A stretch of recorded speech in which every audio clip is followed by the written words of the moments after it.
Hello everyone, welcome to the first LotR Q&A stream in 2025. I wish everybody here a happy new year in case we haven't seen each other yet or haven't read the community message and stuff. So welcome, nice to see you people. And today we came together here to discuss some Tolkien book lore as currently every week. So that's kind of nice that I at least managed to establish that we have the stream here once a week. So I hope you also enjoy that. And today, yeah, we go to Tolkien, Lord of the Rings lore stuff and look on maps and talk about stuff, what basically we do every stream here. So in case you have any questions, feel free to ask those. In case we discuss one question too long, you have to maybe repost the question. Moin Baldur's Fate, moin der Diabolical Fan, Pumpkin Rig, Dawn Montello, Storyteller is here, Crafty Spirit I've seen, Mark is also here, welcome, Joe, and also the people on Twitch, nice to see you over there as well. And I would say if you have any questions, feel free to write those in chat. Schnack is also there on the other side, the Twitch chat, welcome.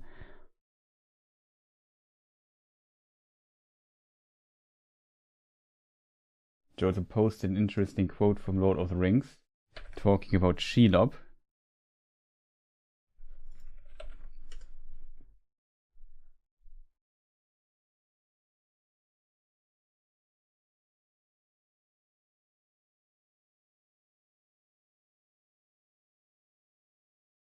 Do you think Ariaks are native to Khand or invaders? Yeah, that's a tough question, to be honest. In case people wonder who are those guys, Khand is basically south of Mordor, and there are people live called Variak. Strange people. Only mentioned in the books, don't appear really in the Peter Jackson films, and I've heard Chunk is here, see. Yeah, we don't know much about them. It's interesting thought that they might be invaders. I mean, in a way, though I don't think that's part of your question. Men awoke somewhere here. So in Eldorien originally, so if they are counted as men, which I assume, then of course, in a way, at some point, like Eldorien should be here. And I don't know, but the Khand could be somewhere here or so. It's relatively close, so I guess they just went over there. Very hard to tell. Rose, very welcome, nice to see you as well. What did I miss? Not much, we just started the stream, so basically nothing, but also Happy New Year to you.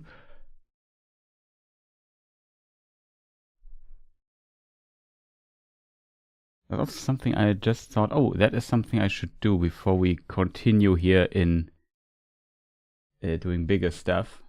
But I forgot what it was, chat. I don't know, chat, what do you think? Oh, Crafty Spirit, what do you think? I mean, it is possible that, for example, the Haradrim also lived there at some time and then the Variak pushed them out or so, but considering how strong the Haradrim are always present in this particular region here, here's Harad, here's Umbar and so on, always giving Gondor a lot of trouble, I feel like, yeah, maybe not. But who knows? Who knows? I think also we don't know too much about this region for like something big there to happen and explain, like, I don't know, who did they invade? Who pushed out the Haradrim? It seems strange to me because, like I said, the Haradrim seem like very strong folk. So I'm 100% sure if this might be the case, if I'm completely honest.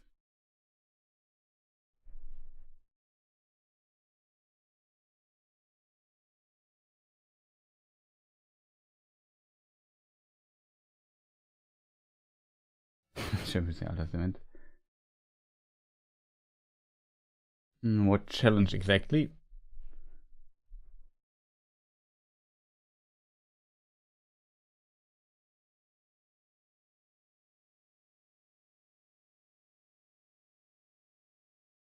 Okay, to Schnake. I see. I could see the Variags having a similar standing as the Black Numenorians in Harad. Maybe.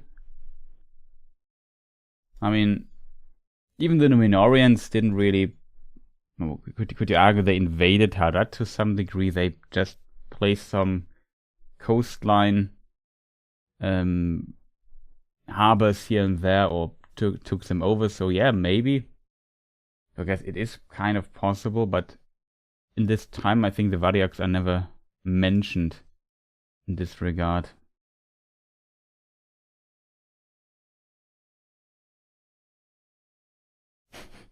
More crew level 1 with 2+3 whips. Okay, that sounds tough.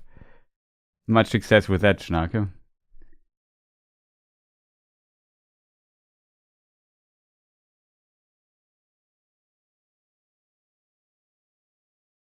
Okay, that's strange. Whatever.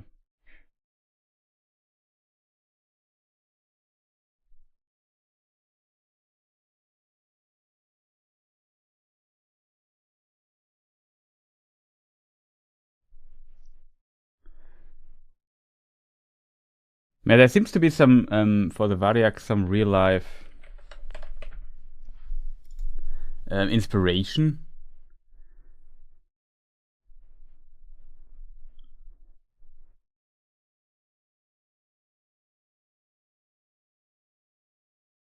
Variag is also like a Slavic word derived from Norse. Varingar, a mercenary people.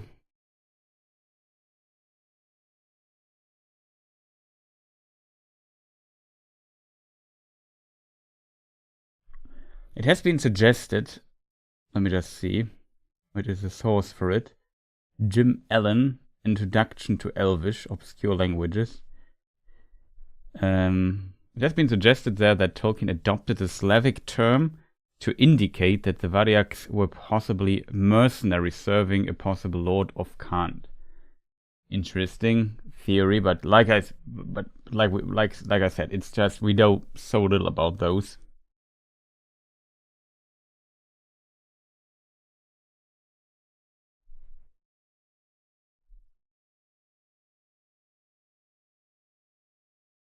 I mean, it could be also that there another option that there are people of Khand and the Variags kind of got there and, as he suggested, became mercenaries or invaded this area. Hard to tell. Murray, welcome. Nice to see you.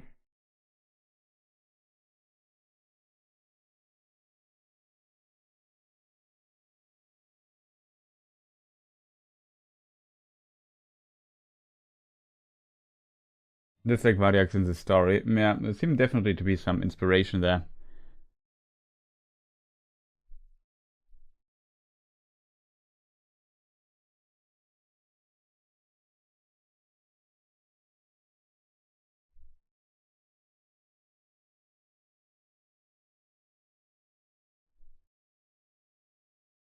I don't know, Stamford, the bridge, Stamford Bridge was a Varangian in his use. Interesting.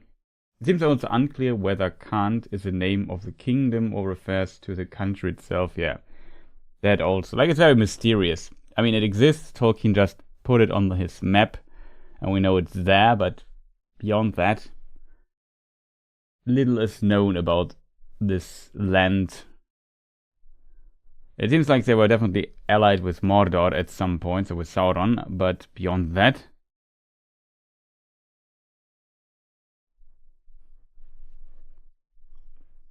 It's kind of difficult to tell, I think. I feel like Tolkien just needed another faction, and then he just said, yeah, some people here and there Not sure if he ever intended to flesh them out a little bit more, but it doesn't seem like it.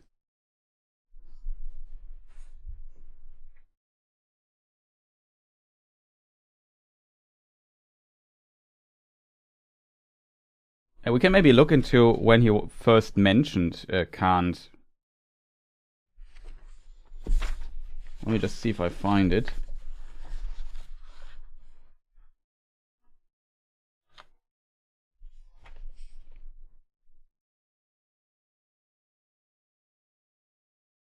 Okay, first mention of this place is book 7. So History of Middle-earth is book 7. So he invented it for Lord of the Rings.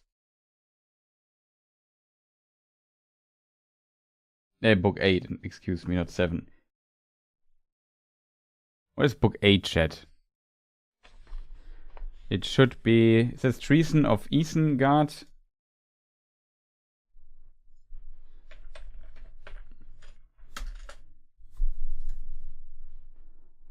No, War of the Ring is book... 7 is Treason of Isengard. 8 is the War of the Ring. So, later writings of the creation of Lord of the Rings, if that makes sense.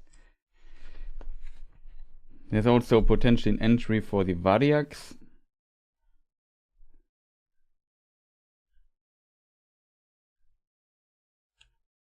There it is. Yeah, they also first appear in book 8. And there's also a little bit mention of in book 12. That's basically it. That's all we have for those guys, chat.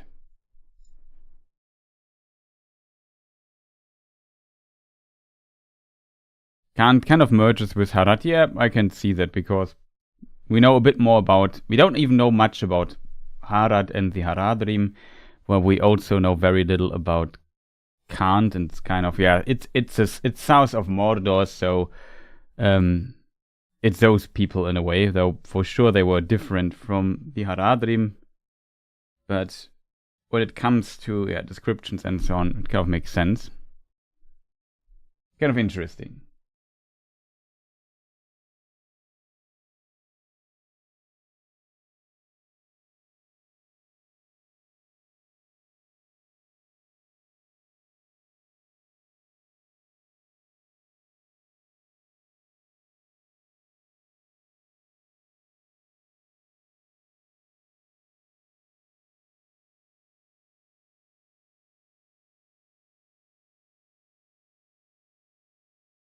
No, interesting. It's a read along. Also, Pumpkin Rick, welcome. Not sure if I said hello to you yet.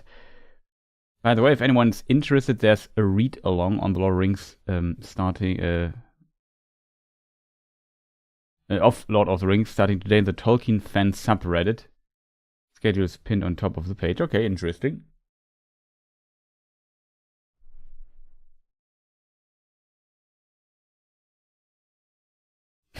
Tolkien came up with the name of Kant. Wait a moment. I have to prepare that. With the name of Kant by saying, can't think of anything. Well, but maybe low in volume. Strong joke, like it. Tabionical fan, nice. I hope I give it the right room here. Monty, welcome. Nice to see you as well.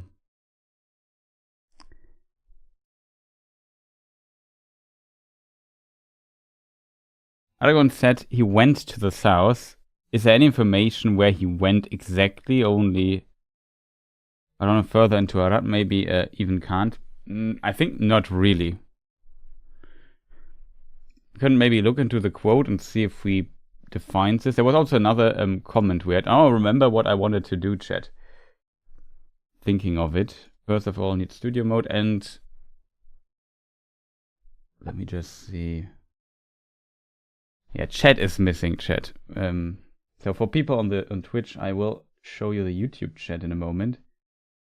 Just let me think how I did this all the time.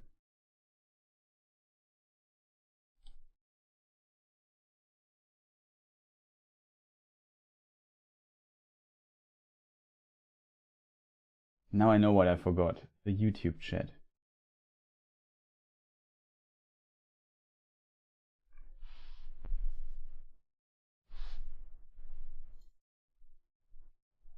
Yeah, Joe asked about the cat. So the quote goes from Lord of the Rings. It talks about Shelob. And sometimes as a man may cast a dainty to his cat he calls her, but she owns him not. Sauron would send her prisoners that he had no better uses for. He would have them driven to a hole and brought back to him of the play she made.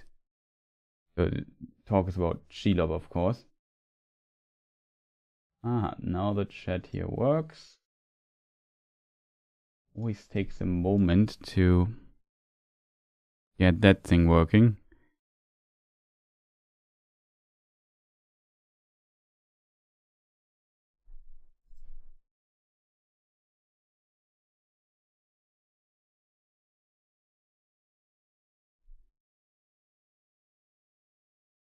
Okay, Twitch chat back here. And now all I need to do is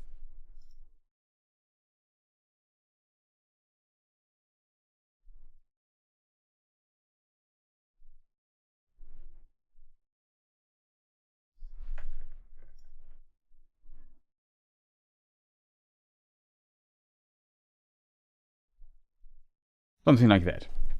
Okay, chat. Got that. The thing. So you said basically it's phrased a bit. I mean, I guess it's a question for the native speakers here a bit more.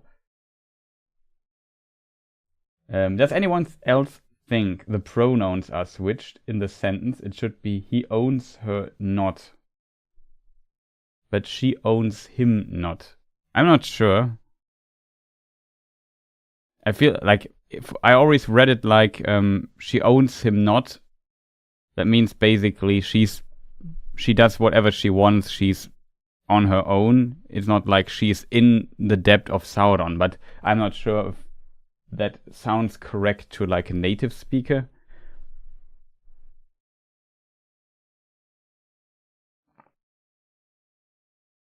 Welcome, Time Lord. Nice to see you.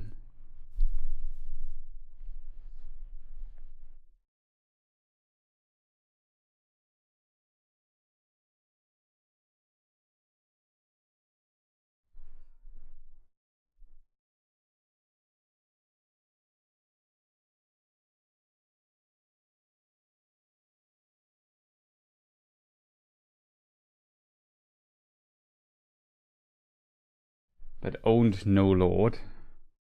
I think it's just referencing some common adage that cats own their supposed owners.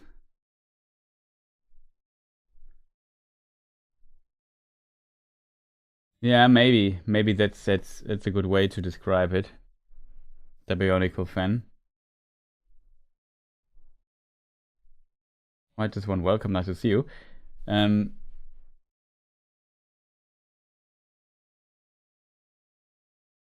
adage that cats own their supposed owners. Yeah, maybe that's a thing. She owns him not.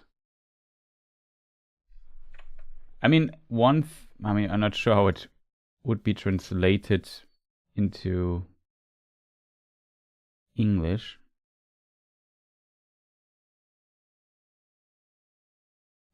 Into German. Can maybe look into the German translation. Not sure if this helps us find a better answer to this.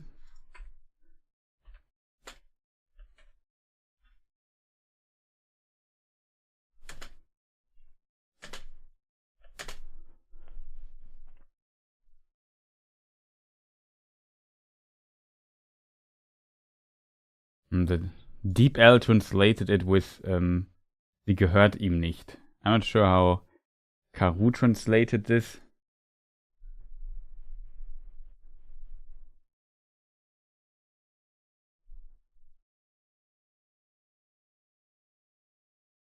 Your English answer. Yeah. I mean, it fits the channel though, Schnarker, I think. Let me just move this here a bit. Let me just see if I find the German translation in the German translation quick, which might be difficult to find. We will see.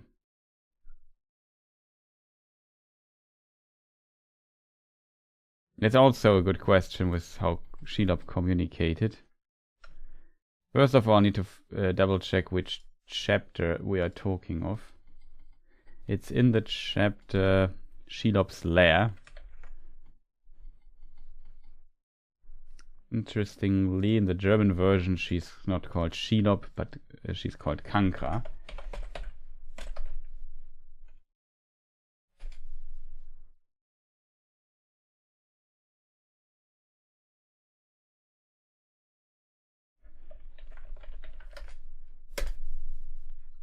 So the German translation of this is: Seine Katze nennt er sie, obwohl sie ihm nicht gehört.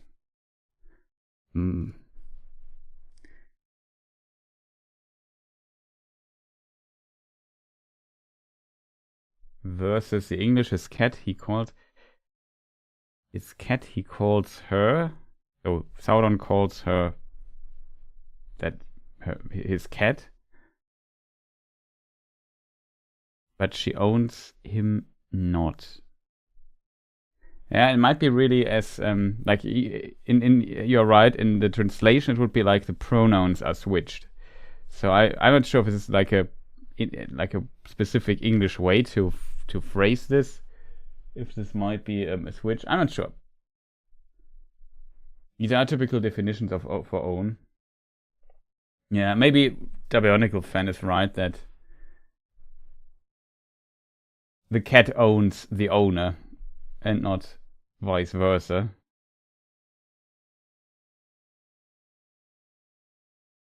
After taking an oath, Pippin owned Denethor as his lord. Yeah.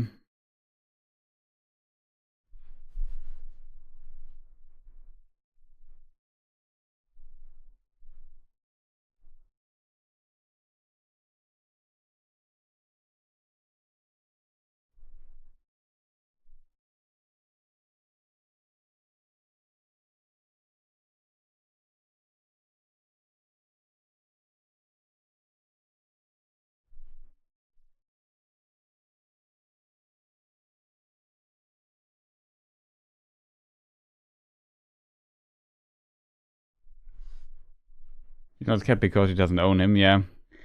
But I like own up something. Own can an acknowledgement of some kind, I think. Yeah, I think that might also be the more likely explanation of this.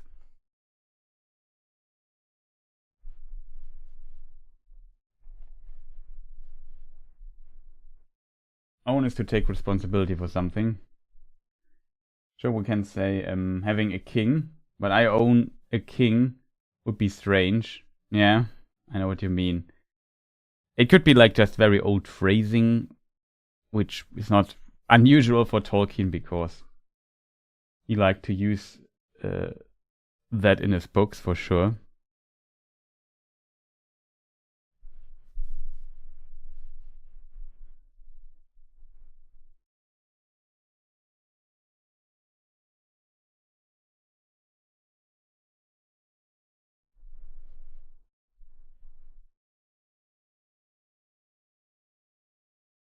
Talking about they owned no lord.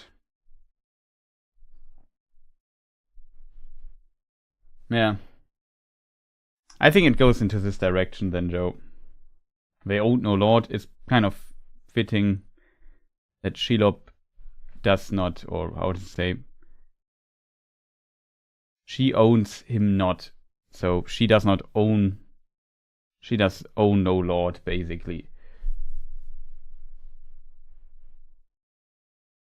She owned him nothing, yeah, something into the direction.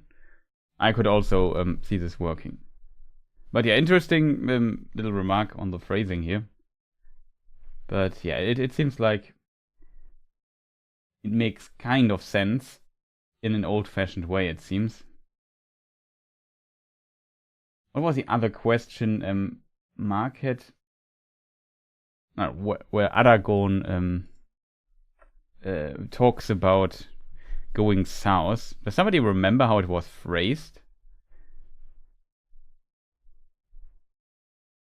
Because that I can't fully remember. It has to do with the heart of men or something like that.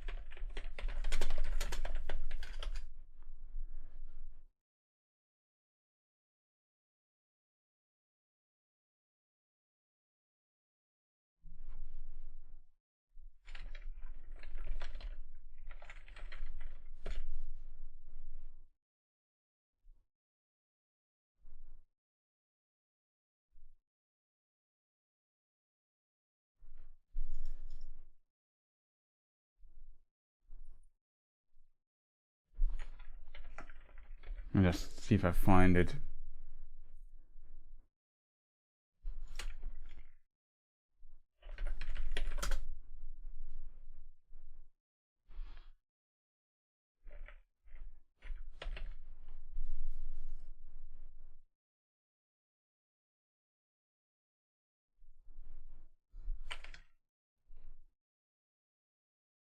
The hearts of men, evil.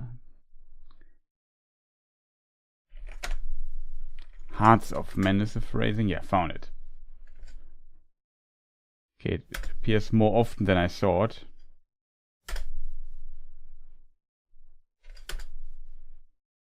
There it is, I think I found it.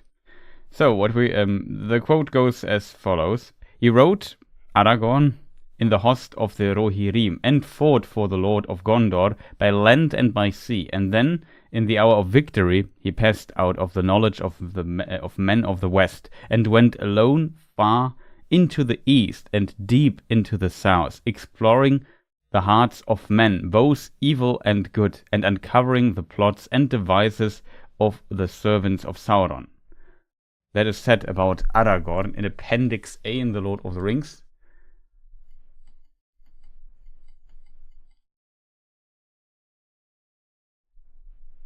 And yeah, the tale of Aragorn and Arwen, there you can read about this. Very interesting.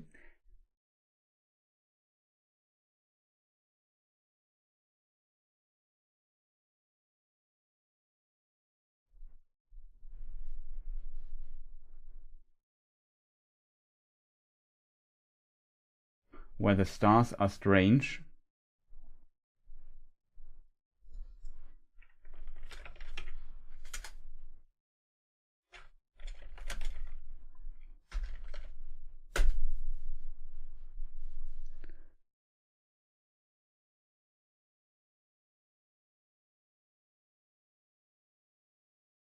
Aragorn smiled at him, but he returned to Boromir again. For my part, I forgive your doubt, he said. Little do I resemble the figures of Elendil and Isildur, as they stand carven in their majesty in the halls of Denethor. I am but the heir of Isildur, not Isildur himself. I have had a hard life and long, and the leagues that lie between here and Gondor are a small part in the count of my journeys. I have crossed many mountains and many rivers, and have trodden many plains, even into the far countries of Rhûn and Harad, where the stars are strange. So here we at least get the confirmation that he went definitely to Rhûn and even Harad, so even to the east and to the far south. The other quote I just read, including the hearts of men, which is always a bit difficult to find. He also says, went alone far into the east and deep into the south. So I would assume, let me just get production here back and going, that this really means he went quite the mile into the very far east parts of Middle-earth. So we think Aragorn's life started kind of in this region here. He lived his youth in Imladris, in Rivendell, and then at some point he left and went on his journeys. So he left Eriador, and was in the service of Rohan, but also in the service of Gondor. And it seems he went deep into the south and far into the east of Rhûn, which is here. So yeah, he definitely seemed to went all the way there just by these two quotes that I can think of.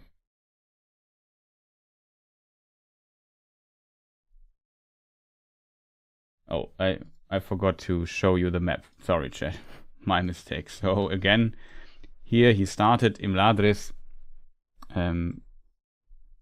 Meriador, and then he left when he became 21 or something and got his real name. He got the shards of Narsil, which he carried with him all the time. He was in the service of the king of Rohan, of the steward of Gondor, by land and by sea, we can read. So he might have also fought in some context against the Corsairs of Umbar. And he went deep into the south, so Harad, I don't know, somewhere here, and also to Rhûn, here in the far east, and explored the hearts of men, good and evil, as we can read. He says it more directly in the other quote, but I think both quotes give us a good idea of what is going on there.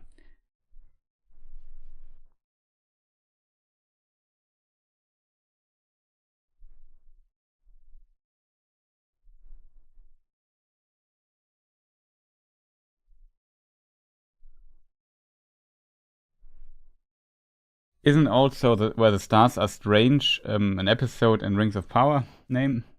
I think it is.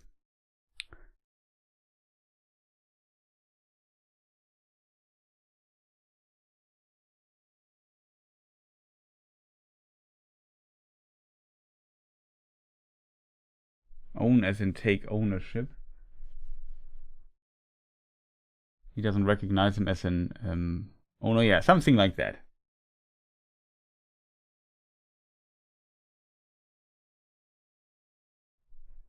Urgent Pancake, welcome. Happy year 2025.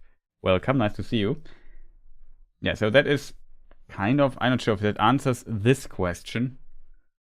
Follow-up question would be, who even asked the question?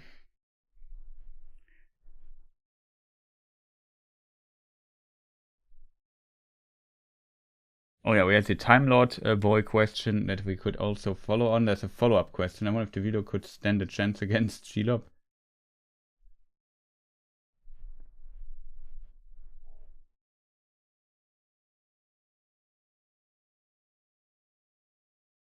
Mark was, you asked the question originally. Follow-up question is, how far went Aragorn and Eomer east and south during their wars in the Fourth Age? I have to admit,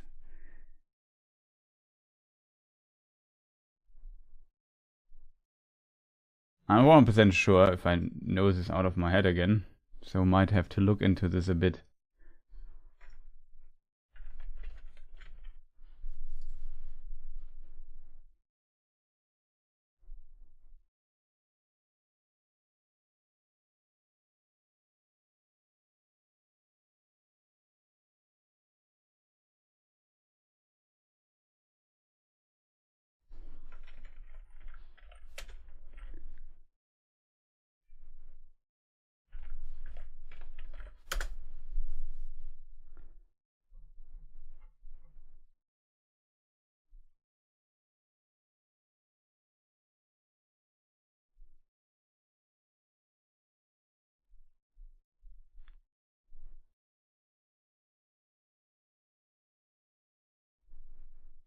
Does somebody have a quote?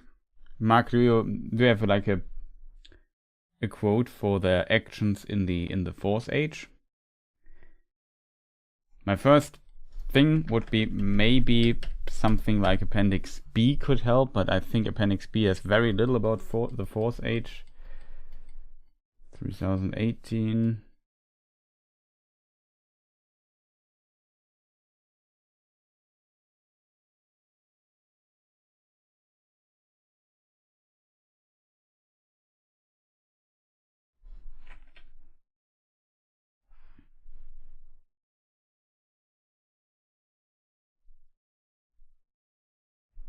most here are the last events. Beginning of the Fourth Age, the count of years of the Shire.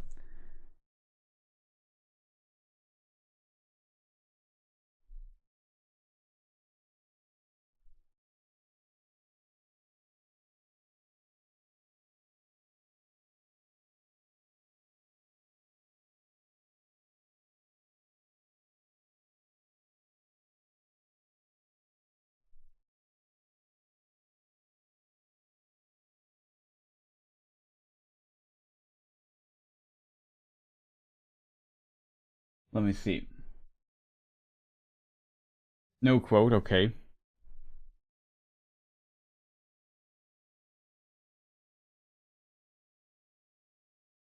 Maybe somebody in chat has like the thing. Buckland that King Eomer wished to see Master Old Wiener once again.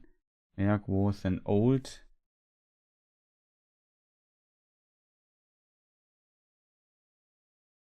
Mostly is here just giving stuff.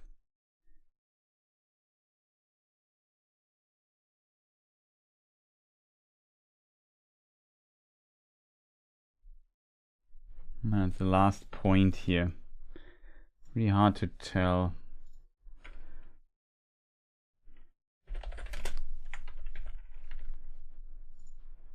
Let's see, maybe in the Aragorn article we'll find a bit about his actions.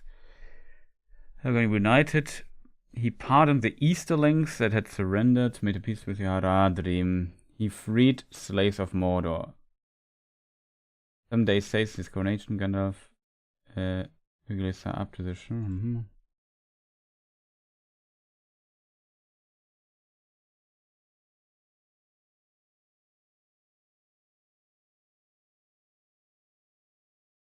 There's only some information about the, like, giving the Shire free land, declaring it a free land and stuff like that.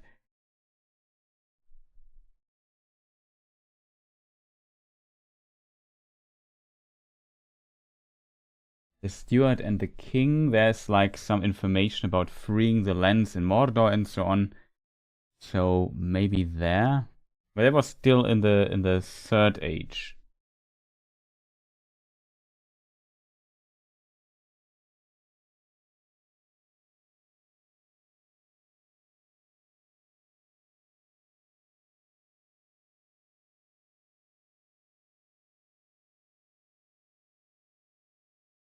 Let's see if we can find something like that. The Steward and the King is the chapter we need for that.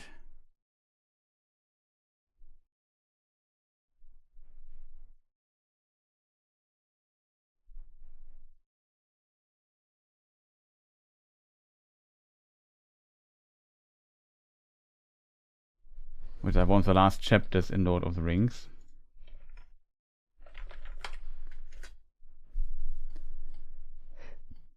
Okay, all we can see is this. In the days that followed his crowning, the king sat on a throne in the hall of the kings and pronounced his judgments. And embassies came from many lands and peoples from the east and south, and from borders of Mirkwood, and from Duneland in the west. And the king pardoned the Easterlings that had given themselves up, and sent them away free. And he made peace with the peoples of Harad, and the slaves of Mordor he released, and gave to them all the lands about Lake Nurnen to be their own. And there were brought before him many to receive his praise and reward for their valor. And last the captain of the guard brought to him Beregond to be judged. The king said to Beregond, Beregond, by your sword blood was spilled in the hollows where it was forbidden. Also you left your post without leave of Lord or of captain. For these things of old, death was the penalty.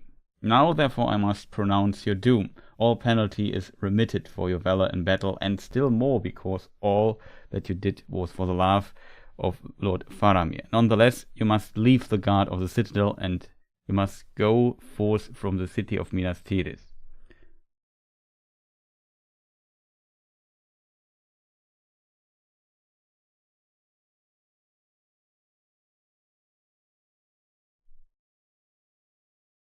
And he appointed him as a white company, the guard of Faramir, prince of Ithilien, I shall be its captain and dwell in Imin Arnen in honor and peace, and in service of him whom you risk all to save him from death.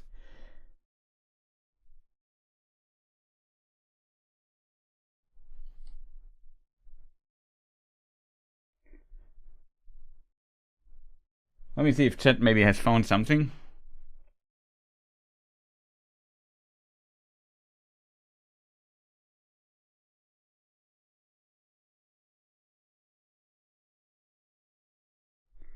The Shire party and had to bring beer. What kind of beer would you bring?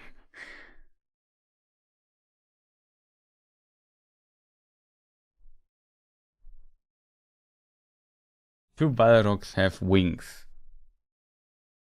Well, at least if they have wings, they can't fly. Yeah, Schnack, see you later. Nice that you joined for a moment. Don't drink smoke, but I would bring some fireworks.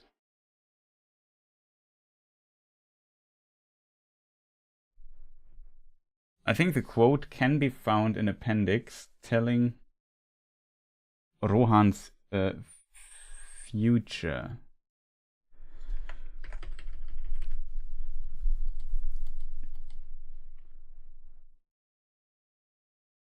Revealed. Balrogs are just angry penguins. Yeah, that might be the case.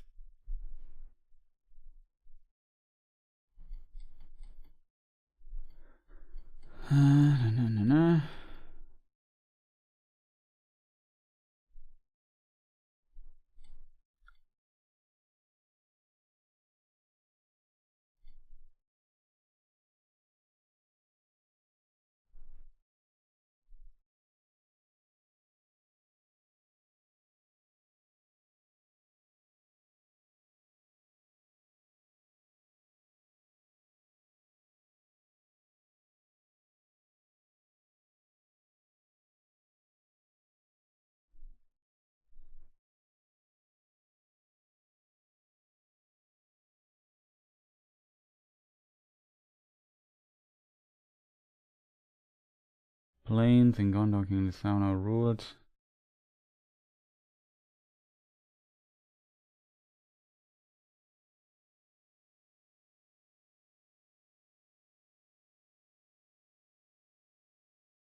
Okay, this might be okay. I think I found it. Often the oath of Eorl is mentioned in the sentence before. Often he fulfilled it, for though Sauron had passed, the hatreds and evils that he bred had not died, and the king of the west had many enemies to subdue before the white tree would grow in peace.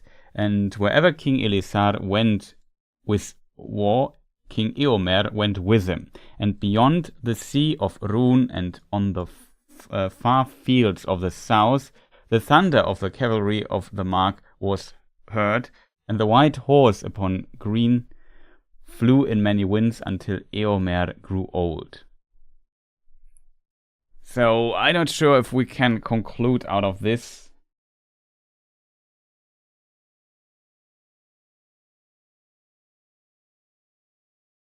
If we can kind of conclude out of this how far he went in these times, to be honest. But this is like the little text snippet where we find it.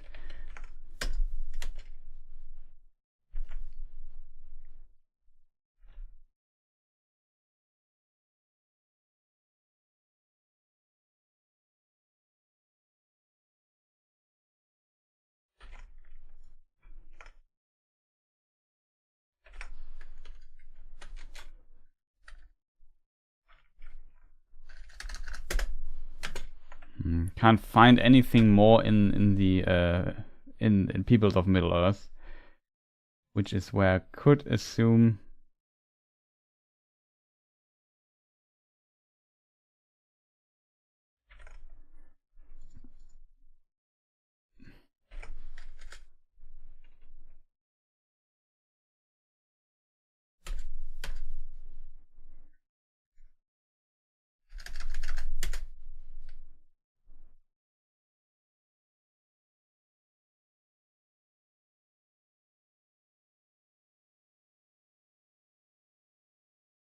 Okay, we can try something.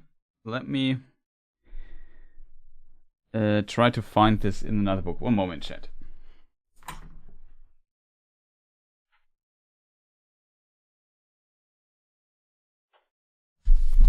Okay, I'm back. Sorry, I had to get. Let's check the Reader's Companion. Maybe we find something in it. It is Appendix A. Fortunately, I don't know the page. And we could just use. I have an idea to find out the page. One moment, chat.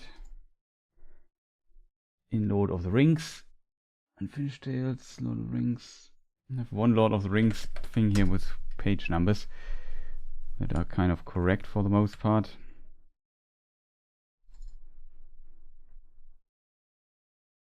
Page 1071.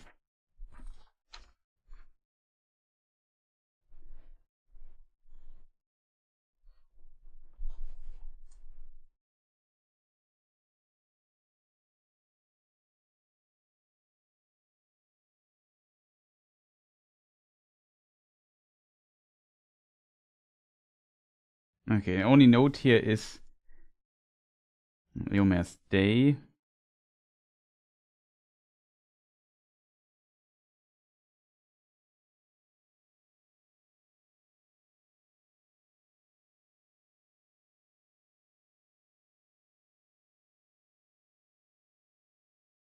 It's only mentioned that the oath is renewed, and then we straight jump to the other stuff.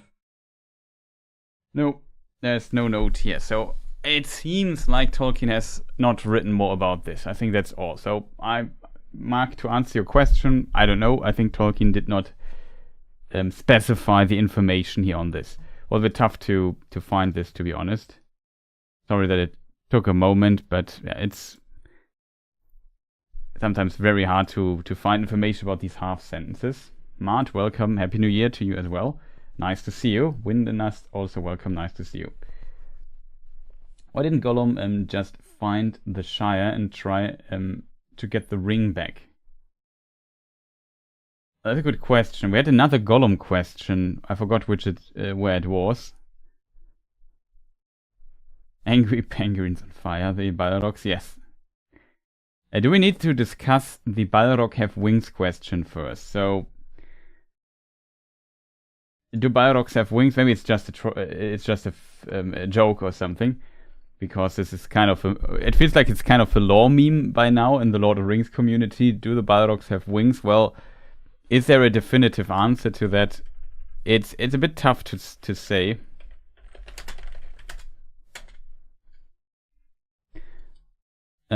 From this perspective, but let us simply look into the description of the Balrog from the correct book, which would be The Bridge of Khazad-dûm, I guess. So yeah, the first mention of wings is the Balrog reached the bridge. Gandalf stood in the middle of the span, leaning on the staff in his left hand, but in his other hand Glamdring gleamed, cold and white. His enemy halted again, facing him, and the shadow about it reached out like two vast wings. So it's how Tolkien described it. The shadow of it, or a shadow about it, reached out like wings. Important is the word like. That means it's in my text understanding simply a comparison. Like it had a shadow and it grew bigger and went from one wall to another. Like when you stand in front of a spotlight, your shadow becomes very big. We have a scene with Sam in, for example, the P. Jackson films where something similar happens, where he has a scary shadow. And yeah, it reached out like vast wings. So in this description, it seems like it does not have wings, but it has like it's a shadow that could be understood or seen as wings. It's compared to as if the Balrog would have wings. However, there's another sentence that usually is where people where the confusion I think comes from. So wings. You can just read all the section here. The next sentence after, and the shadow about it reached out like two vast wings. It raised the whip and the thongs whined and cracked. Fire came from its nostrils. Wait, I think we have imagery of that. No, sorry. Forgot to switch back to the mode.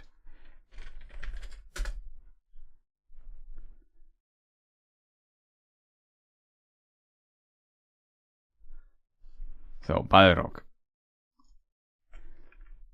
Back to the book text. Was rings? Fire came out of its nostrils, but Gandalf stood firm. You cannot pass, he said. The orc stood still, and a dead silence fell. I am a servant of the secret fire, wielder of the flame of Anor. You cannot pass. The dark fire will not avail you. Flame of Udun. Go back to the shadow. You cannot pass. The Balrog made no answer. The fire in it seemed to die, but the darkness grew. It stepped forward slowly to the bridge, and suddenly it drew itself up to a great height, and its wings were spread from wall to wall, but still Gandalf could be seen glimmering in the gloom. He seemed small and altogether alone, grey and bent, like a like a wizened tree before the onset of a storm.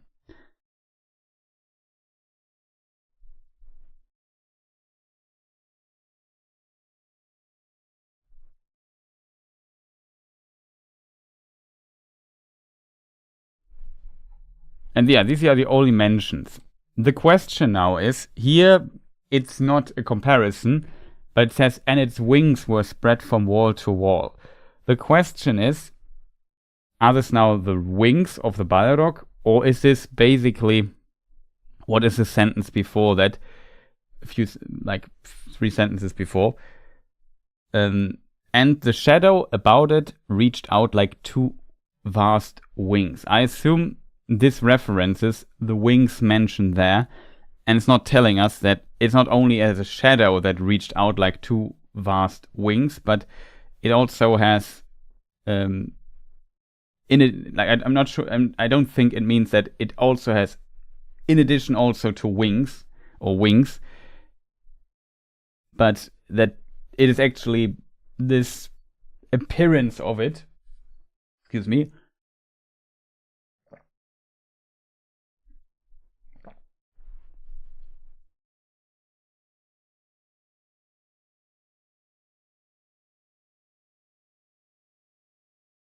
the rhythm where there's a whip, crack, there's a way. Sorry.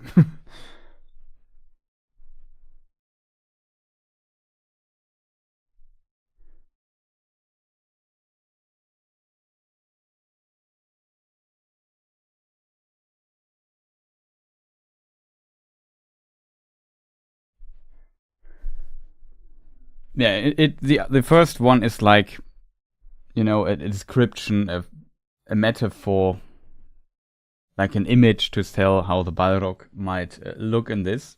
I'm not sure if we have a better image of the Balrog thing here. There it also seems like the wings are more, I don't know, fiery in nature.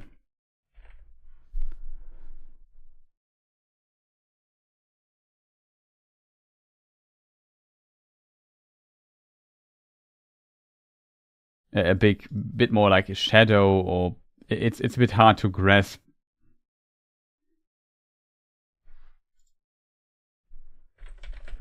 I mean, it's just the adaptation of it. Does not have to be correct, but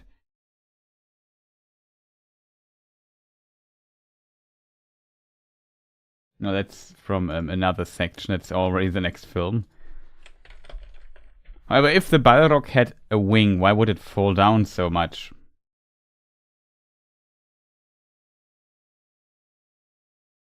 Fortunately,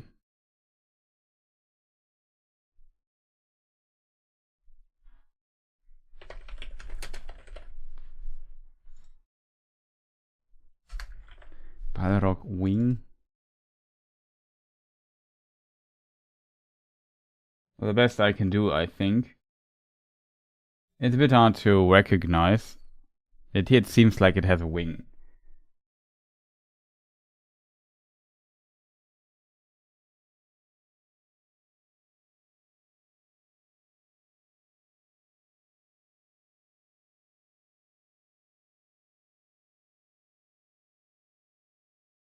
I mean, he describes first the Balrog, how he looks, and he introduces his, so to say, shadow, like his shadow that seems like wings, and then in the next sentence he mentions those wings, that those are still spread out from wall to wall. Like the important information, the second sentence is, suddenly he drew itself up to a great height, and its wings were spread from wall to wall. I think it's just it repeats basically that the shadow reached like two vast rings. His enemy halted again, facing, and the shadows about it reached out like two vast wings. And it says now they go from wall to wall. That's also a strange thing, you know what I mean?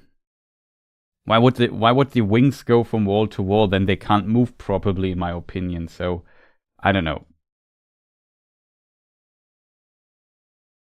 That makes sense that the shadow, that it grew bigger, and then the shadow also went bigger, and then it was so big that it reached both sides of this hall or whatever.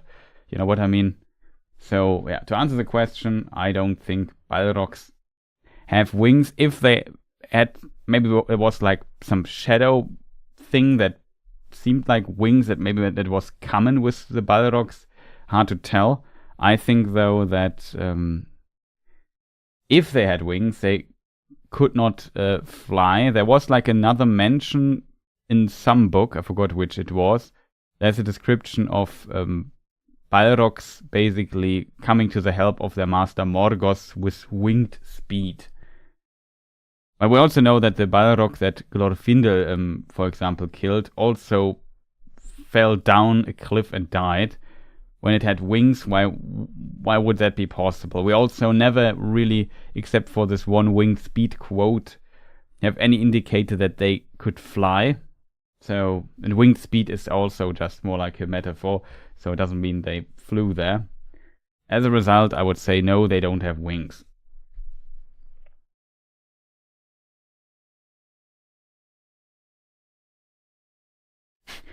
The whip is almost always an evil weapon, besides Indiana Jones and Selena Carl.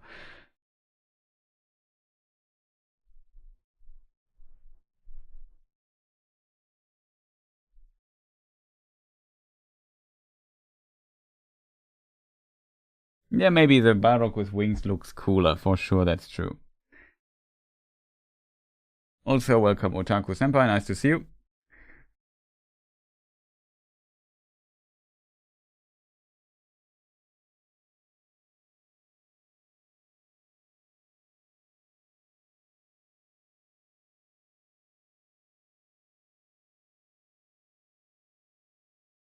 Yeah, it seems like they don't have physical wings.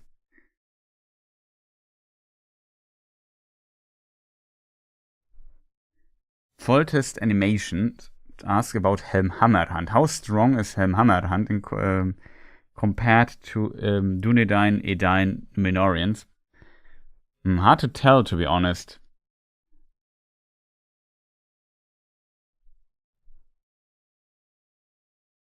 It seems like he's also like from an exceptionally, like he's a king, and usually, of course, the line of the king is always kind of exceptional, especially in the records of history, if that makes sense.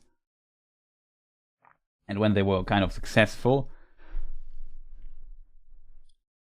And it seems like, I don't know, there are not many other kings where there's a description of it, that he could just kill a man with a blow of his fist. I think that's kind of unique to Helm Hammerhand, so in this regard, he seems to have been exceptionally strong in comparison to many other people. So when it comes to pure strength, I mean, when Helm Hammerhand died, we talked about this when we discussed a bit the film that came out recently. when Hammerhand died, he was still 68 years old, which is relatively old, I guess, to do to fight, to kill enemies with your bare hands. But yeah, I don't know. It's hard to compare, because usually when we have like a Dunedain or an Edain, they usually fight with their sword. There's barely a fist fight going on that would be like comparable. In this regard, Helm Hammerhand is pretty unique in my opinion in what is going on in Lord of the Rings, at least. And since this is his special trademark, he's known for this. He's called Hammerhand or Hammerhand for a reason. Hammerhand, I think, with the old English version of it. He's called that for a reason, and it became kind of his legendary name, so to say. As a result, I think he was potentially stronger than most Numenorians, because those were never known as hammerhands, if that makes sense. Usually they fought with a sword or led great armies. I'm not sure if there's like an exception, but I would say, yeah, he's potentially pretty strong in this comparison, because he just went into the history books, so to say, just from this particular feat.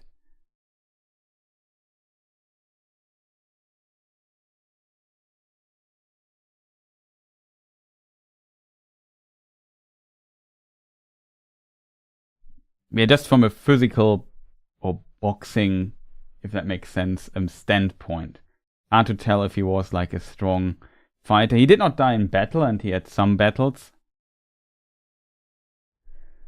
So hard to tell. He always remind me kind of the berserkers of Mysia, potentially. In case you mean, you mean Beorn.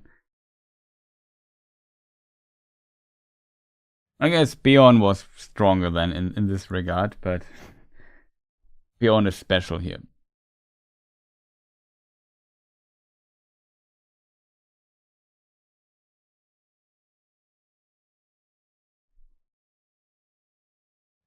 There was also the Gollum question, which I wanted to dive into. I kind of skipped about that. Also, sorry, I forgot to switch the screens back, so people can see kind of what's going on in chat.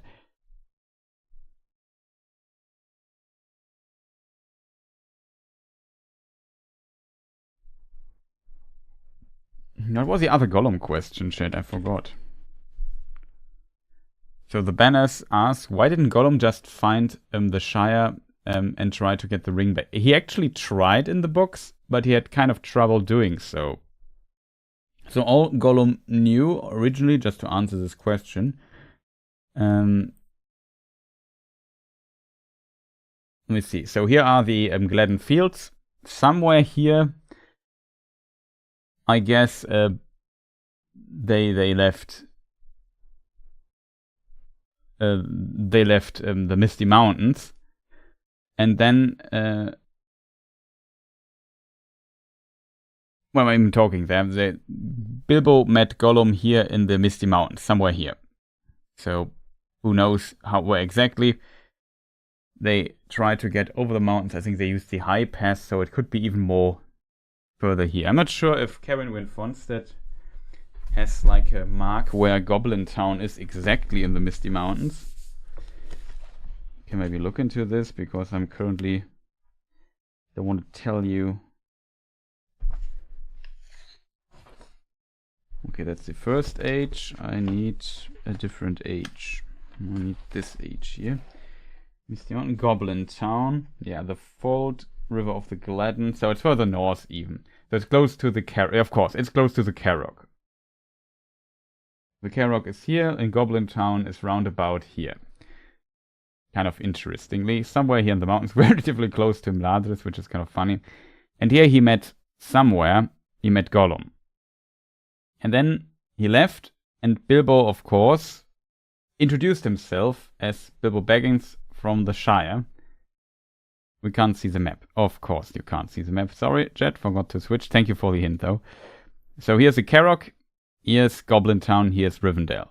So somewhere here, Bilbo and Gollum met first. Then Gollum knew after their encounter that his name is Bilbo Baggins and he's from the Shire. He didn't know where the Shire is though, because nobody knows. Like even Sauron has trouble finding out where the Shire is. He sends a Nazgul to find that out, but this information is, like, it seems the idea of the Shire is kind of that it is a very unimportant place in the world. Sure, the dwarves sometimes go here on the East Road from A to B, but yeah, there are some Hobbit people living in some countryside place, whatever. It doesn't matter too much. Seems not very important, if that makes sense. And that's kind of the idea. And then after the events of the Hobbit, Gollum leaves his place here and goes all the way to Dale. And here on the streets of Dale, he tries to find out more about this Bilbo Baggins guy.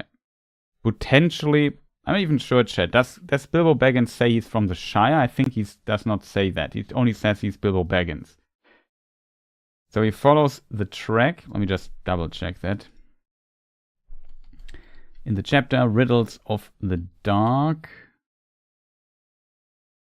Riddles in the Dark, excuse me.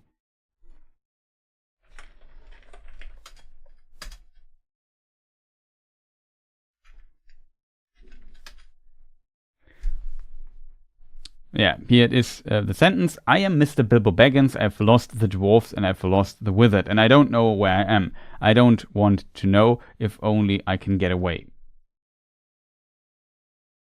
So, he does not tell Gollum that he's from the Shire. Then Gollum goes here and learns from the great deeds of Bilbo Baggins, and here the people know, though, he's from the Shire. So from the streets of Dale, Gollum learns this. And then he goes on wandering, tries to find the Shire. And actually, he seems to have figured it out where the Shire is. There were some adventures he had to do, like Sauron at some point summoned all the creatures to Mordor, and also because he wanted to summon the ring, basically. There, if somebody finds the ring, he would be kind of forced to go here. And even though Gollum had not the ring, there was like a strange, I don't know, voice in his head, a power, whatever, that made him travel here through Minas Morgul, and then he met Shelob there in Kiris Ungol, which is behind Minas Morgul, and from here he was captured somewhere at some point and brought, I think, to Barad-dûr. Barad-dûr is here.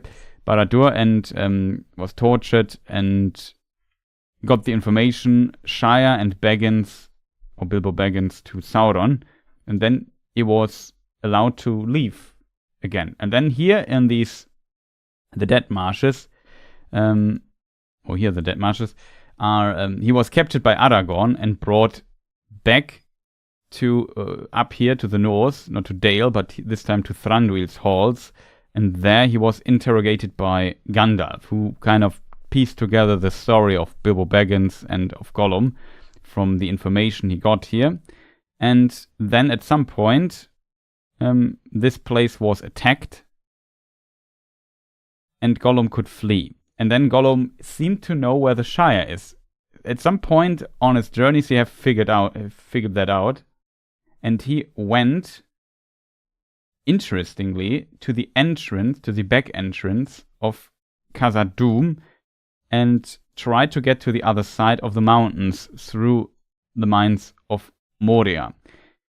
And interestingly, the door was closed and he could not leave the other side. So he was kind of trapped in Moria and couldn't get to the Shire. That's the answer to why didn't he go directly to the Shire. There were just many events stopping him from getting there, if that makes sense. However, luckily, the Fellowship also took this path here. They first tried Caradhras, Redhorn Gate, Redhorn Pass, to get to the other side, but there were fell voices and too much bad weather, and then they had to turn back, and Gandalf in the book suggests that they go through Moria instead. However, in the film it's different. Doesn't matter too much. They open the door, there's a watcher in the water, things collapse, and from this point on, Gollum starts following them on their journey. They go through Lothlorien, and then leave Lothlorien, and go further south, and then the fellowship breaks apart and so on. That's kind of how it worked.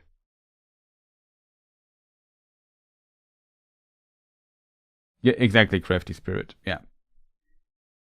Did not agree with you. Yeah, I was wrong there. It now made sense while talking. I noticed, well, that makes no sense that he says he's from the Shire. He just said he's Bilbo Baggins, but not where he's from. He eavesdropped that from in the streets of Dale. How did Gollum get into Moria? Forgot that part. Like I said, he escaped from Thranduil and the orcs that also attacked here. The orcs wanted to recapture him, basically. But he said, nope, I'm out of here. And he sneaked away from the orcs.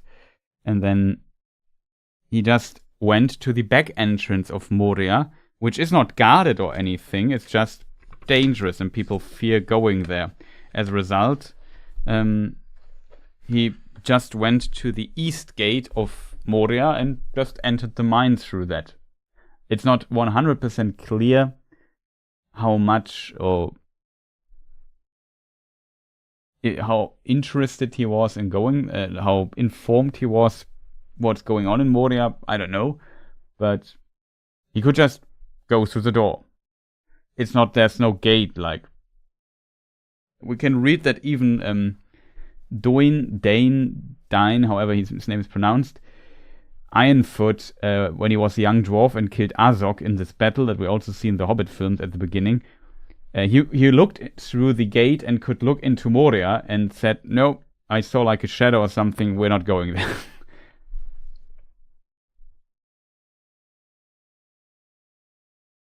Yeah, Aragorn also had this mysterious episode of traversing Moria once before. Also Gandalf, I think, traversed Moria once before, if I remember correctly.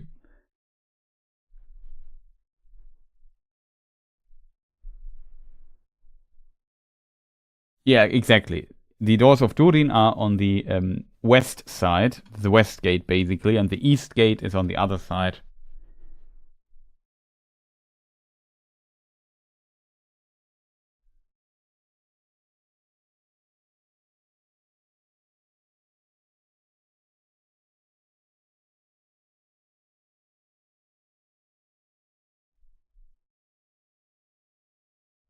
Yeah, there's the explicit mention that Gollum learned it in the streets of Dale.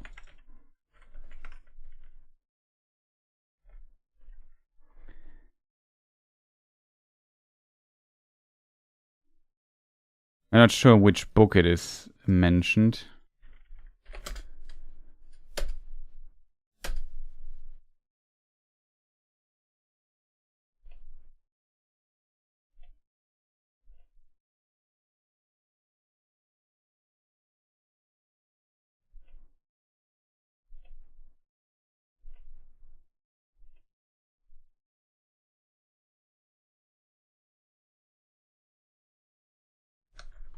Could actually be then Lord of the Rings.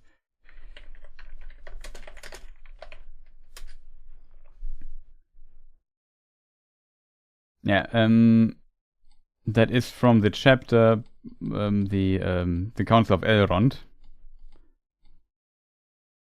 No, the Shadow. No, not the Council of Elrond. The Shadow of the Past. It is. Sorry, my mistake. I don't suppose you want any more. Okay, we can skip that. But from hints dropped among the snarls, I gathered that his padding feet had taken him at last to Esgaros, that is Lake Town, and even to the streets of Dale, listening secretly and peering. Well, the news of the great events went far and wide in the Wilderland, and many had heard Bilbo's name and knew where he came from.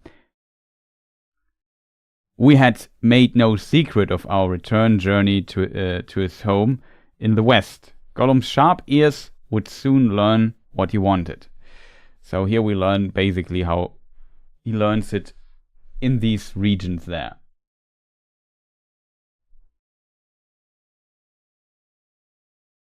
Gollum would have laughed with the Watcher, all raw and wriggling.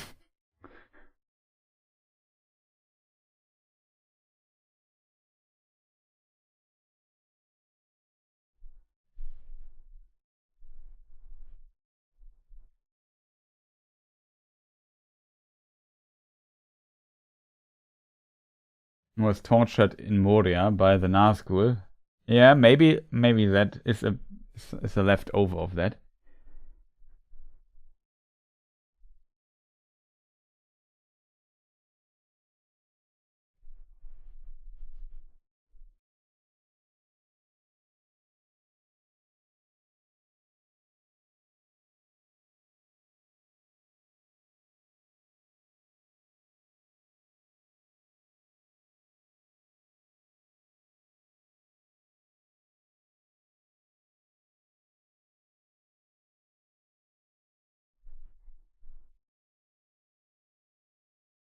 Regarding the magic, like it seems that, for example, the Witch King has his name. He is counted towards men, and he can use magic.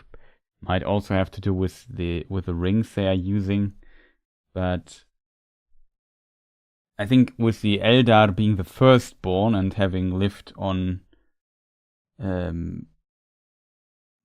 let's take the First Age map here. Lived on the west continent where the gods are and so on, they had like a better understanding of how, let's call it, magic in Tolkien's world works, versus men who were always further removed and isolated, and they were not allowed to go to Aman anyway. So their meetings with the Valar and Maiar was just very limited in this regard, learning potential details about magic, if that makes sense. So in this regard, men had a harder time learning it. And when they learned it, they often learned it from the likes of Morgoth and Sauron. But there are mentions, like with the necromancer, of sorcery, magic cults, and whatever. So in theory, men could also learn sorcery to some degree, I guess. It might also be a special case in this regard, simply because it's the power used of Morgoth. There's an interesting quote when it comes to dark sorcery versus that what, let's call it, the elves use in contrast. When it comes to the dark sorcery, in Morgoth's Ring, History of Middle-earth, book number 10,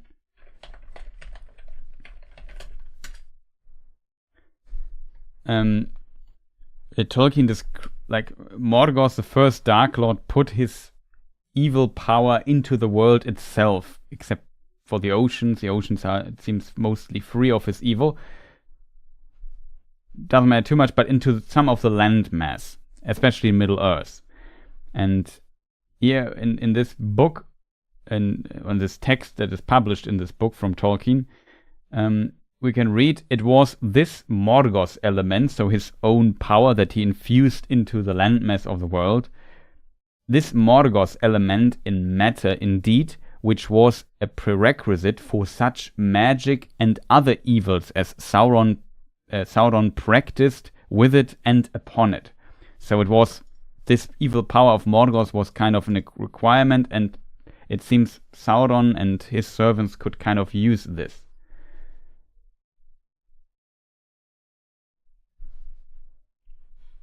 So Tolkien, I hope this kind of answers the question. There was another Gollum question, I remember, which was in the other question.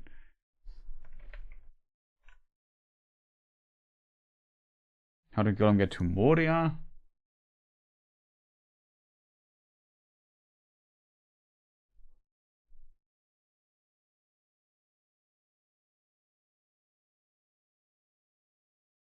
Why didn't find Gollum the ring?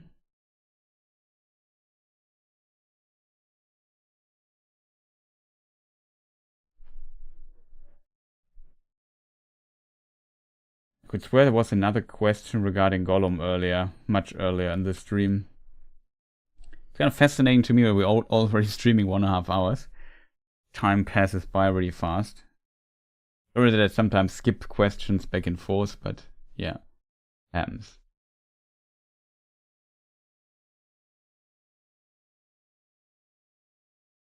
And I think it was a question, why didn't Gollum just try to find the Shire and get the ring back?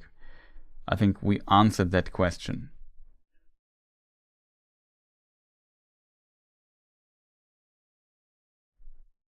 Yeah, the source is always the topic of sources is a bit difficult when it comes to these texts, because The History of Middle-earth books mostly, except for those, but I guess also those, mostly contain essays and text Tolkien wrote during his lifetime, but were never published by Tolkien himself. So it's not clear if these texts are finished, if this is like his final idea, if he would have changed them later, and so on and so forth.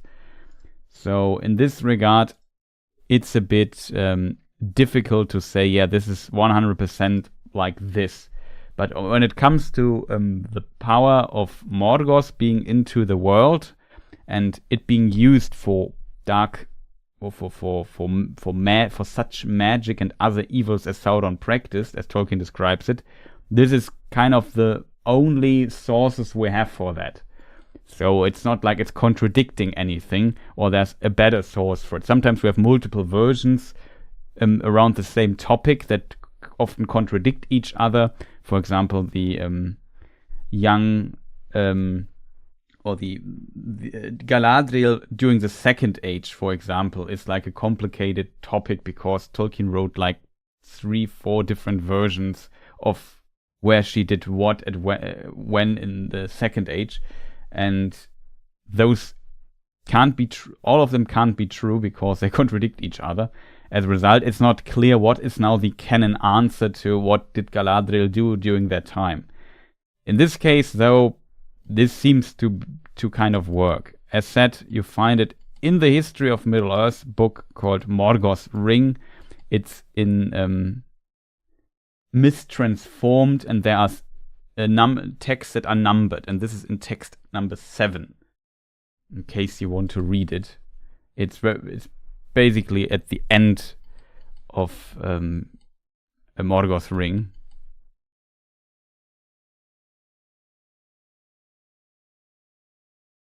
Yeah, like I said, part 5, mistransformed. And then we have 1, 2, 3, I think that's 10, 11 texts, 12 texts, forgot the number, but very interesting text. And Morgoth's Ring already, or these texts are very late writings. So we're talking about mid to late 60s. Well, in parts 50s to 60s, let's say 50s to 60s, because the late 60 and 70 texts are in 11 and 12. So the 11th book and the 12th book. 11th is War of the Jewels and 12 is Peoples of Middle-earth. There we sometimes have some texts even that Tolkien wrote shortly before he died. And yeah, Tolkien did not intend those texts to be published, or at least not in this form for sure in many cases. And they were posthumously, so published after Tolkien's death by his son Christopher Tolkien, and he commented those and kind of put a date on them, tried to figure out when his father wrote them, and structured that and published this in 12 books, plus some other books.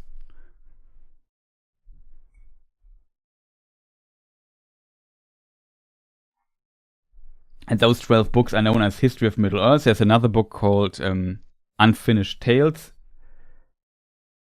And then after the death of Christopher Tolkien, there's another book called Nature of Middle-earth, which is basically also publishing some text snippets they still had.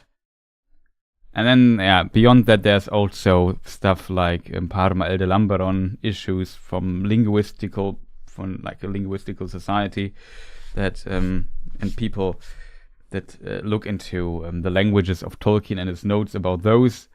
And then there's also the Vineyard Tengwa with also some texts. And there are quite a few interesting sources that are not very well known by many people because it's kind of very specific stuff. But yeah, I hope that explains the stuff there.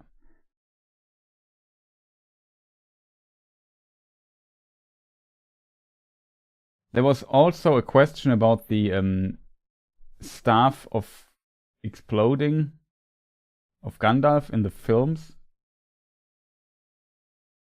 Let me see if I can find that image. I might have an image of that, maybe not.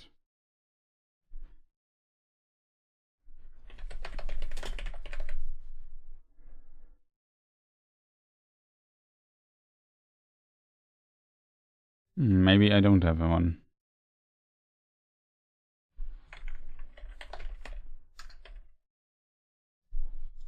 I don't have the exploding staff, but I have at least found the scene where the staff of Gandalf explodes. It's this one here in the film. It's only in the extended edition. I forgot who asked the question. Yeah, Kevin Felix asked the question, so I don't want to skip over your question for some time. I'm sorry. But there are a lot of questions in chat. Oh yeah, that was the other Gollum question. How did Gollum communicate with Shelob? We'll come to that after that. Let's talk about this scene here for a moment, well, because I've already searched the screenshot. I had someone try to debate that the scene with the Witch King destroying Gandalf's staff in The Return of the King extended edition isn't lore accurate, but isn't it because the Istari power was limited? That's a good question, I think.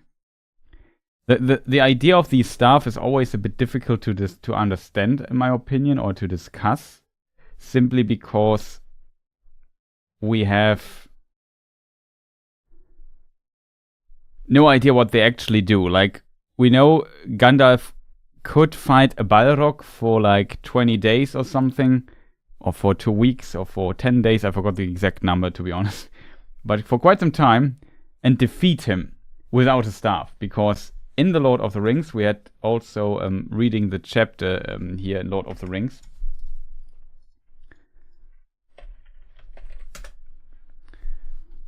Shall not pass, blah blah blah, cannot pass, you cannot pass.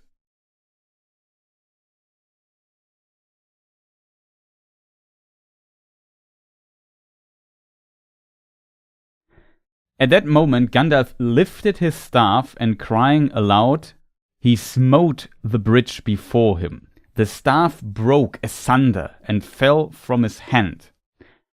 A blinding sheet of white flame sprang up. The bridge cracked. Right at the Balrog's feet it broke, and the stone upon which it stood crashed into the gulf, while the rest remained poised, quivering like a tongue of rock thrust out into emptiness.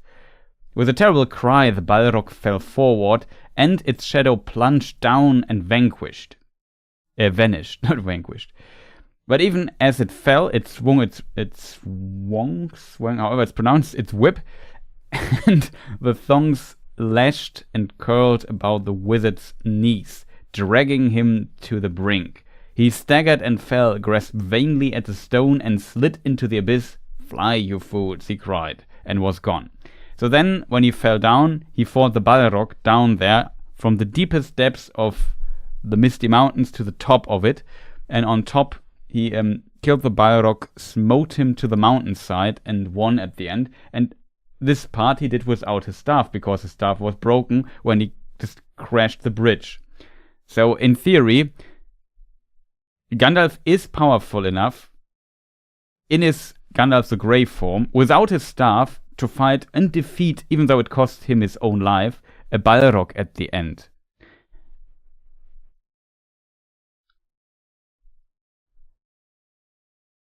That is a pretty big feat, even though his power was diminished at this time. The power of the Balrog, though, was not diminished. He was still at full strength, and the Balrog is also a fighter. Gandalf is a wise Maiar. He's considered the wisest of the Maiar. He gives you advice. His power is making allies and, I know, creating plots to save Middle-earth. That's his power, where he's powerful at. He's not necessarily a powerful fighter. He is, I guess, due to his long times and many wars, he is seen also in Middle-earth, has become a good fighter, and he's also a supernatural being. As a result, yeah, for sure he's also a good fighter, but a Balrog is also like a soldier of Morgoth, or the elite soldier of Morgoth, that is also a Maya, like Gandalf, like an angel of lower rank, and a supernatural being. As a result, that is an impressive deed what Gandalf did there. So in my opinion, the Istari don't need their staff to be powerful. For me, it always seemed like we can read about, you said they were diminished, which is of course right. Unfinished Tales.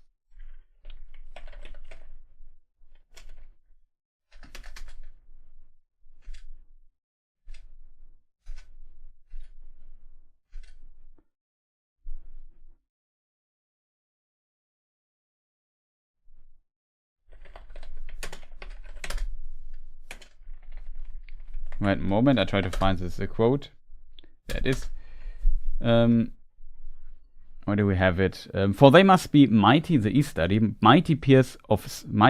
they must be mighty, peers of Sauron, but must forego might and clothe themselves in flesh, as to treat on equality and win the trust of elves and men. So they have to kind of take a more almost mortal form, though they are not mortal still, but they have to they have to reduce their might in this particular form. Though it seems like they can, in theory, bring some of their Maya power back if needed. At least that's how I always understood Gandalf being there. Otherwise, I guess you could make the argument that he was over. Actually, thanks for answering the Witch King and Gandalf stuff question. Don't worry. Also, thank you for joining. Let me just finish answering. Maybe you can catch up then later, if you're still interested. So this is an interesting question. The idea is a bit like, I find it strange that Gandalf can kill a Balrog, and then the Witch King, which is definitely not as powerful as a Maya, can then just destroy his form. Especially, this is Gandalf the White, and Gandalf the White feels like he is not necessarily a classic Istar anymore, like the other, like he was as Gandalf the Grey. There's like an interesting quote from when Gwaihir brings, when he wakes on the mountain.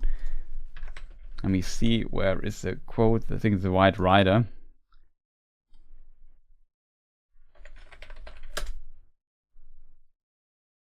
Yeah, here it is.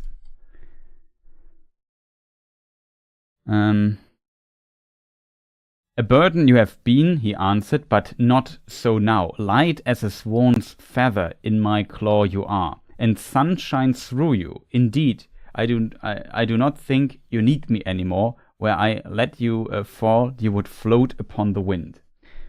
So Gwaihir kind of notices that the body of Gandalf is also changed after he came back. I think Gandalf the White is definitely a far more powerful entity than Gandalf the Grey was. He has potentially more of his power as Maya restored in this particular form. And yeah, the Istari power nerve fluctuates according to Eru's design. That's a good way to describe it.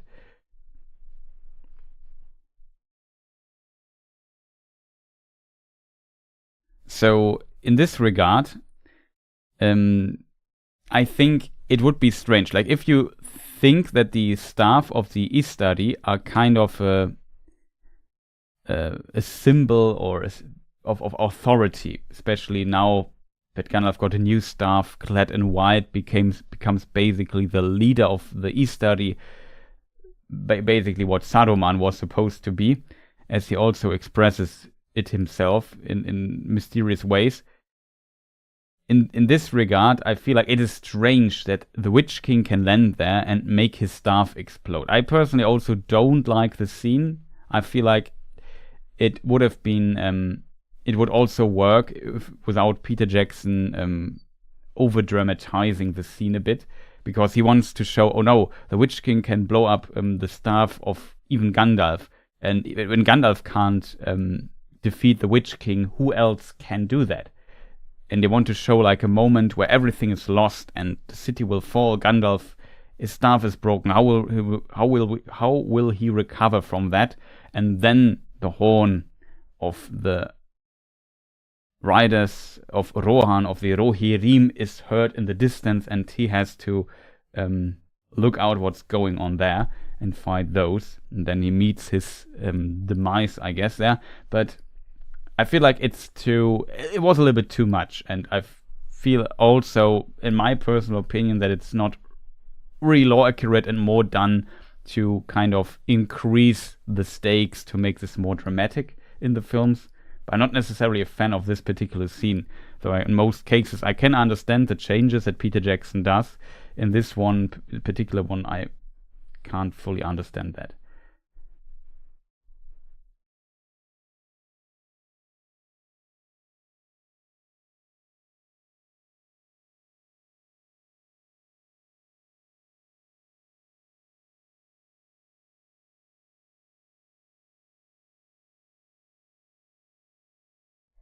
Which is an extension of Sauron himself, yeah. You could definitely say that he's more powerful when he's closer to Mordor and so on, yeah, for sure.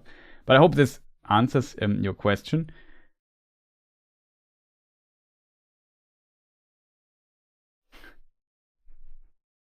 Then, no explanation why Gandalf is always late. You could argue that he arrived to Helm's Deep at the right moment, but could have helped to arrive earlier.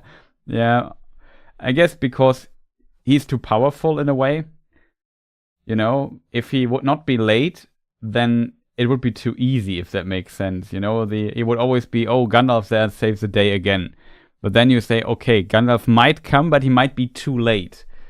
So he has to have kind of a flaw.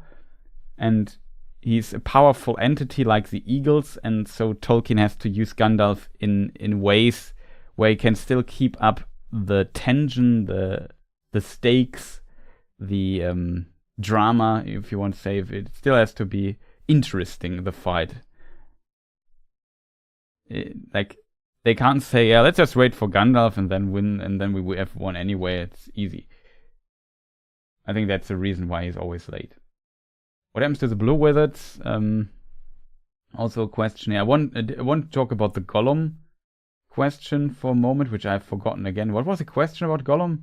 I always forgot the question.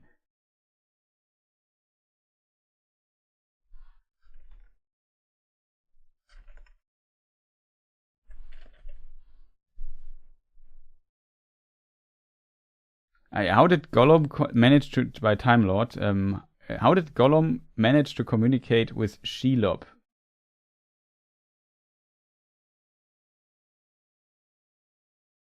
Or find her at all? That's also a good question, to be honest.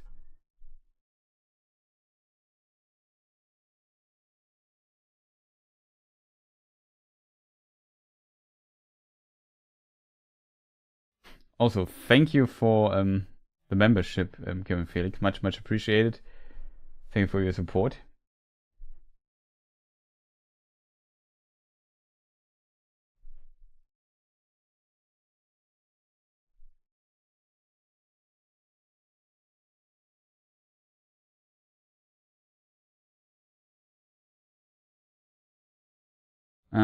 Let me just think. Shelob. That's a question I always had. I some years ago, it must be years because I can't remember it. We had a discussion about this as well in stream, and we talked a bit. And somebody had a good idea how he understands how Gollum and Shelob kind of communicated. I always feel like Shelob had some. I'm not sure if it's just me, but reading the Shelob's Lair chapter and so on, it always feels a bit to me that she has kind of, I wouldn't call it telepathic powers, but kind of. You know what I mean?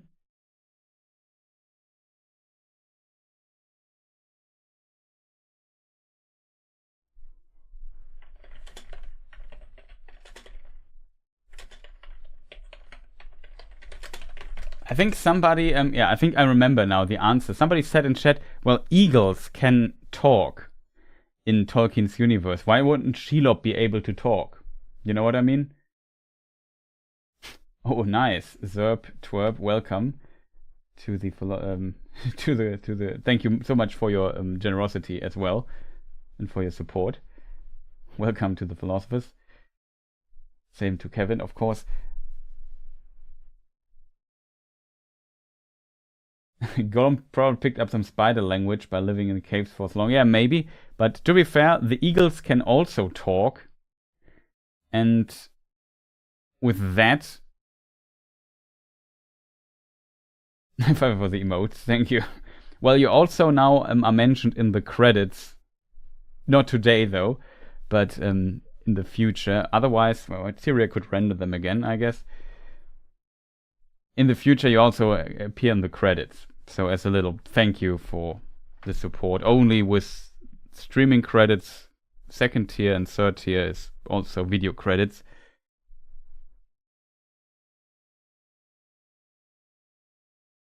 Shelob can be described as much as a demon, as a spider. Of course she can speak. Yeah, potentially she can just talk.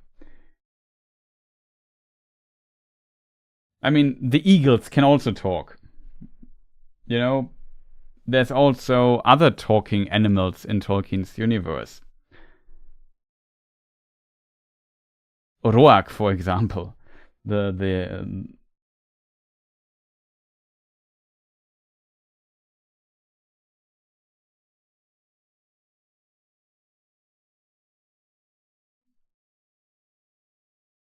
Don't mention me in the credits, please, if you don't mind. I must remain incognito, secret donor. Okay, then I won't mention you in the credits. Thank you for letting me know. Like, if you don't want to be in the credits, then just let me know and I won't put you there. I just have to write this down that I don't forget it. But if you don't say I should not put you in the credits, I assume you want to be there, so there's that.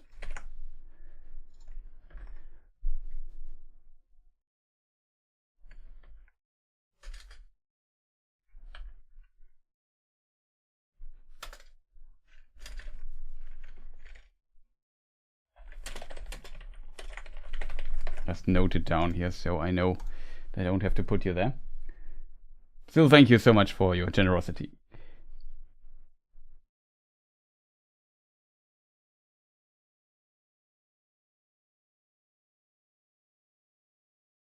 Yeah, she definitely can understand Gollum talk for sure. That's a good point by Toygun. Animals understand Radagast and they are just animals, being like Shelob certainly would understand other people even if she can't talk. Yeah, that for sure. So there are means of communication.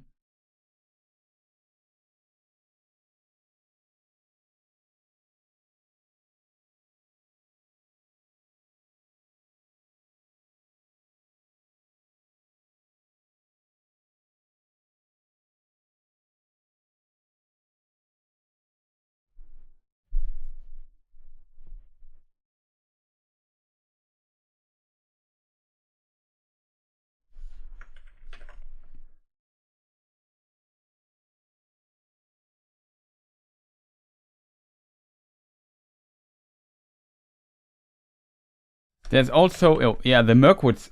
Speaking of spiders that can talk, there's another thing. In the films, I always got the idea that the One Ring helps Bilbo to understand the spiders. And in the books, though, the others, Thorin and friends, can also understand the spiders. So the Mirkwood spiders in The Hobbit can also talk and can be understood by normal people. So I think if the Mirkwood spiders, which is offspring of Shelob, can talk, why should Shelob not be able to talk? That's also a really good point I just thought of. You can maybe try to find the section, to be honest. Yeah, love float some. No, was the wrong book. We need The Hobbit. First of all, I need to remember which chapter. It's flies and spiders, I guess.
The fattest of these bundles, the spider went. It is poor old Bombur.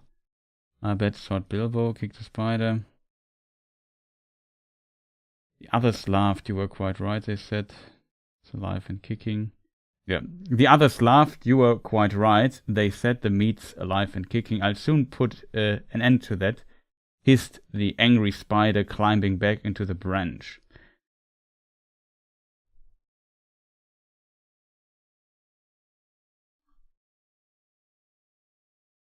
I'm not sure.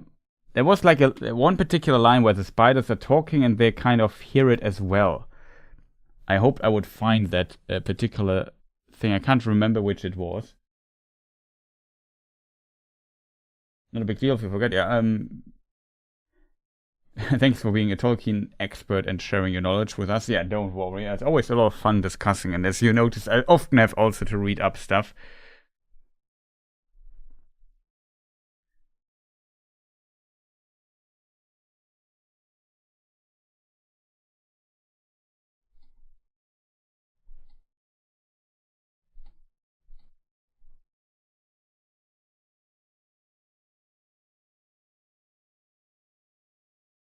Oh, Radagas, thank you so much for that watch party. That one time. Thank you so much for your generosity as well. Also, Radagas, welcome to the people. Much appreciated. Not sure what's going on today, but I definitely can't complain, I guess. I will do this thing. He did a back forward, slashing the spider.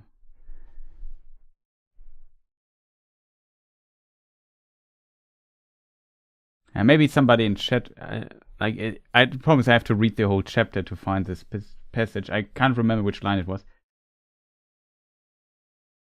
Spiders off. Suddenly Bilbo noticed the spiders, for they saw the spiders swarming. I could swear it was in the upper thing. I don't find it right now, but I think it definitely seems like the others can hear the spiders even though they don't have a ring on.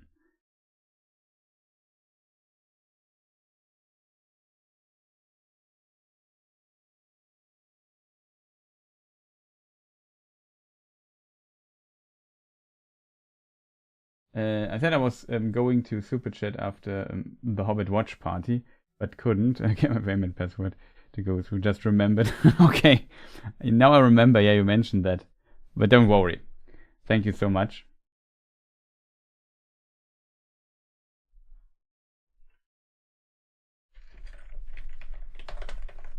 The Hobbit watch party was some time ago, though. That for me it feels like a few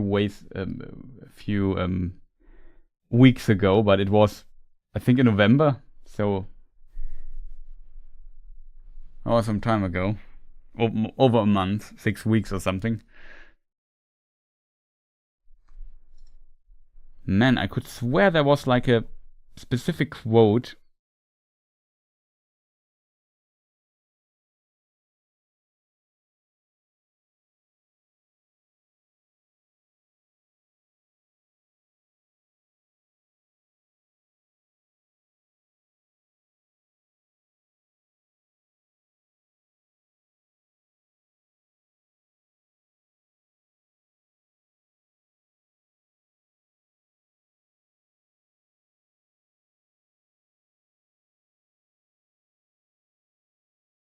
He sings a song there, particularly the spiders, blah blah blah.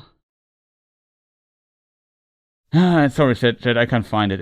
It's too difficult. It's a whole chapter. I have to kind of find a specific quote. But yeah, whatever. The point is they can talk as well, and they can be understood, in theory, even by normal people. Same with the birds.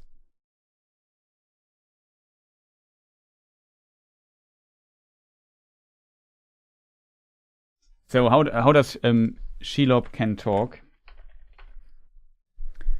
I always felt though there was like some ring to it in the Lord of the Rings book.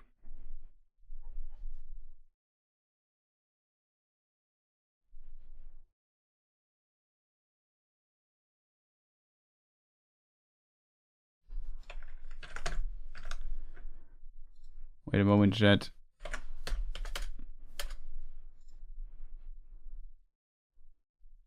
Already years before, Gollum had beheld her, Smeagol, who pried into all dark holes, and in past days he had bowed and worshipped her, and the darkness of her evil will walked through all the ways of his weariness beside him, cutting him off from light and from regret. And he had promised to bring her food. That's kind of interesting sentence, right? Already years before, Gollum had beheld her, Smeagol, who pried into all dark holes, and in past days he had bowed and worshipped her. And the darkness of her evil will walked through all the ways of his weariness besides him, cutting him off from the light and from regret. And he had promised to bring her food, but her lust was not his lust. Little she knew of or cared for towers or rings or anything devised by mind or hand, who only desired death for all others, mind and body, and for herself a glut of life, alone swollen till the mountains could no longer hold her up, and the darkness could not contain her. But that desire was yet far away, and long now had she been hungry, lurking in her den, while the power of Sauron grew, and light and living things forsook his borders, and the city in the valley was dead, and no elf or man came near, only the unhappy orcs, poor food and weary. But she must eat, and however busily they delved new winding passages from the pass and from their tower, ever she found some way to snare them. But she lusted for sweeter meat, and Gollum had brought it to her.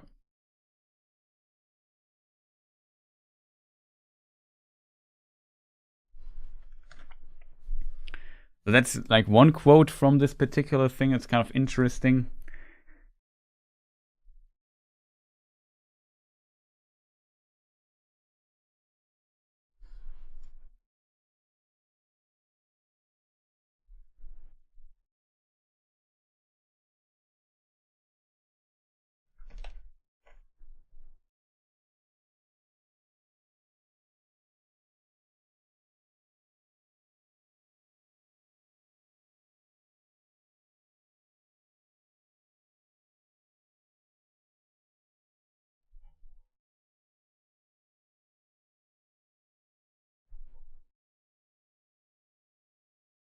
Warlife, welcome. Nice to see you.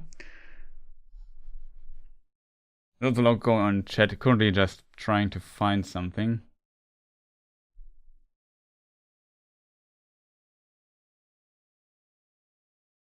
Another idea I just found here online, just reading something, is that she maybe could use Osanwe. There is telepathic abilities of elves and Maya, for example. And Osanwe is this, telepathic ability. So maybe she could use that as well, to be honest. Like, if Gollum worshipped her in a way, his mind would be open to her. Then she could, in theory, if she had this ability, also use Osanwe to communicate. Like this telepathic ability in Tolkien's world. I just watched Lord of the Rings for the first time yesterday. Watched all 3 straight through. Okay, that was a marathon watch then. I hope you enjoyed the films a lot. Really like them as well. Definitely masterpieces. Haven't loved them. Nice. Did you watch the theatrical cut or the extended edition? Original favorite character was Gandalf. Nice. Currently talking to somebody in Twitch chat for the YouTube folks wondering who am I talking to. My favorite is Treebeard. Extended. Okay, nice. The extended edition, I think I feel like the theatrical cut has better pacing, but the extended edition has so much more stuff, and if you just love the world and everything, then getting more stuff is better, and I think some parts make a little bit more sense in the extended edition as well, especially Faramir for the most part, so I guess there's also room for improvement there. Sorry for also not catching up with chat here. Oh, too nice. Welcome to you as well.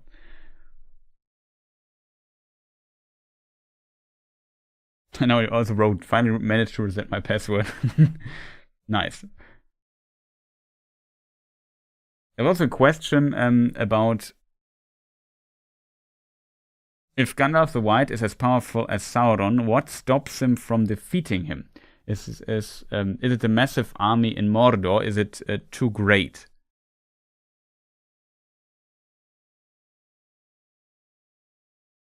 Otaku Simba also confirms that in the book of The Hobbit, the spies Mirkwood can just talk. Yeah, they talk to each other, and I could swear there is a hint that Thorin and his other dwarf friends also can hear them talk. It's not only Bilbo with one ring. There's also a question. Oh man, there's so many questions, chat. In case I ignore your question, it's not because I don't want to answer it. It's more I'm simply lost track about messages in chat, and then you just repost the question. Just copy paste it if you still have it. I guess it's always helpful if you post it again after a while. So the question about Sauron and power, we often get this question here in these lore discussions, and I can totally understand why, because it's a very interesting question and interesting topic.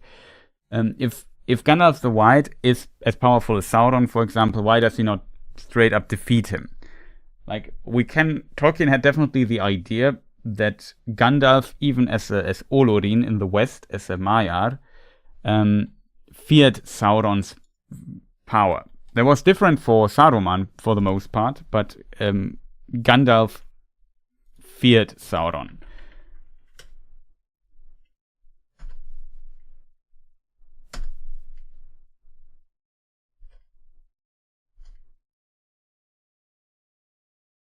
But Olorin declared that he was too weak for such a task. Olorin is the West continent name of Gandalf. We see him here currently on screen in the thumbnail that I use here for the background. That's just for context. Well, Gandalf comes in the Third Age, so here the West continent. At this time, the Third Age, the world is a sphere already. It's not flat yet anymore. Complicated topic, however, he comes from this continent here. Well, he's a bit further west. He lives in Valinor. Doesn't matter too much though, chat. And yeah, reading from Unfinished Tales, the Istari, it's an essay about the Istari that we find there. But Olorin, Gandalf, declared that he was too weak for such a task, so become one of the Istari, and that he feared Sauron. Then Manwë is the king of the world, the mightiest being besides God himself. He's like the leader or the king of the Valar, the powers in the world, basically angels of highest rank. Let me see if I have an artwork. I definitely have an artwork. There's Manwë. Kimberly80, shoutouts to her. Manwë, this guy. Manwë said to him, Then Manwë said that was all the more reason why he should go, and that he commanded Olorin. Legible words follow that seem to contain the word third. But at that, Varda looked up and said, "Not as the third," and Kurumo remembered it. So Tolkien's handwriting is known for being sometimes very difficult to read, and his son, Christopher Tolkien, who transcribed this handwriting text from Tolkien later in the book Unfinished Tales, couldn't read what's there. But he should go as a third Istari, potentially. And Varda, the wife of Manwë, said he's not going as a third.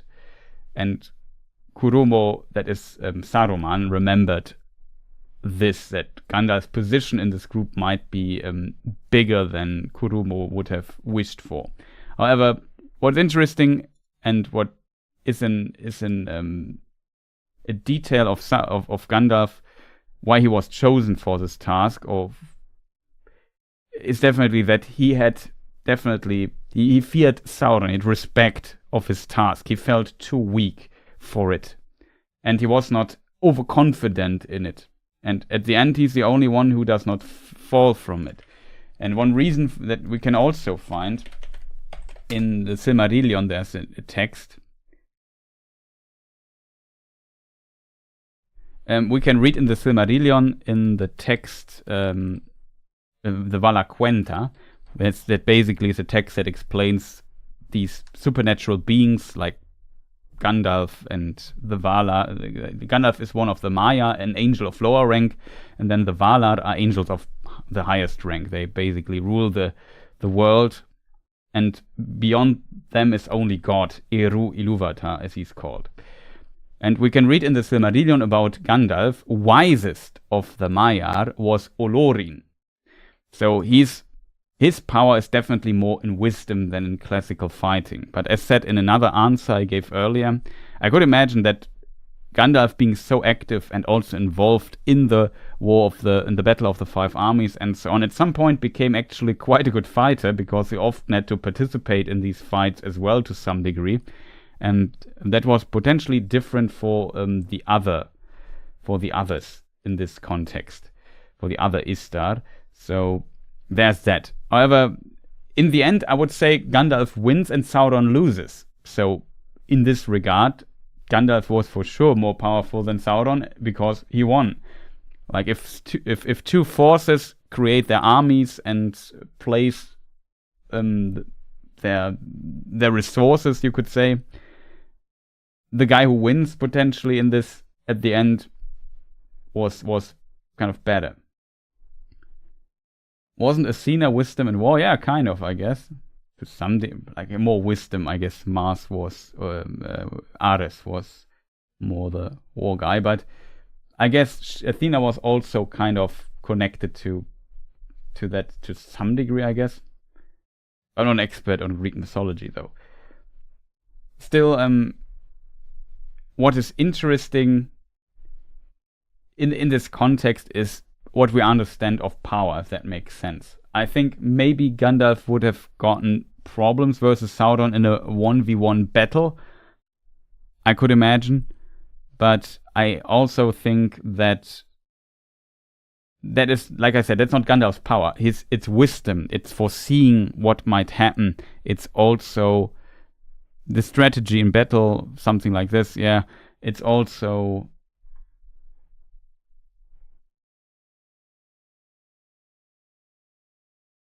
Okay, I'm currently very confused.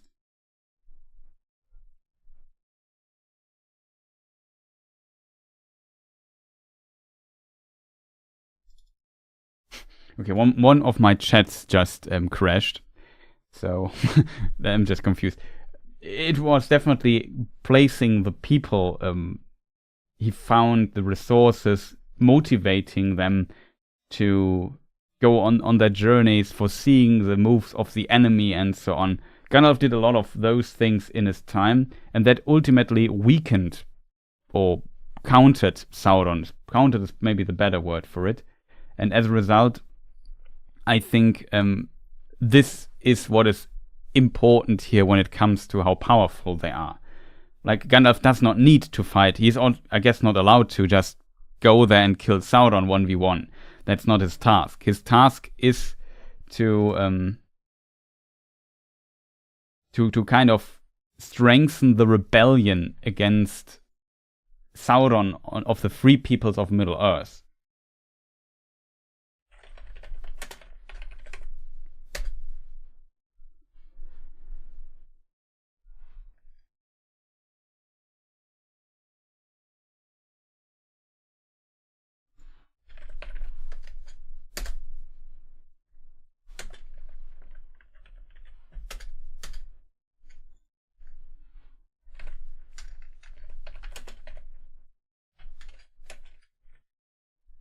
I'm trying to find...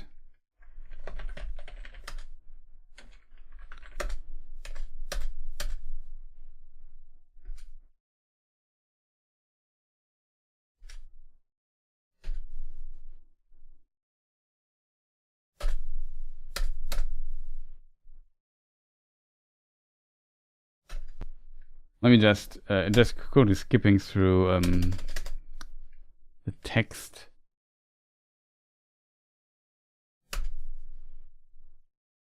Uh-oh, it's in the Silmarillion, I think.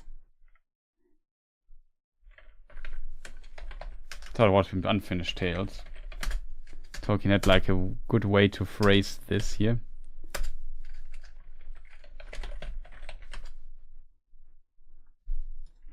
Okay, that might be too difficult to find. Rings of Power. No, it doesn't work here as well.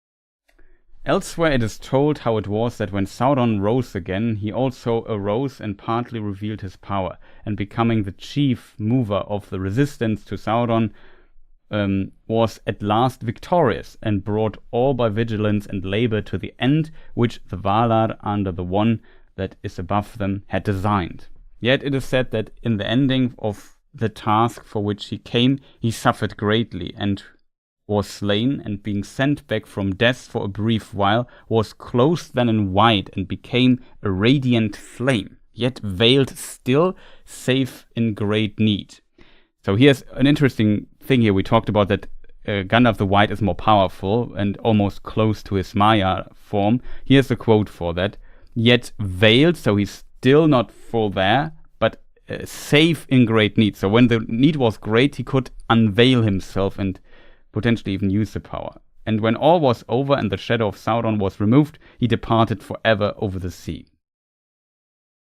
Whereas Curunir, Saruman, was cast down and utterly humbled, and perished at last by the hand of an oppressed slave, and his spirit went whithersoever it was doomed to go, and to Middle-earth, whether naked or embodied, came never back. Strange sentence.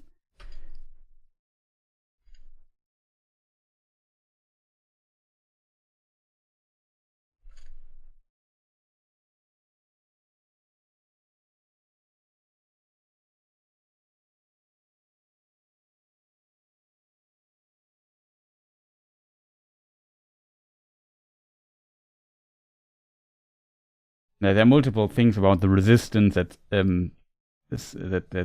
Gandalf had to form, basically.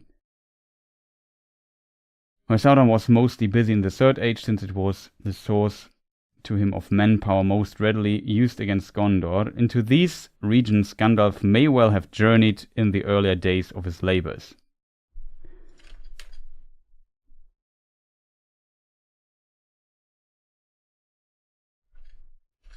So there are some interesting text snippets here.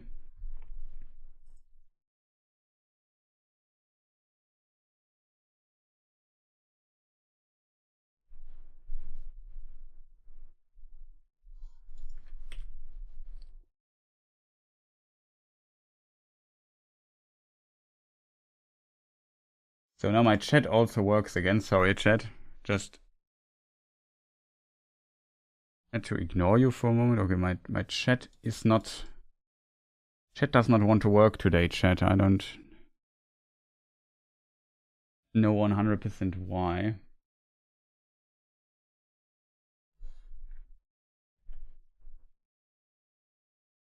I refreshed the wrong one.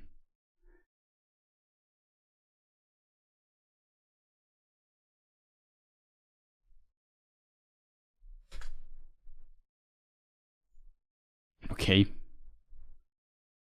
Don't ask me, chat.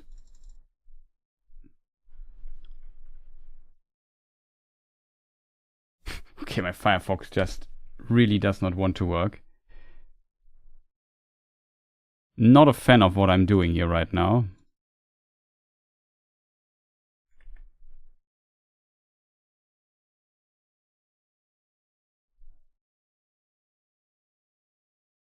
Try to get it back to work.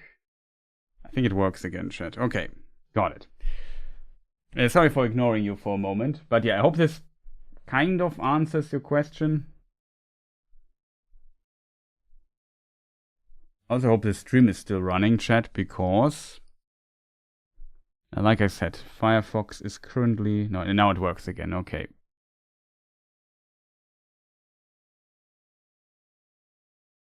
Said I, and it stopped working. Well, it's not great.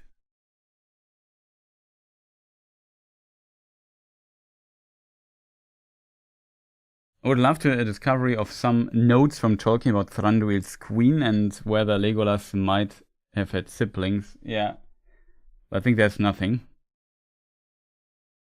Really appreciate it. Yeah, no problem. I hope this kind of answers your question. Now my problem is now I have to scroll up all the way and figure out where you wrote that.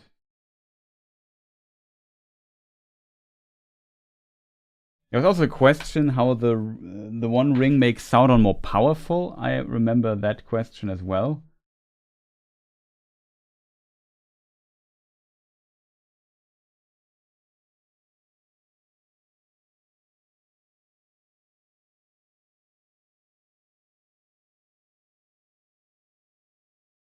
Let me just find it. Like I said, sometimes it's really tough to answer the questions. Like, I always want to take the time to answer a question. Well, how is Sauron stronger with the ring, which is a part of him? Couldn't Gandalf also create an artifact and put all his wisdom, faith, and holiness in it and become stronger? I think he could this. That's an interesting question, actually, Jonathan. It's a really interesting question. Could Gandalf also create a ring? There was also the question, which I skipped. There was a question about the two blue wizards. What did the two blue wizards do after the ring? After the ring was destroyed, after the War of the Ring? Where is the book, chat? Just have to find it really quick. That's the wrong one. That's the right one. Okay.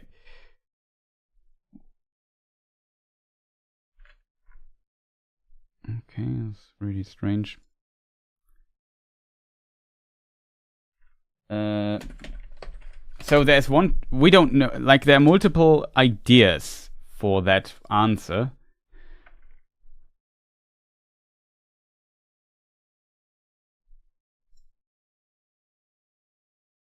Okay, now it should work. My computer kind of starts doing weird stuff, chat. Unsure where to start. There's a letter of Tolkien.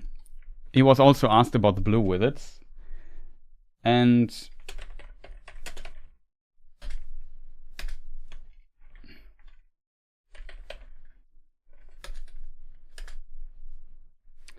there's a letter from Tolkien. It is letter 211 to Rona Bear. I hope I pronounced her name correctly. From 14th of October 1958.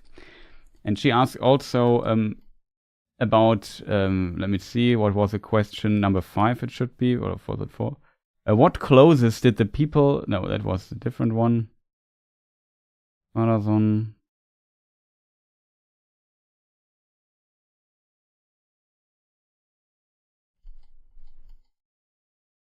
Question 3 it is, okay. My number memory. Question 3 of...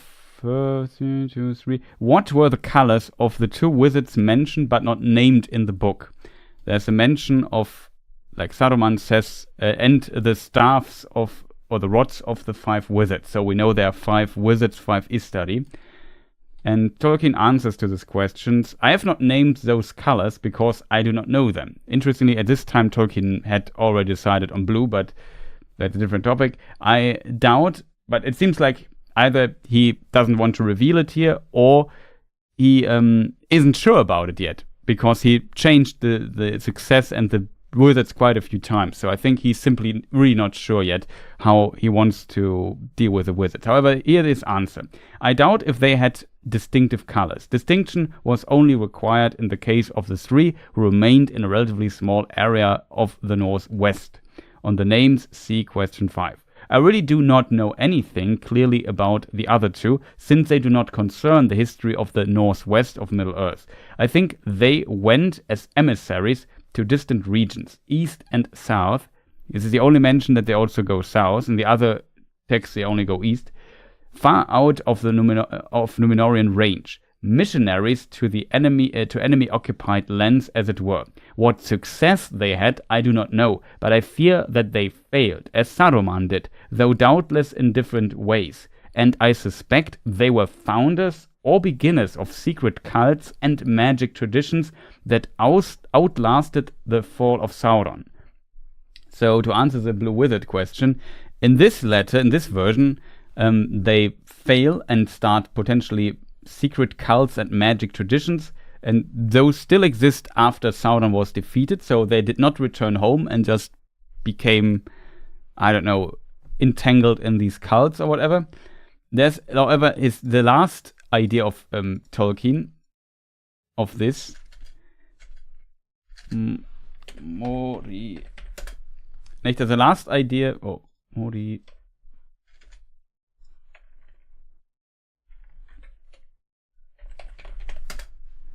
The last idea of Tolkien from round about 1970 to 72. So he died 73, shortly before his death. He wrote this. It's pretty difficult to read. It seems some words are missing here and there. Their task was, like he also names them here, Mori Nechtar and Romestamo. In the other text, the Istari essay, they're called Palando and Alatar. There's another mention of them where they might have been called Hymenar and Palikendo, I think. Doesn't matter too much. Here they are called Mori Nechtar and Romestamo, Darkness Slayer and East Helper. Their task was to circumvent Sauron, to bring help to the few tribes of men that had rebelled from Melkor worship, to stir up rebellion, and after his first fall, to search out his hiding in which they failed, and to cause dissension and disarray among the Dark East. They must have had very great influence on the history of the Second Age and Third Age in weakening and disarraying the forces of East, who would both in the Second Age and Third Age otherwise have outnumbered the West. So in this version here, in this little text snippet, Tolkien describes the two Blue Wizards as being successful, actually. In this case, they would have just returned to the West and basically had also had a success in defeating Sauron and stirring up this rebellion as to stir up rebellion against those, so that the forces of Sauron in the form of the Easterlings would not have outnumbered the forces of the West. So in this regard, they also had kind of a success and help there. It's not clear what they did here in this text after they failed, but after they succeeded, if they are successful, there's no reason for them to stay in Middle-earth. And as Gandalf, I could imagine that they might return then to the West continent Aman. Let me just show it to you on screen. So where they originally live, and continue there with their existence. But it's not clear which version now is canon. In this version, they are successful. In this letter, they are not successful. And then there's another version where they are briefly mentioned in the Unfinished Tales chapter, or in Unfinished Tales in the chapter The Istari. They're also named differently. In Nature of Middle-earth, there's also a mention of potentially two of them where they have a different name for whatever reason. But there they are not the Blue Wizards, they are the Guardians and appear there as the Maiar accompanying the elves wandering here from Cuivienen to the West continent in the First Age. Well, that's actually the wrong map.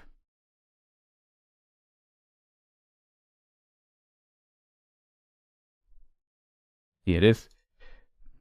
So the elves, very early on during the Years of the Trees, awake here, walk all the way up past this thing here, go to Beleriand, and then some go to the West continent using this island here that can move.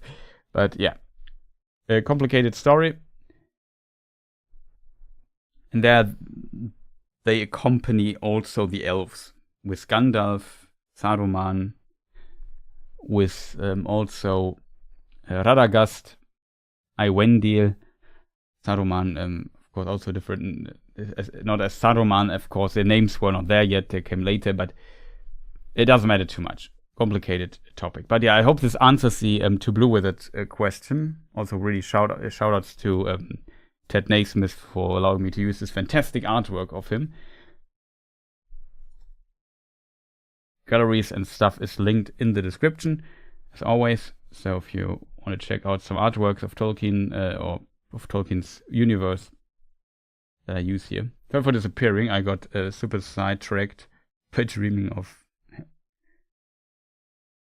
helping and studying life. Don't worry. So, the Sauron ring question. How does this ring make Sauron more powerful? That's a good question, to be honest. Always a bit difficult to...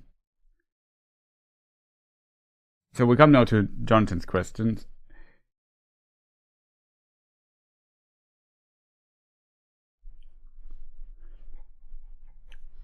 So the question of power is always difficult to answer.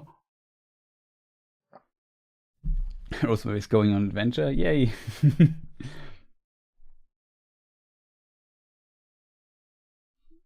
How do we start with this question or answering this question? I would start, as always, with the letter, because there's a letter of Tolkien, which I often quote here in chat,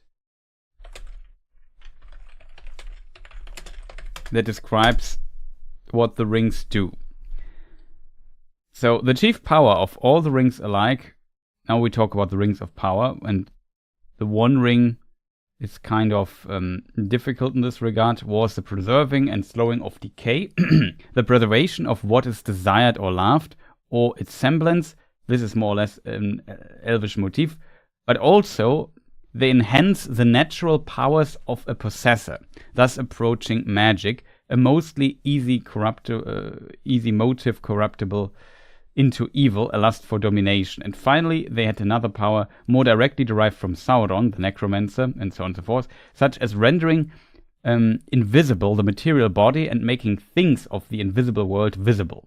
The elven rings of Eregion made 3 supremely beautiful and powerful rings, almost solely of their own imagination and directed to the preservation of beauty. They did not confer invisibility.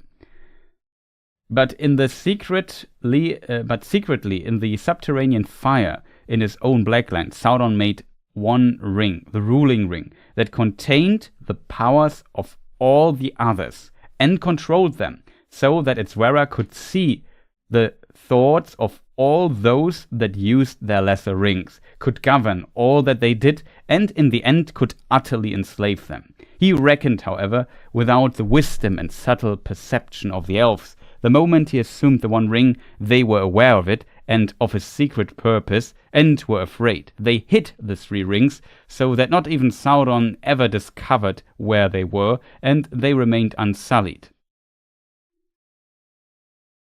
The others they tried to destroy.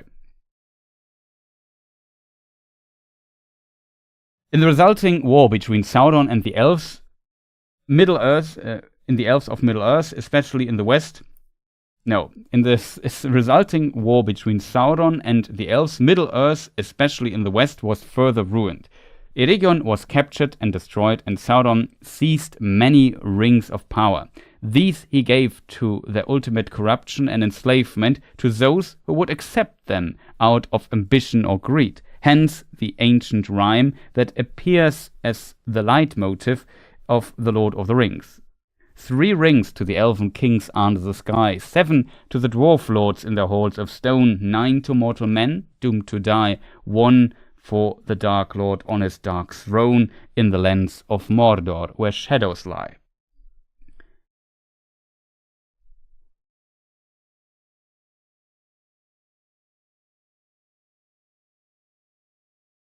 So, in this letter, basically, Tolkien gives a book publisher a summary of his book and his Silmarillion stuff and so on. It's a very interesting letter. It's letter 131 to Milton Waldman. It's a US it's a book publisher in the US.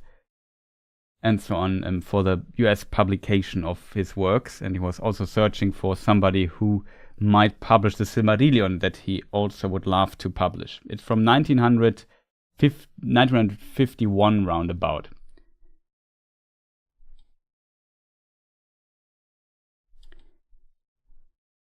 So yeah, it's a very interesting letter. Can recommend it. I think it was extended in the current extended letter version of the Letters of Tolkien that came out last year, I think, or the year before that, I don't know, but recently. And this basically explains what these rings do and how this kind of works. So the idea of the One Ring in its original design was to enslave the other rings. And these other rings, all of them, all 19 other rings plus the lesser rings, I guess, were, but the great rings, there were three, the 7 and the 9 were originally all elven rings.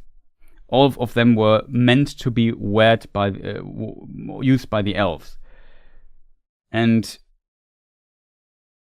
Sauron's plan was then to make a master ring that could control those, and with that he would have gotten elves as servants under his will.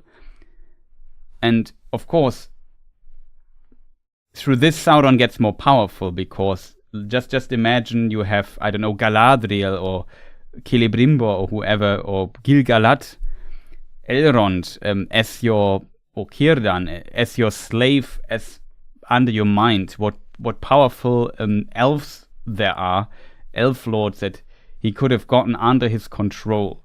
And further, this would also weaken the existing elves already, because the rings would have been used by the elven leaders, and those could have also brought their subordinates into this equation and so on. So there's huge potential for Sauron getting more powerful with just getting these servants. So that is the reason why Sauron might use this. However, you're of course right. If Sauron puts a lot of his own power into the ring, why would he get more powerful just by using the rings? I think potentially he would not really get powerful in the beginning, but I think Sauron kind of split his entity or parts of it into beings. Like, he put a lot of power into this ring, and while he had this ring, it was kind of like one being. Still, as we learn later, I guess Sauron, even without the ring, can recover a big part of his power, because in the War of the Ring, he does not have the One Ring, but he's still almost able to conquer Middle-earth with it. And as a result, you can imagine, like, he split a part of him, he split a bit of himself away into this ring, if that makes sense, and then regenerated also a bit of his former strength. And then potentially over time, that's my interpretation, just saying here, he could have gotten, I guess, stronger, if that makes sense. Further, the ring enhances the ability of the wearer. That's kind of the power of the ring, or the idea behind it. It sounds strange that in case Sauron that would work, like I said, because he put his power into the ring anyway, and his main physical form lost this power, if that makes sense. But it's like stock investment that pays dividends. Yeah, like maybe kind of. But like I said, that's my interpretation. It's not like something Tolkien that directly mentions or so.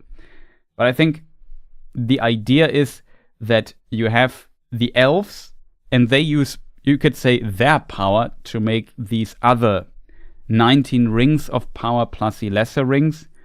And all those rings, whoever they have, are under the power of the One Ring. And these, like, Sauron was not needed, except for his advice and maybe touching the rings, for these rings to be created. This was done with the energy of the elves themselves, not by Sauron. So he made only one ring. The other rings were made by the elves. But with this one ring, he controls all the other rings. You know what I mean? So he kind of gets something back for it. It's an investment, you could say, as to keep in this and it kind of pays when other follow his advice. And that is exactly what happened. Even though he was not successful in the end to enslave the elves, he then changed his plan, collected the rings, and gave at least 9 to men and 6 to the dwarves, because in one text dwarves believe that the ring of Durin was given to the dwarves by Celebrimbor and not by Sauron. So Sauron only gave 6 rings to the dwarves, I guess. But difficult to tell if that is just a dwarf misbelief or whatever, to maybe look a bit better in this regard. Hard to tell, or if it's a fact. It doesn't matter too much. He was not fully successful with the dwarves, but to some degree he was successful there as well. But he was very successful with with men, and got powerful servants in the form of the 9 Nazgul as well, that even thousands of years later are still his commanders, and did a lot of brought a lot of trouble upon his enemies. So he definitely got quite a bit paid back for his investment there, even though he had to change the plan one time, if that makes sense. And then, of course, they became known as the 9 Rings of Men, though it seems they were always intended to be 9 rings and 7 rings and 3 rings in their making. It was not like, yeah, there are 16 rings and we just split them up in weird ways. But no, there might have been distinctive rings, if that makes sense. But yeah, in this regard, it is kind of how I think Sauron got his power, because due to these rings, these other rings of powers, his enemies got weaker for the most part. Only the 3 rings were kind of countering him, because the elves could use them, but they could only use these rings in times when Sauron had not the One Ring himself. Then they could actually do something with it. That is why the loss of the One Ring, was so devastating for Sauron, because without the ring, he can't fully control the other rings. It is different for the Nazgul, because they were already so bent under his will, that even without the One Ring, he had still control over them. They had no other chance. Their will was basically undone.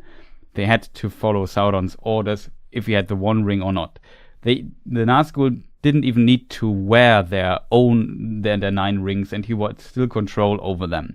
He later collected the rings of the Nazgul for himself, and the remaining rings of the dwarf. When it comes to the dwarves were, as Tolkien describes, simply too stubborn to fall under the will of Sauron, you could say. And they were also made, or in their nature, they're not kind of compatible. They cannot turn into race. They cannot be dominated by another will. It's not possible. And Sauron underestimated, or did not know about this probability of the dwarves, of this ability, you could say. And he was angry at the dwarves that it didn't work. But in the end, it made the dwarves greedier. And due to this, we know that the Balrog destroyed Khazad-dûm, and this weakened the dwarves massively, because their main kingdom was suddenly lost, and so on. So Sauron, even though the rings of power, he could not control the dwarves, they still had an evil tendency, and brought definitely also doom or devastation over the dwarves. And so the dwarves, also free peoples of part of the free peoples of Middle-earth, also got weaker due to having these wings on the long run, and this helped Sauron in the end as well. Like, if your enemy gets weaker, you get more powerful. If you don't get weaker as well, if that makes sense. And so in this regard, I think it's more complex. There was another question that I skipped, but it fits here as well. That was about, why didn't Gandalf make a ring of his own and get more powerful? I'm not sure who asked the question, but it was also a very interesting one. And Tolkien had like a philosophical concept that he called the machine. And the machine, Tolkien described this basically, or Christopher Tolkien talked about this in a lengthy interview. You can find it on YouTube. There he talks about that the machine is a shortcut to power. The One Ring is a machine, so to say. You have it as, for example, I don't know, Galadriel, Gandalf, or whoever takes it, and he gets more powerful through this. He doesn't have to work for it. He just is simply suddenly more powerful just by having the ring. Even Frodo, like Galadriel says to Frodo that he also improved due to this. Not as much as a more powerful entity would, but also he says that, for example, his vision got keener and so on. Let me just read the quote here from the Mirror of Galadriel.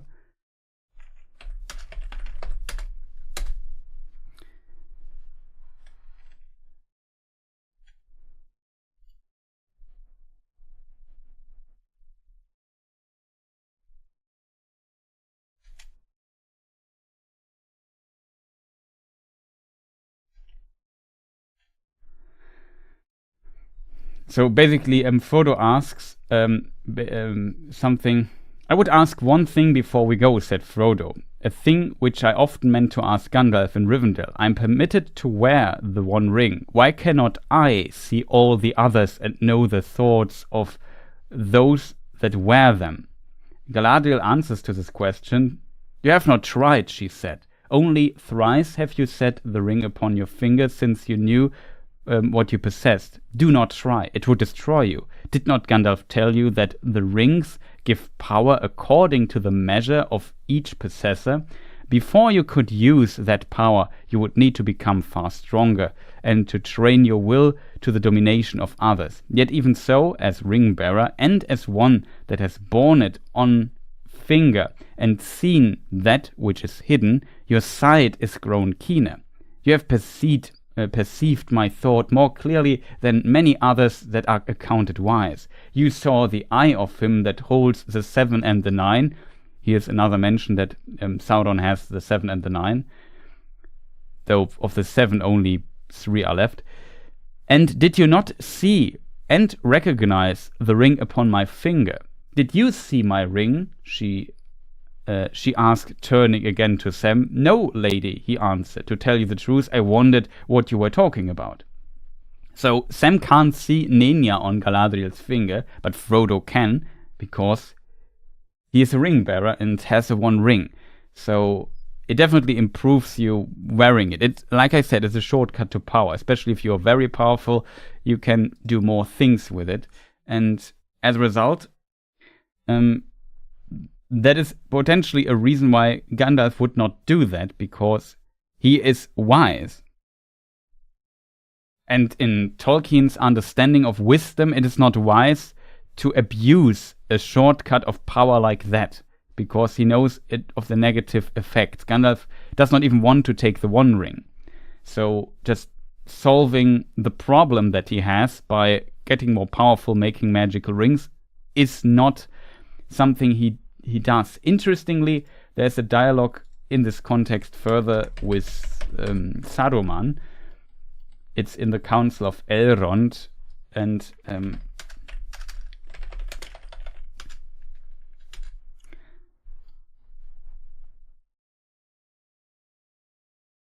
here you will stay, Gandalf the Grey, and rest from journeys, for I'm Saruman the Wise, Saruman, Ringmaker, Saruman of many colors.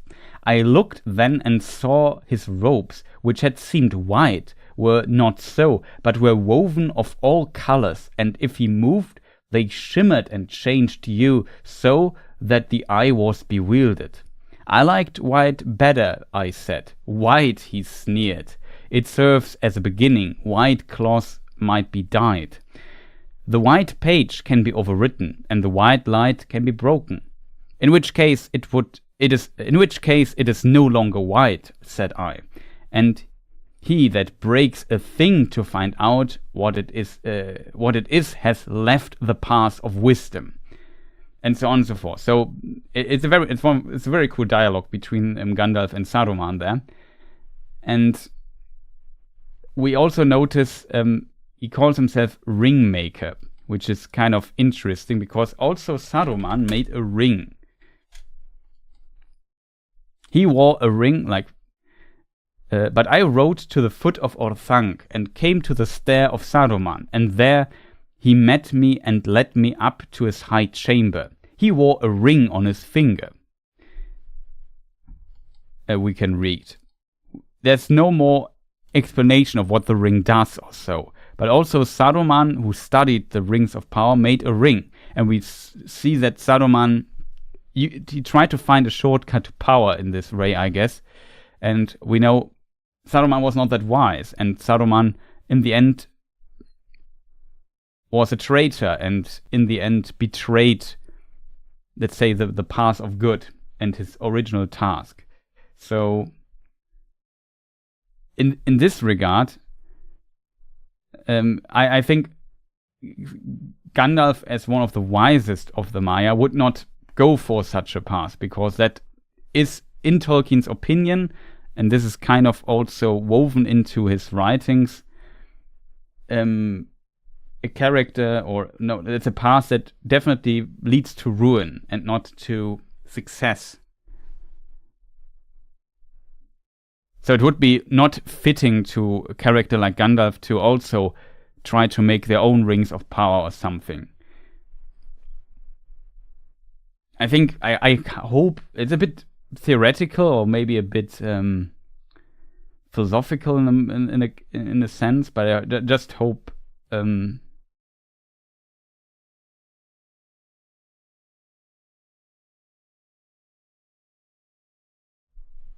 in this answer, I hope it was kind of understandable. I'm not sure who asked the question originally, but I think since we were talking about the rings of power and so on, and the One Ring and Sauron, and who's more powerful, Sauron and Gandalf, and what are their powers, what do the rings do, I think this kind of fit here into this section to explain. So I hope this kind of was interesting for you people.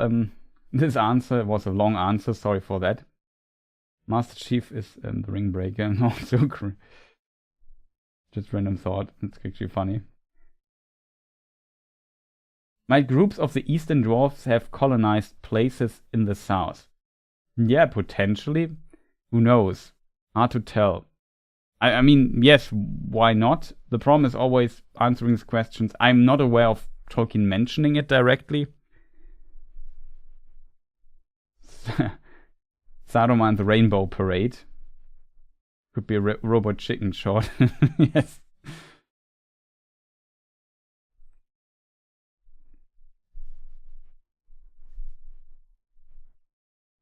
Just imagine, just I know you're making fun of this. Just imagine Peter Jackson would have decided to show Saruman in this rainbow coat that he was wearing. Like, or just imagine the next, like at some point they might make a new Lord of the Rings adaptation, a trilogy as films or so, because filmmakers love to do the same things over and over. Just imagine they show Saruman as he is in the books, like with his how it's described. I just read it a moment ago. The Ringmaker.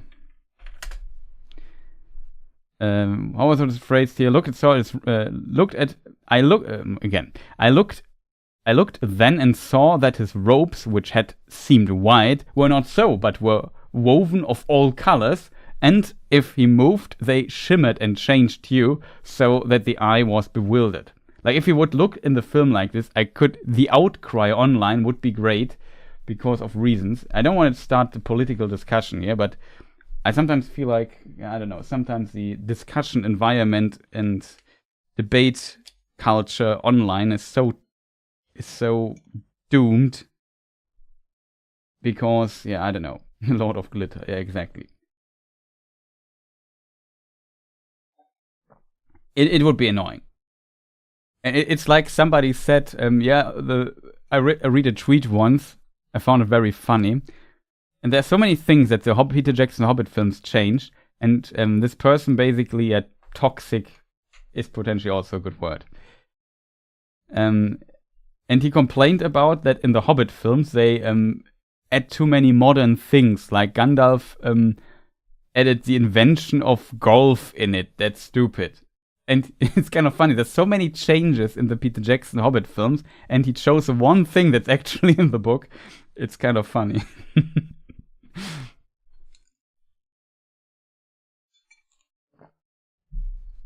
Or the person, I'm sure if it was a male or female, but it doesn't matter.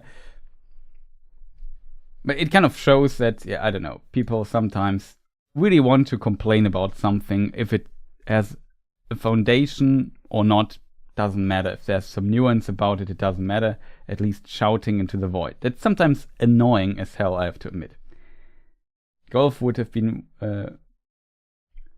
way more badass if it involved goblin heads. That's true, I guess.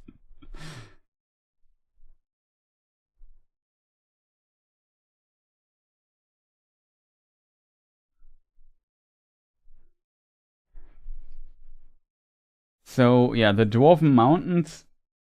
There are definitely mountain ranges in the south. Let me just go to the map here, chat. I could imagine that the Orokarni is definitely a place where they are, but you see it goes very far down here. There's some additional stuff. It's not official, I guess, but I could definitely see that dwarves were also living down here in these ranges. Here's a big mountain range as well. Are these yellow mountains, chat? I don't know exactly, but yeah, it's complicated in this regard. But I could imagine it only says that they are east, so they're not. There also is like a distance thing in one text about where the dwarves are, but yeah, I don't know.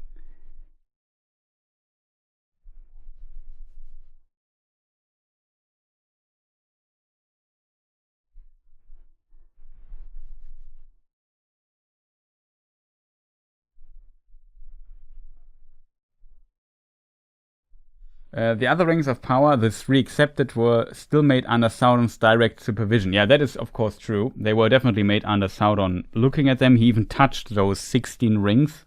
He did not touch the 3 rings though. They were unsullied. But yeah, he was there, but it was not his work. He let the elves make those rings, and he just had to give them advice what they had to do. It's kind of a different investment than putting a big part of your own being into a ring. You know what I mean? Tolkien liked to use colors. He had yellow mountains and southern range of the Grey Mountains, early Arda and so on. Yeah, definitely.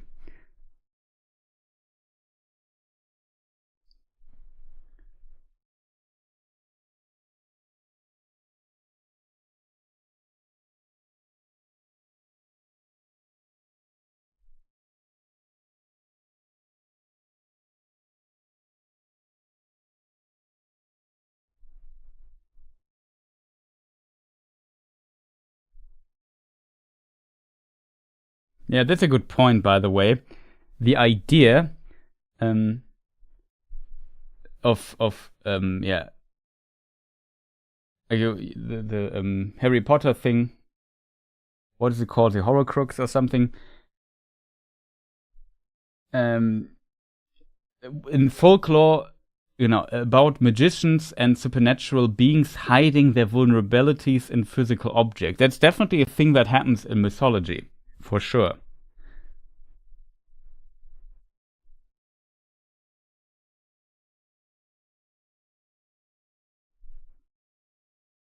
But we know also J.K. Rowling also read The Lord of the Rings and The Hobbit, I guess. So it is possible that she drew inspiration from there, but it could also be mythology. It's not like Tolkien also drew a lot of inspiration from other, like from mythology itself, I guess. But since he was a very influential writer for the fantasy genre, it's kind of likely that she drew inspiration there. But maybe she also drew directly inspiration from the mythology. Definitely a possibility as well.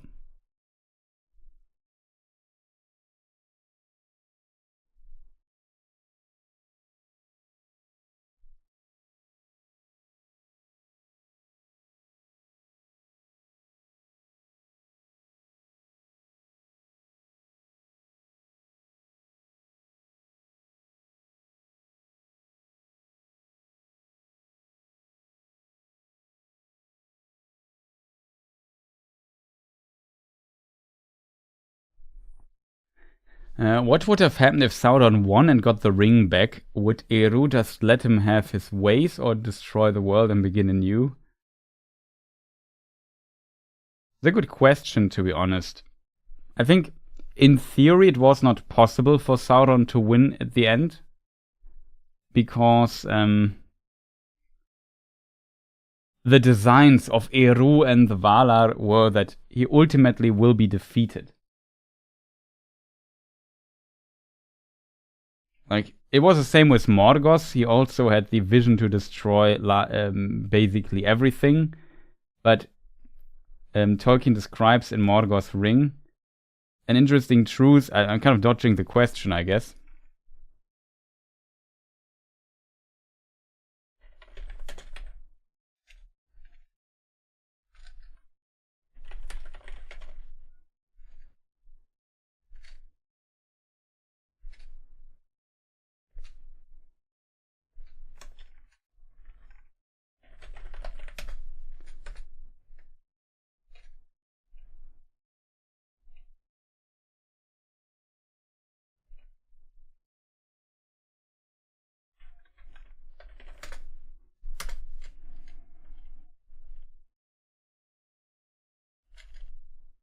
Okay, this is too often in the book.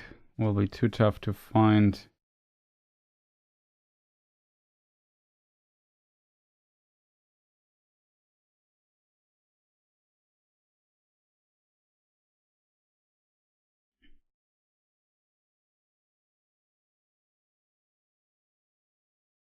There's a text in Morgoth's ring. It basically says that Morgoth at one point was so good at deceiving that he even was able to deceive himself.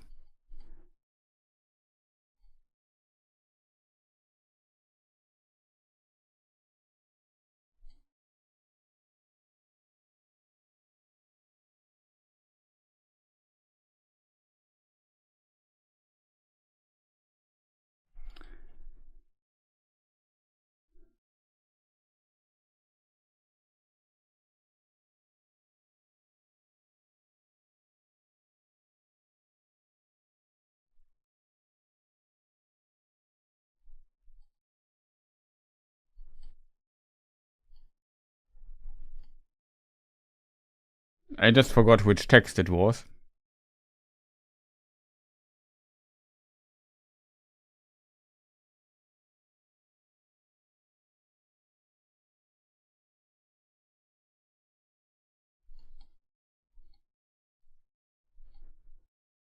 No, it's not here. Oh man, it's so difficult to find. I'm not even sure.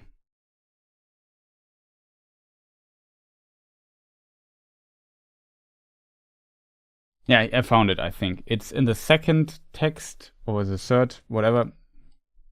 Well, it doesn't actually matter. It's the seventh text. Close call. I found it. So Tolkien basically writes about Melkor, or he became so far advanced in lying that he lied even to himself and pretended that he could destroy them and rid Arda of them altogether. That's about Morgoth, the master of Sauron, though. I think in a way Sauron must also lie to himself that in the end he can win, but he actually can't.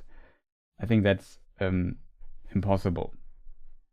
So in a way I could dodge the question by saying, yeah, there's no chance he can win. It's not designed that way. If he would, though, like just pretend a theoretical world where he could, then I think you might be right that yet again Eru or the Valar at some point either wait for the end of the world and say screw Middle-earth, but I don't think they would do this. They would maybe come to Middle-earth and defeat Sauron then. Same as a second War of Wrath would happen, I guess. But even the War of Wrath happened because it was kind of the design of it. But yeah, it's tough to say.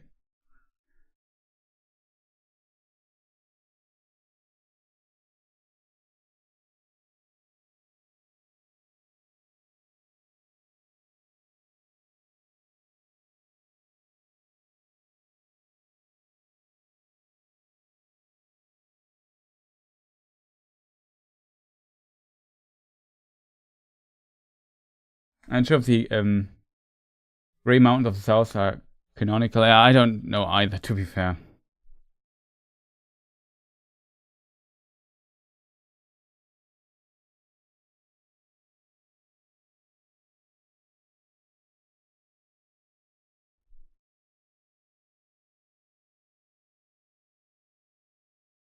Du bist such an artist.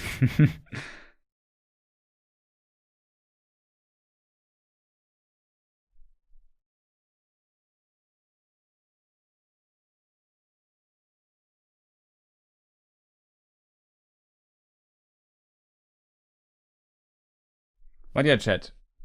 Where are we question-wise? Were there questions I skipped, chat? In case, like I said, post them. Feel free to post them again. I could swear there was also, wait, there was one question that somebody had a film question or something like that some ages ago.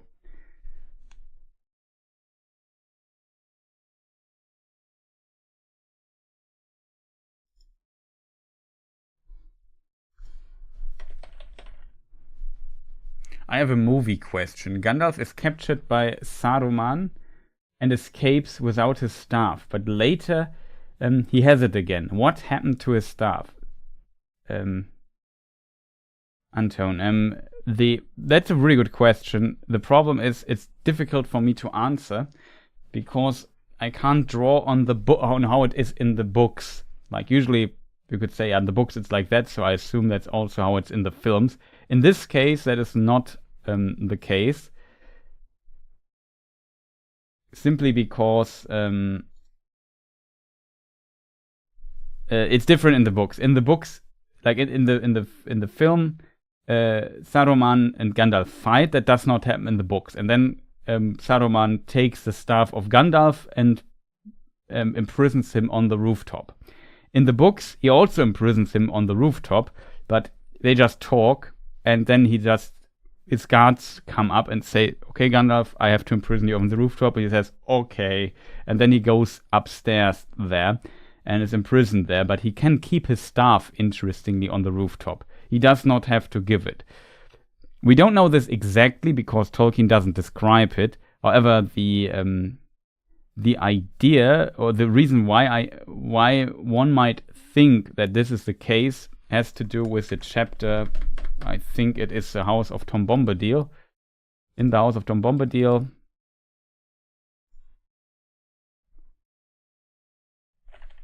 Frodo has a dream, and his dreams are often kind of like a vision. In the Dead Night, Frodo lay in a dream, and so on and so forth. Let me just see. It seemed to Frodo that he was lifted up, and passing over he saw that the rock wall was a circle of hills, and that within it was a plain, and in the midst of the plain stood a pinnacle of stone, like a vast tower, but not made by hands. And on top stood the figure of a man. The moon, as it rose, seemed to hang for a moment above his head, and glistened in his white hair, and as the wind stirred it. Up from the dark plain below came the crying of fell voices and the howling of many wolves. Suddenly a shadow like the shape of a great wings passed across the moon. The figure lifted his arms, and a light flashed from the staff that he wielded. And a mighty eagle swept down and bore him away. The voices wailed, and the wolves yammered. Yammered? In German we have this word jammern. We have the word jammern, which means complaining, kind of, or I think that's the same. There's the same. Both words. This here has the same root. However, there was a noise like a strong wind blowing on it.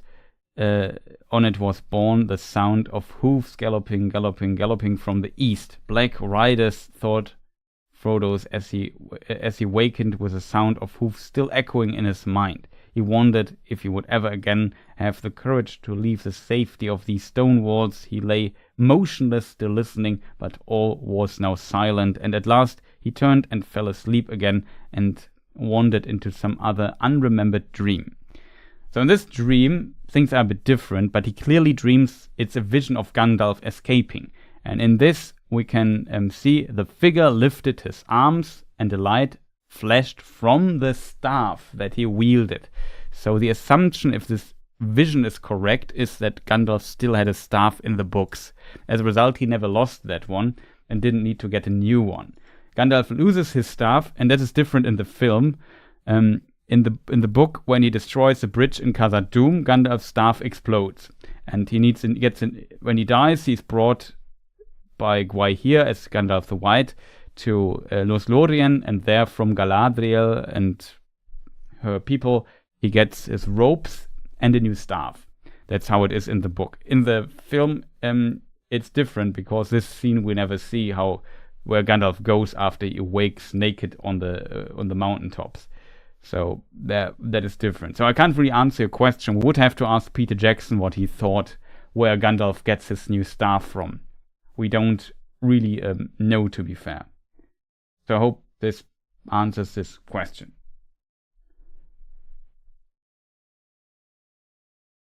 Well, to catch up with chat a bit, self-depiction of... We had this. I also agree that bad guys were never meant to win in the end. Yeah. I think Tolkien believed in the good, so the forces of good always win in his book. That also brought up the question of why Eru allowed all of this to happen, but I guess it would be like asking why does evil exist, etc. Yeah, I mean, you need a story, you know. For example, Fëanor is also not a wise and nice elf, but it's an interesting character because he does so much nonsense and so many terrible things and is like not very... He's not a boring elf, as Helen would say.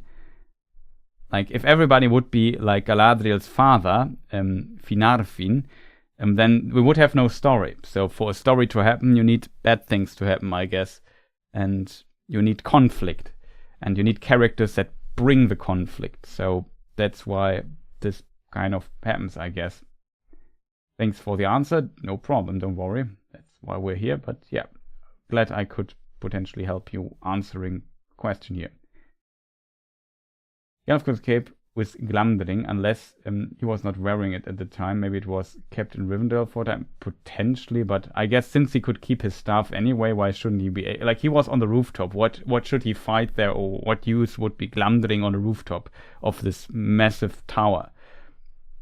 It's not a rooftop, sounds always wrong, but you know what I mean. The top of the tower Orthanc.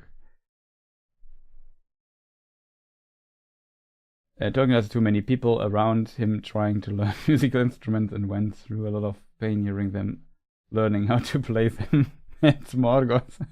Okay, that's a cool idea. Or a cool theory for where the idea for the Ainu Lindale comes from.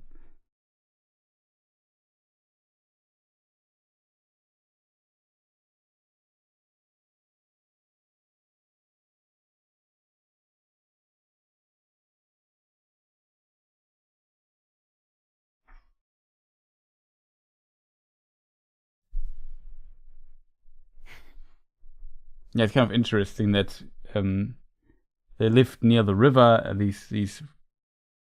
The Sturs kind of liked water, it seems, and then Frodo's parents drowned by boat accident. That's the one that would meet Gollum. Yeah.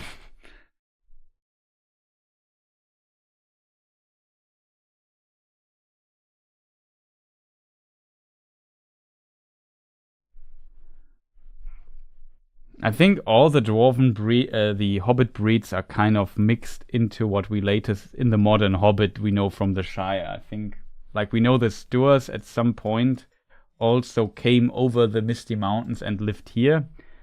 And they potentially mingled then with the other tribes, which also came over here. And then we were in Bree, and from Bree they went to the Shire. So I think there's like a lot of... Like, I could imagine that they crossed a bit. Tolkien describes it a bit in concerning hobbits.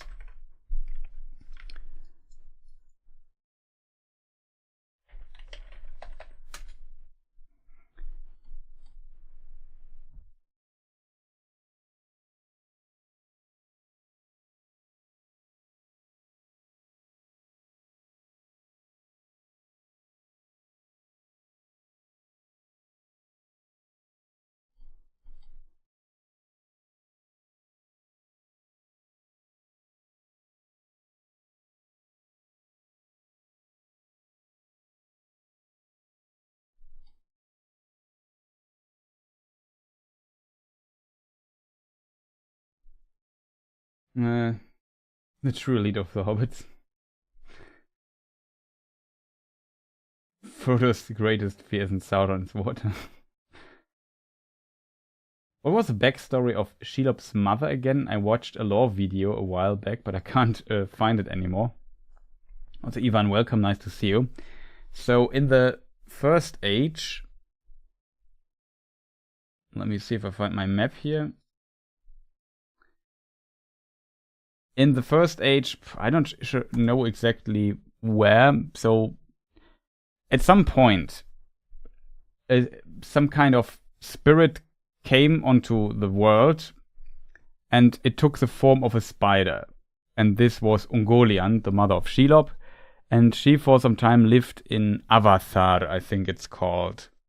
I'm not sure if I have it here on my other map. Like, this is the West Continent Aman during the First Age time. And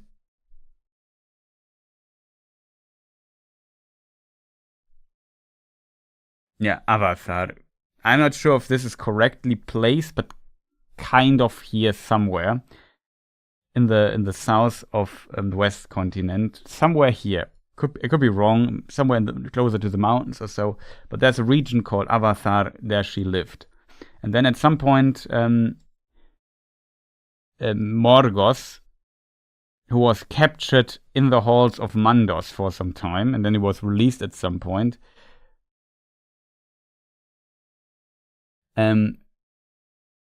He then could walk these lands, and he went to Avathar and made contact with Shelob and convinced her to attack the two trees with him together.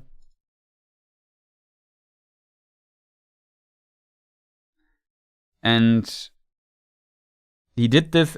Oh, sorry, you can't see it, chat. Sorry, my mistake. Forgot to switch the scene. Here again, so that's the West Continent. Avathar is down here, somewhere here. I don't know exactly. And here in the halls of Mandos, Melkor, after his crimes, after his first defeat, was chained for 2 ages in the First Age, and then it was released at some point. He went to Avathar, allied with Ungoliant. Not sure if I just said Shelob, I mean Ungoliant. Ungoliant lived here, and then they decided, or if she followed, or he convinced her to attack the 2 trees. Then they went here while there was a feast going on I think in Valmar, and cities here were also, I guess, kind of empty. And then, Ungoliant destroyed the 2 trees, and then they escaped all the way north. Now I have to switch the map again. All the way north over Helcaraxe to Beleriand. And there, and on the way, he also stole the 3 Silmarilli. I forgot that part, so we have to go one back. He also made a hold in Formenos, killed the king of the Noldor elves, the father of Feanor, Finwë, and took the 3 Silmarilli from him, and then moved over this path here back to Beleriand. And Ungoliant is kind of, I don't know, I always compare to like a black hole or something. She wants to devour everything, even light, and she devoured, or the juice, whatever you call it, of the 2 trees of Valinor, and grew stronger and more powerful, even so much that she could overwhelm Morgoth, or Melkor here.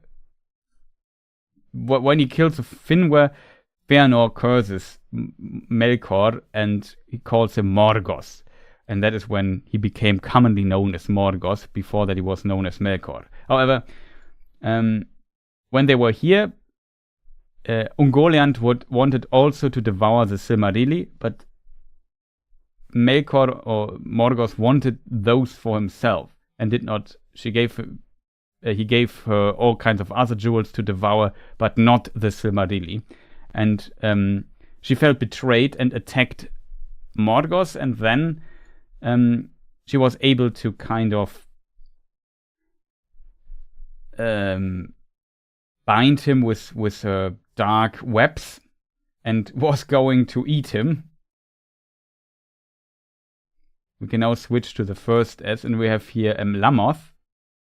And if I remember correctly, this is where he screamed very loud, and then from Angband, his Balrogs with winged speed came over the mountains to help him, and they cut through the with their flaming whips and swords through the webs of Ungoliant's webs and freed her master and saved him. But the scream of the terrible scream of Melkor, of Morgoth, can still be heard here in these mountains. So that's how the name came to be. I think Lamos.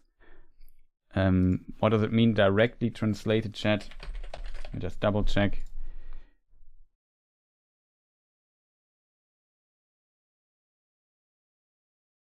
It means something with echo in the name, the Great Echo or something like that, because his cry would still echo in this area here.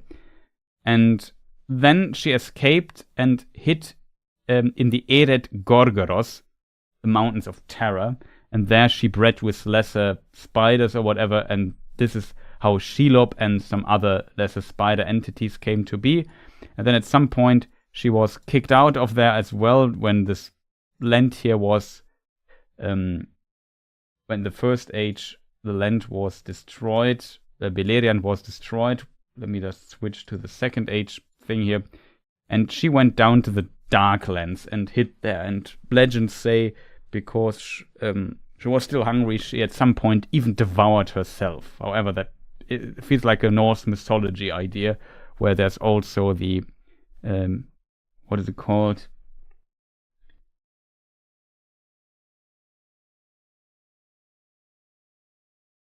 Jormungandr, something like this, right? This massive snake that also devours itself. Whatever, doesn't matter. Tolkien definitely had some mythology to draw inspiration from this. Here there's a snake, here's a spider. But yeah, something like that.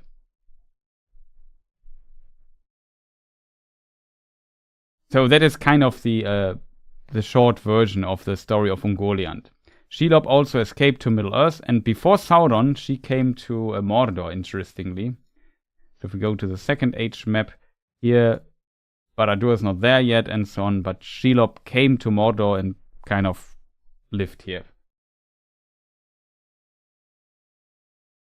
Yeah, Jormungandr, something is a snake called, right? Norse mythology.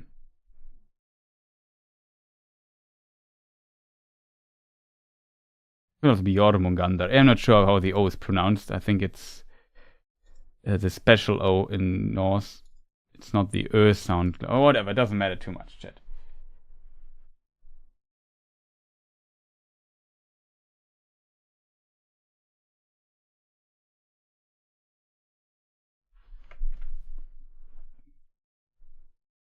The World Serpent. Midgard Serpent, also known.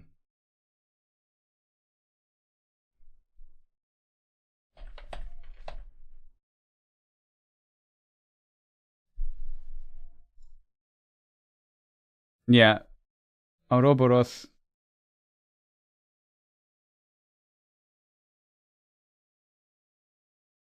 Ancient symbol depicting a serpent or dragon eating its own tail. Western tradition via ancient Egyptian mythology and Greek magical tradition. It was. But yeah, that's I think the Greek version of it. I was more Norse mythology. But I guess it also exists in other mythologies as well, chat. So yeah. Guess it works. That works too.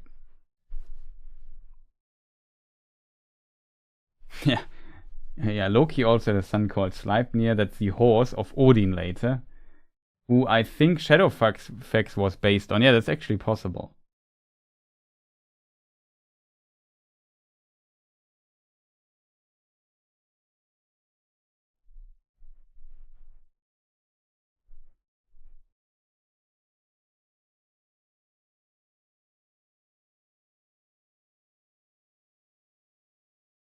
Glück.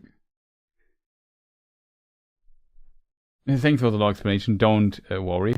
That's what we are here for. I hope that kind of works. Beyond that, what happened exactly with Ungoliant, we don't know. Simply because there's not that much mention anymore after that. We only know that Shelob is still around during the Lord of the Rings events, so she survives. What happened with Ungoliant, we don't know exactly. But yeah, it's kind of an entity of darkness that wants to devour light. I find this very interesting. If she's considered a Maya or anything, it doesn't look like it. She seems to be like a special case in Tolkien's world, same like Tom Bombadil and folks like that. Yeah, it's hard to tell with these beings that are in theory immortal. So I don't think she dies, but maybe she's diminished. Who knows? After eating themselves. Yeah, I don't know.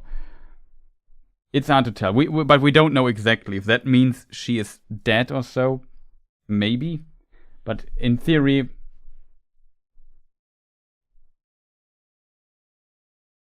have you tried?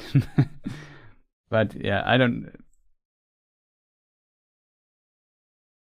My spine doesn't work like that. I think the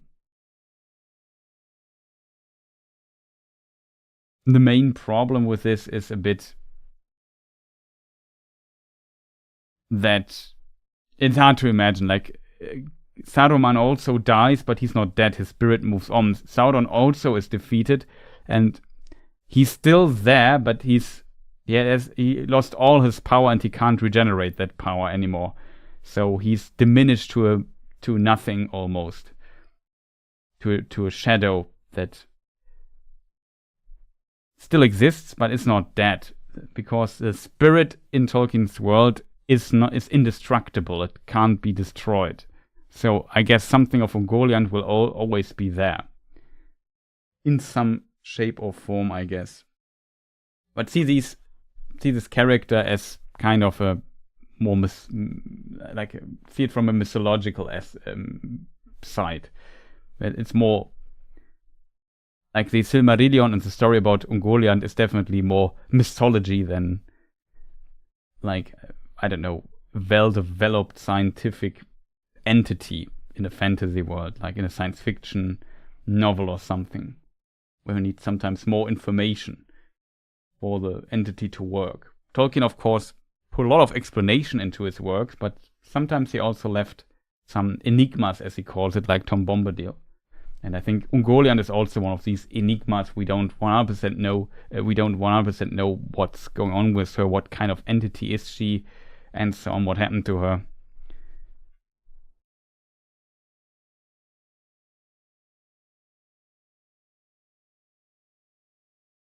Crafty Spirit had a question on the capture. Is it possible for you to repost that question?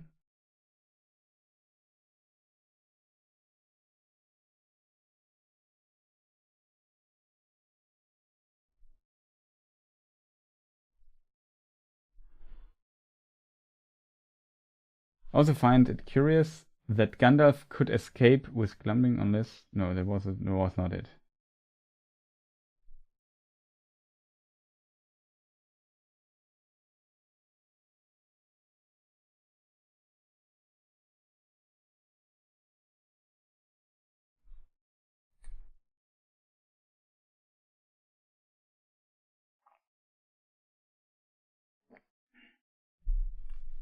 Let's just drink something. Turns out talking for 3 hours straight stiff is kind of exhausting.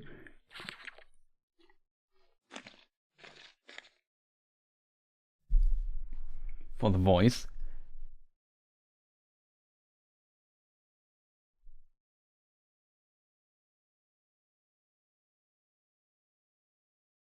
And was it about how Gollum escaped? Question regarding Gollum.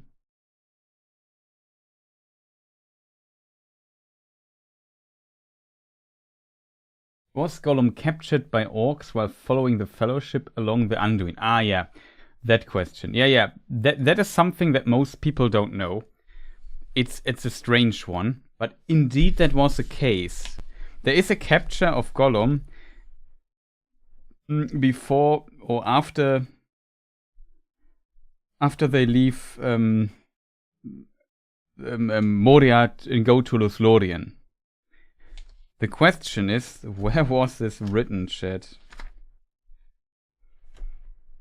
It will be tough to find. No, I think I made it. If I'm smart, and to be fair, it's very unlikely that I'm smart in this case. Let me see. Yeah, I found it actually.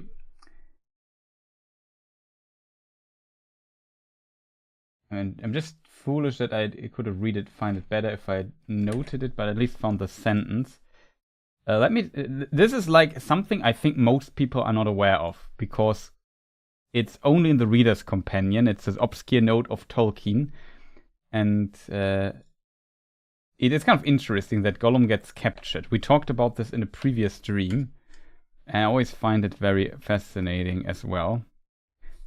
So it's hope the page is correct. It's page 360, I think, on the Reader's Companion of Tolkien. 380, 70, 60. Yeah, here it is. And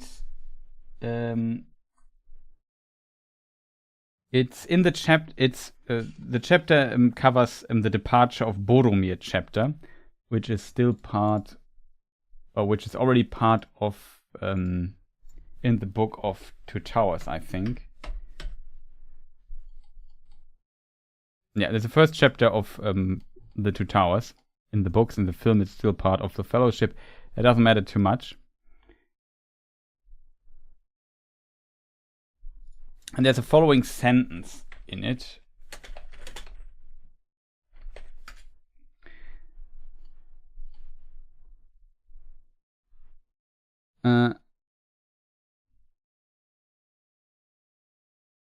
Yeah, he also says, "Nay," said Legolas, "Sauron does not use the elf runes, neither does he use his right name, nor permit it to be spelled or spoken," said Aragorn.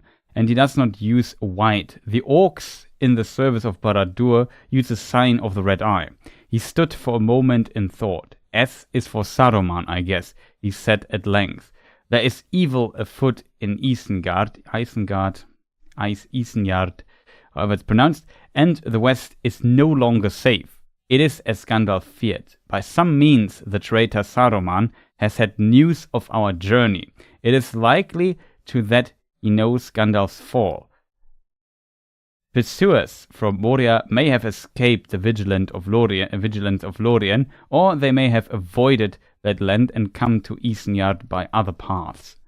Orcs travel fast, but Saruman has many ways of learning news. Do you remember the birds? Well, we have no time to ponder riddles," said Gimli. "Let us bear Boromir away."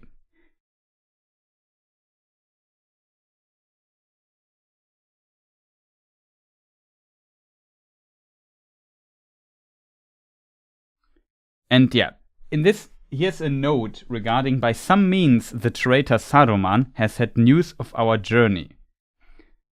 Pursuers from Moria may have escaped the vigilance of Lorien." And here Tolkien, it says, "Scheme gives a detailed account of events since the company escaped from Moria." There are multiple dates listed here in this particular thing.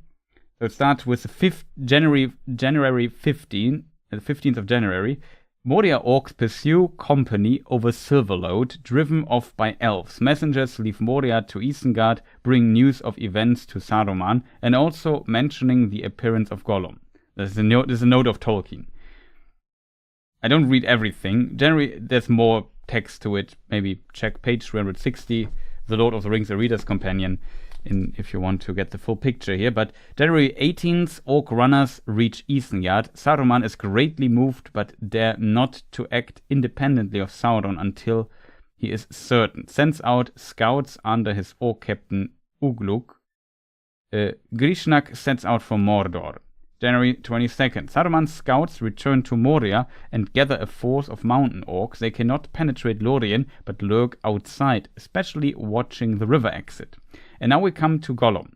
January 24th, Isengarders capture Gollum and torment him for news. Gollum escapes after revealing that the hobbits of Shire were with Gandalf, and enough is said to make Ugluk certain that Ring was with the company. Ugluk sends news to Isengard of hobbits, but not of the ring. So here we have the interesting little note that while basically we basically see that in the state before that they cannot penetrate Lorien. They cannot go, well, the company goes to Lorien, they cannot go there as well. And we learn that Gollum also can't go there, and that actually the orcs of Isengard capture him, torment him for news, and then they learn about some news of this. And this is what this particular line in the book implies. Moin Schnarke, nice to see you.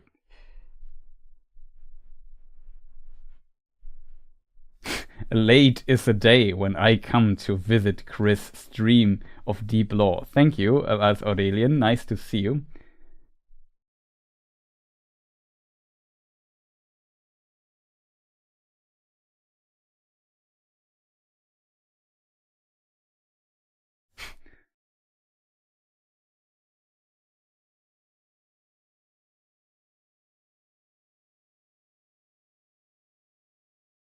Crawler of muddy caves. What news in the mark? Begins torturing him before he has a chance to reply. I was also wondering why stabbing the Witch King makes your limbs hurt so bad.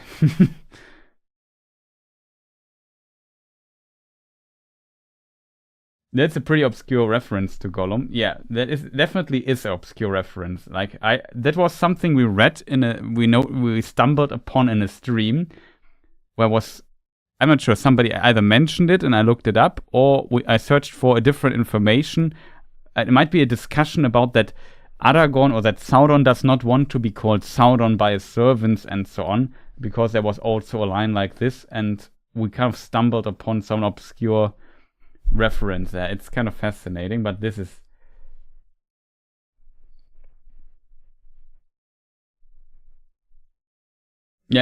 but Crafty Spirit, that's again. Poor Gollum, thanks for the quote. Yeah, no problem. I like I said, Reader's Companion, page 360.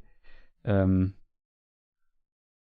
the book, it's the departure of Boromir,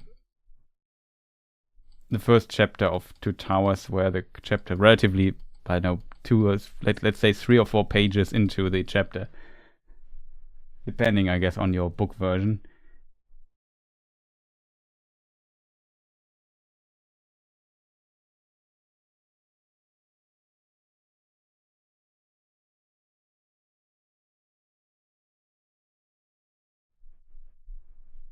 No, that's a good.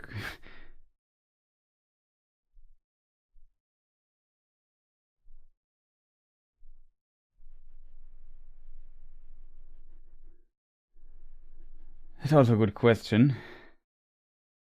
But yeah, it's an obscure reference, I agree. But it's kind of fascinating that there is something. And we discovered it, kind of. Like, learned something new. That's always nice.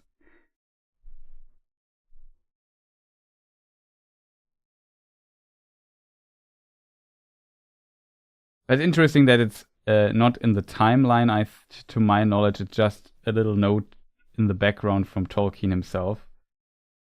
I think somewhere it says that orcs had orders not to hinder Gollum if they saw him. I guess Saruman was violating orders. Makes sense. Yeah, potentially. Like, Sauron let Gollum go originally because he knew he was like a driven being and he would potentially help his cause, because he also wanted to get the ring. And that would ultimately help Sauron if he would be successful with that. Also, Happy New Year, as Aurelian. Not sure if I wished you a new year yet. Possible. But yeah, really good stuff and questions here for our first lore Q&A stream in 2025.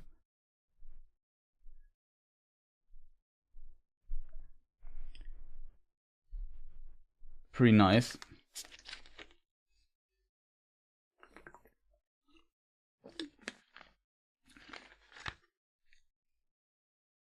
He never skipped apps and staying gym strong core. That might be the best explanation. Sauron basically delegated part of his job to Gollum. Yeah, you could say that.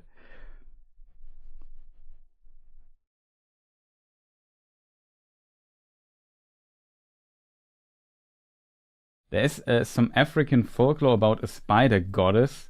He was born in South Africa. Might be something there. I'm not sure. It is possible, but Tolkien left South Africa pretty early in his life. I'm not sure when exactly, to be honest.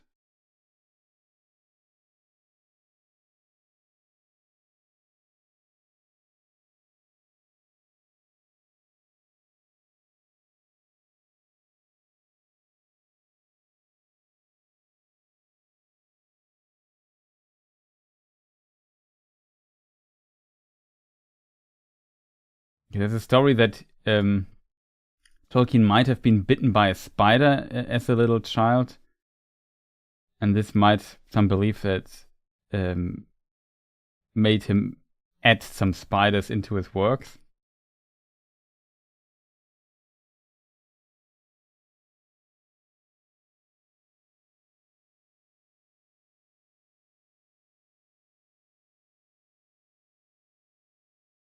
However, Tolkien seemed to admit that he had no actual memory of the event as an adult. Yeah, when he was 3, he went to England with his mother. So that was like very early in his lifetime when he was in South Africa. He went to England with the age of 3, which was in, I don't know, 1895, something like that. 96, I don't 1% sure, but something like that.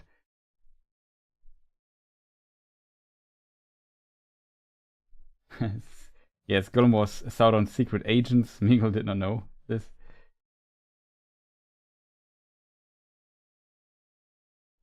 Did you have anything to celebrate Tolkien's birthday a couple of days ago? I only wrote it, of course, a tweet to and posted also on the Discord server. To be honest, nothing too special, I have to admit.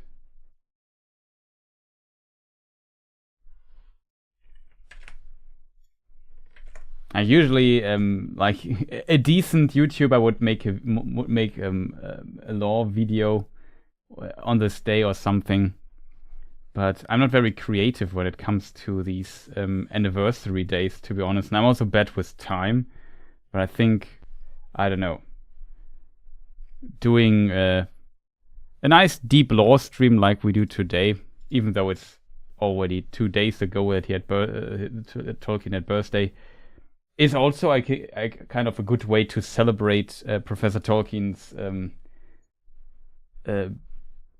birthday there.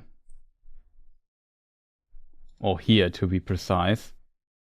133rd birthday, which is kind of iconic in a way. That it's so long ago that he was born. Reminds me a bit of Bilbo's 111th birthday. I'd love to see Tolkien's take on a tarantula. Yeah.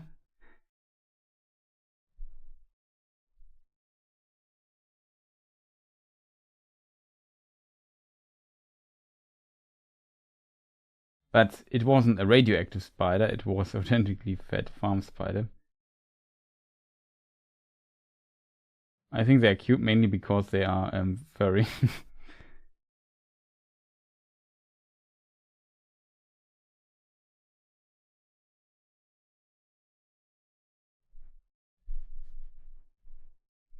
I mean, in theory, I could have done a stream on Friday. But yeah, I don't know. That day I had some other stuff, so I thought we make a stream here on Sunday.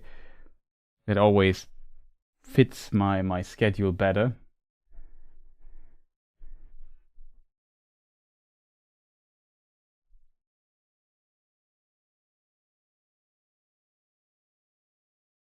baboons are cute too. Interestingly, here it says in Wikipedia, I have no idea, but it was a baboon spider, I think they described it, right?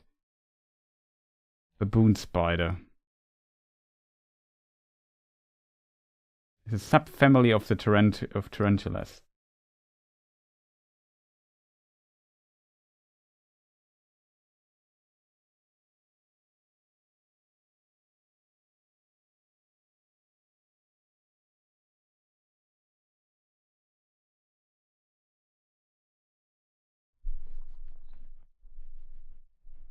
Jumping spider, the cutest.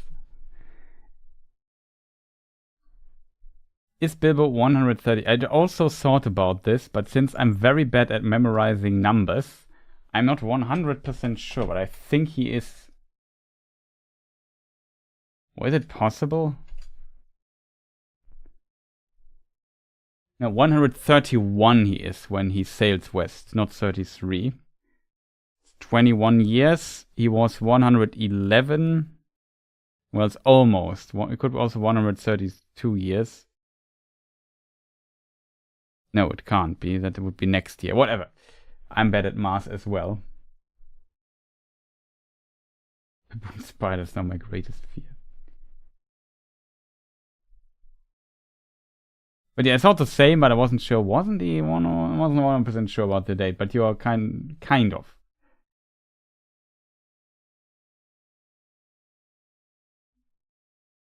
Yeah, Bilbo passed Old Took at 131 before he left.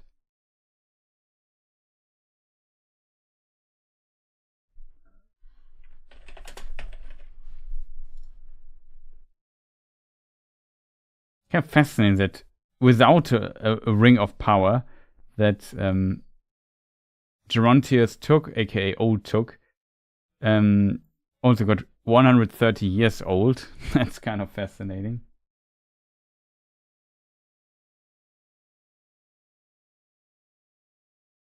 I keep thinking that some of the Avari, that are the refusers, the elves who did not go or refused to go on the Great Journey, so it's a special group of elves. I keep thinking that some of the Avari eventually joined the Sylvan elves of the Greenwood and or Lothian. I think that's definitely possible. Not hard. Tolkien, I think, does not really describe how much they stay among themselves or how much they would mingle with other elven clans or groups.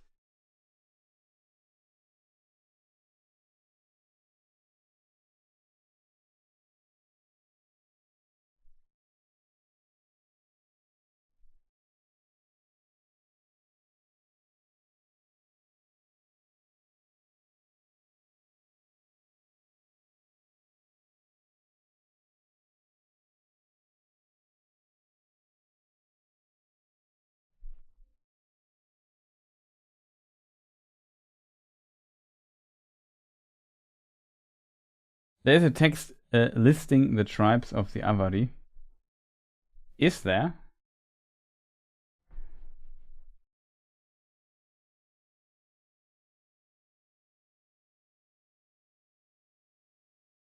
Strange sounding names like the penny.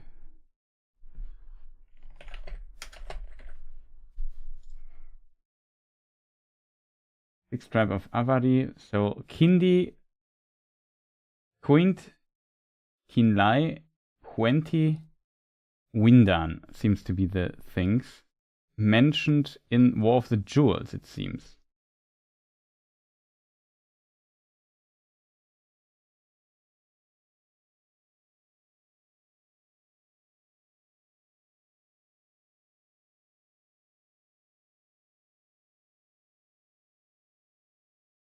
Let me just see if I find that.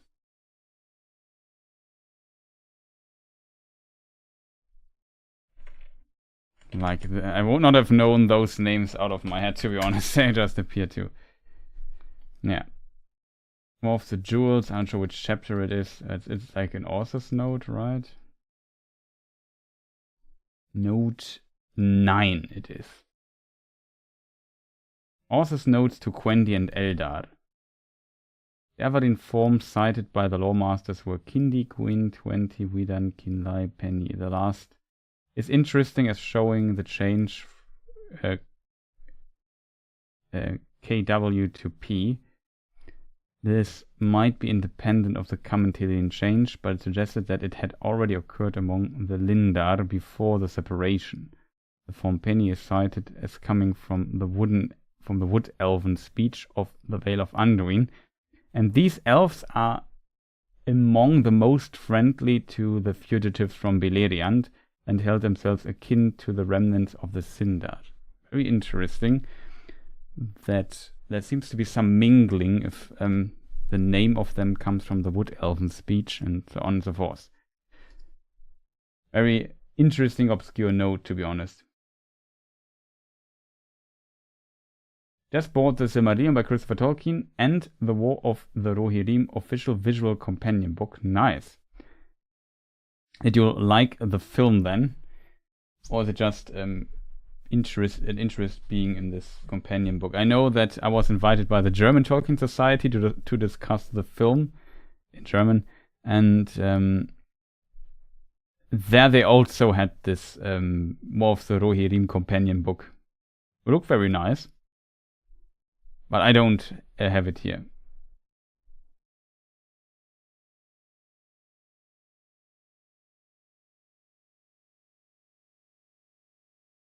It's the last I'll be saying about spiders today. Charlie Kelly voice. Are there other universes you want to do content streams about? Unfortunately, I'm kind of very limited because I don't know many other universes that well. So there was a time in my life I was also deep into Star Wars stuff, but my interest in Star Wars was diminished over time, especially after the sequel trilogy, to be honest, which I absolutely hated. And some ideas also in the old expanded universe, when was my time, it was I also didn't like the Yuuzhan Vong, or it was also not my favorite idea in the expanded universe, I have to admit. But there was also some good stuff in the expanded universe in Star Wars. So there was a time I was deeper into that as well. But like I said, I'm not anymore. I haven't looked too deep into Star Wars, except for some video games. I like the Star Wars Jedi Fallen Order and Jedi Survivor games. Those were, I guess, one of the last Star Wars games I played. I kind of have an interest maybe trying at some point, but no priority right now. The Outlaws games that came out sometime, heard some, they kind of improved it a bit with patches and so on, so it might be nice. Certainly for me, the sequels are pure Disney, not Star Wars, yeah. I mean, they made at least Rogue One, which I think was a good film. So there's that. I also kind of liked the Solo film. And I know there's also series, TV shows, whatever you call them. I'm not into series, kind of. I never watch. I don't watch many. I'm more like, in my free time, I play video games, prefer to watching a show. So usually it's for me a video game that I play, and so I've seen maybe like 2 episodes of Mandalorian only, so I can't give you many opinions on all the other shows that they're out. I heard that Andor is really good, but I haven't seen it, so maybe I check it out at some point. But currently, like I said, I prefer just playing games. One thing I'm very deep into right now, less in the lore stuff though, is Elden Ring, video game by FromSoft and Souls, Andor's Peak. I heard really good things about it from all kinds of people, so I guess should check it out at some point. The other would have much more in common with the Sylvan Elves and the Green Elves than with the rest of the Elder. Yeah, potentially, I think I agree. The Nandor also kind of, they started the Great Journey, but they stopped it at some point. They didn't complete it. So in a way, they are kind of similar to the Avari. So yeah, I know what you mean, Otaku's Empire there. So yeah, in Elden Ring, I currently stream it on German a lot. I also have a games channel where I also am currently usually do gaming content, but since I play so much Elden Ring right now, the English channel is a bit not on hold, but there's a lot of Elden Ring content there. That's kind of the point. So I know if you're into video games, I would love some video essays there. Yeah, to be honest, currently I focus a bit more on guides and stuff, because I'm currently doing a lot of challenge runs and so on. But yeah, I don't know. Cyberpunk 2077, also a huge fan of that game, so there's some content about that as well. And yeah, so I'm still trying to desperately get the 1000 subscribers on the gaming channel. So if you're interested in video games and like my ramblings here, maybe check that out and leave a subscribe. Would be much appreciated. Link is in the chat.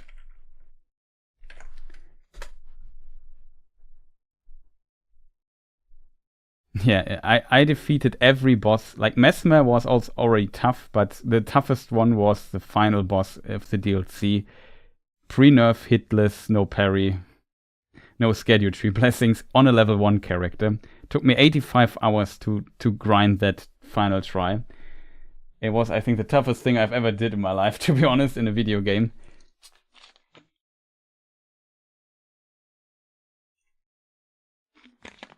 You haven't played many tabletop RPGs.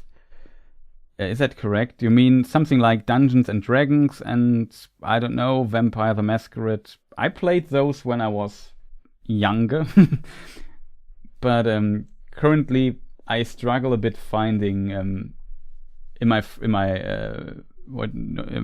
group of friends to find time and motivation to organize a group to play again. But I've definitely played in German. There's a German system called Das Schwarze Auge, DSA, the Dark Eye in English, and that I played a lot of Dungeons and Dragons when I was younger. I played the Star Wars when I was deeper into Star Wars. I played a lot of the Star Wars revised core rule book, pen and paper RPG. Vampire the Masquerade I played. Never played much Shadowrun, to be honest. There's also a Cyberpunk thing. Savage Worlds, I know. Middle Earth, there's also the One Ring. That is Otaku Senpai, I think, is playing that. I know Merp from that's I think it's a very complicated system because isn't it based on Rollmaster or something like that? Which I also did not play. I just know it's very complicated as a system. But the One Ring sounded nice, but never had a group playing that. In Germany there's a bunch also. Yeah. Germany also currently quite big stuff. Cthulhu is kind of interesting as well. So yeah, I've played some of these systems, but I think the only one where I feel confident to go on a stream and tell people what I think about it is Lord of the Rings. That is, I know best. Also Elden Ring, Dark Souls and stuff. I'm also very deep into that. Star Wars, I'm not up to date simply. My knowledge is like decades old.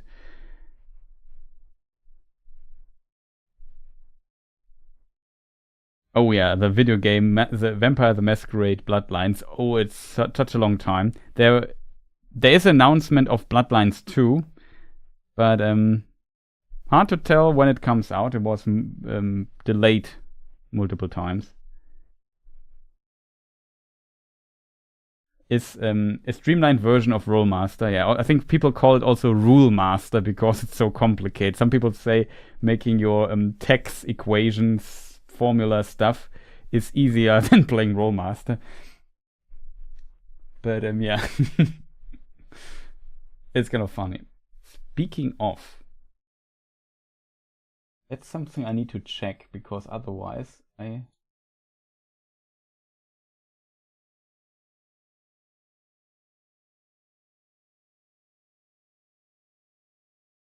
Nope, that was wrong.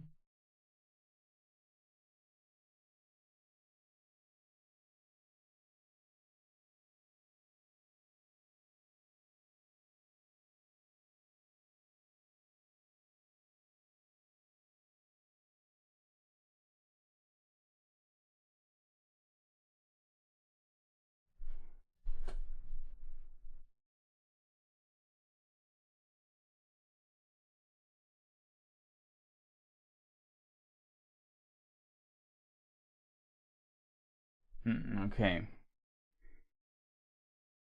Just have to check something real quick. There was another question how I liked the movie, right? Sorry I skipped this question. I read it, but I felt like just I should finish my thought first before starting something. You should do a review of the one-to-one Middle Earth Minecraft world. I would watch that. I think Matt, Nerd of the Rings, did a video about that once. I had the same idea to maybe get in contact with the people there and kind of make a little tour or something. That would be cool, I think. It's a good idea. I should maybe look into this, to be fair. It's a good idea.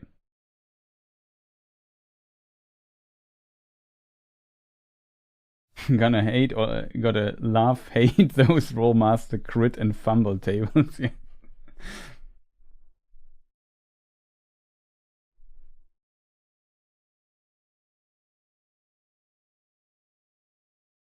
I know that among the community, a lot of rings like Men of the West and so on, they play from time to time Middle Earth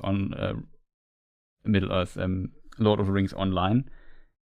The problem is always it's an MMORPG, and I'm absolutely not into MMORPGs. I know you can also kind of play it alone and so, but you know what I mean. I'm just not I'm just not into MMORPGs. Usually they kind of are not my cup of tea. I also tried out Middle Earth online now, Lord of the Rings online, but when I tried it, it was nice. It was, yeah, I can see why people play it, but it was not for me. Have you ever played Magic the Gathering? I assume MTG. There are a lot of table trading, TT games, game shops where you could just play with people. I have played Magic the Gathering, yes. I'm not too deep into it, to be fair. I have some school friends who are playing it a lot and sometimes even played small local tournaments and stuff. I was never that deep into them. Sometimes we met and we would draft. So we get 3, what is it called in English? In German, I think you call it boosters. And then you draft a deck out of it, put some lands to it, and then play against each other, and the winner can decide which card he wants to have or something like that.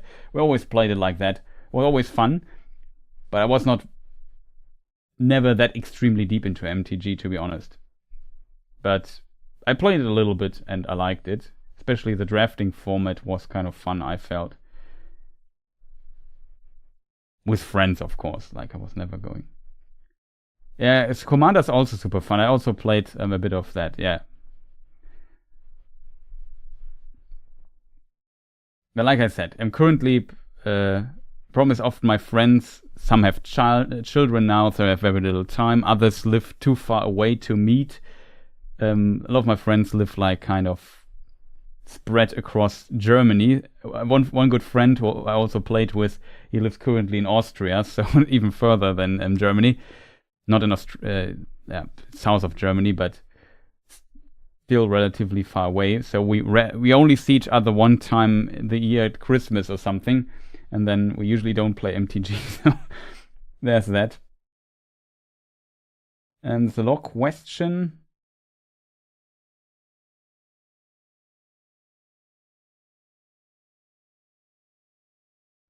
That's a good question. Haha, hee. Yeah, well, 20 of course is nice. We also used to play some online rounds and so on, but for tabletop RPGs, but yeah, it didn't work. There was a question if I liked the film, right? So, what's your opinion on the film? I made a little review, and it's a spoiler-free review, and then we made a stream. So if you're interested in a more detailed look into this, check those out. Even I feel like the stream went a bit. The stream is very unfocused, to be honest, when it comes to going through this and discussing this.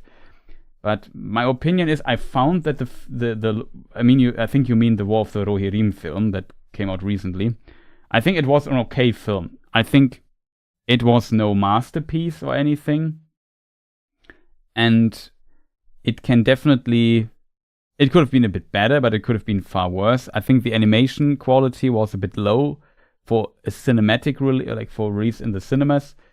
For like a direct to DVD or like a or film published on a streaming service directly or so, I think it would have been completely fine. But for cinematic release, I feel like it could have been a bit better. In this regard, but yeah, I had there's a big discussion always if the protagonist is like a Mary Sue character. I feel like she has a Mary Sue tendency, but she is not a true Mary Sue. If a term like this exists, because she fails a lot here and there. And like there's an argument you can make, and this has to do with the source material of the story of Helm Hammerhand. The reason, like, some people say Hera, the protagonist of the film, is always smarter than the men, for example, that are around her. But to be fair, that is a source material, because the men, Helm Hammerhand, but also the men around him, are not smart. They are simply, what they are doing, like what Helm Hammerhand is doing as king is not smart. Like, I would even go to as far as saying that it's actually pretty stupid what they do. Like, if you are surrounded by idiots, you look smart easily. And that is maybe kind of what the material here does. Let me just kind of explain my point a bit more detailed. I just have to find the text passage here.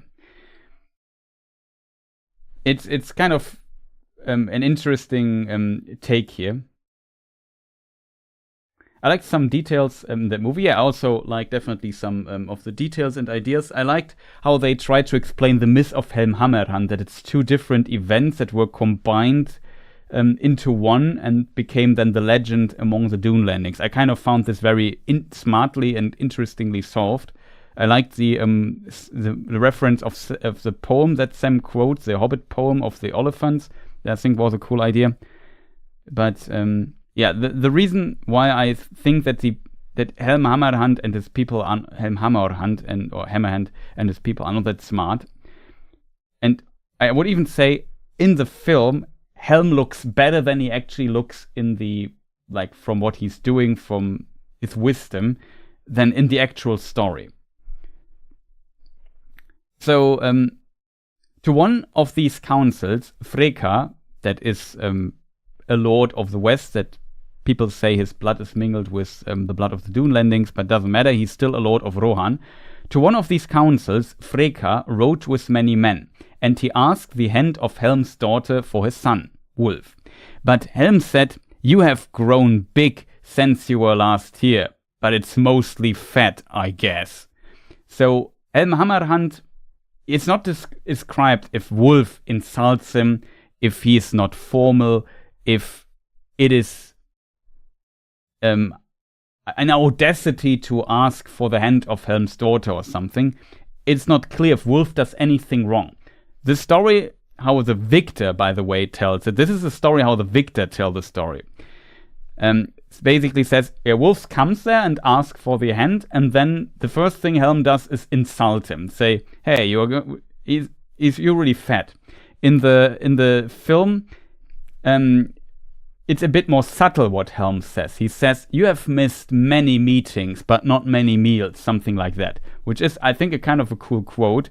But it makes Helm a bit better than he looks here. He's just, you've grown big since you were last here, but it's mostly fat, I guess. And men laughed at that, for Freka was white in the belt.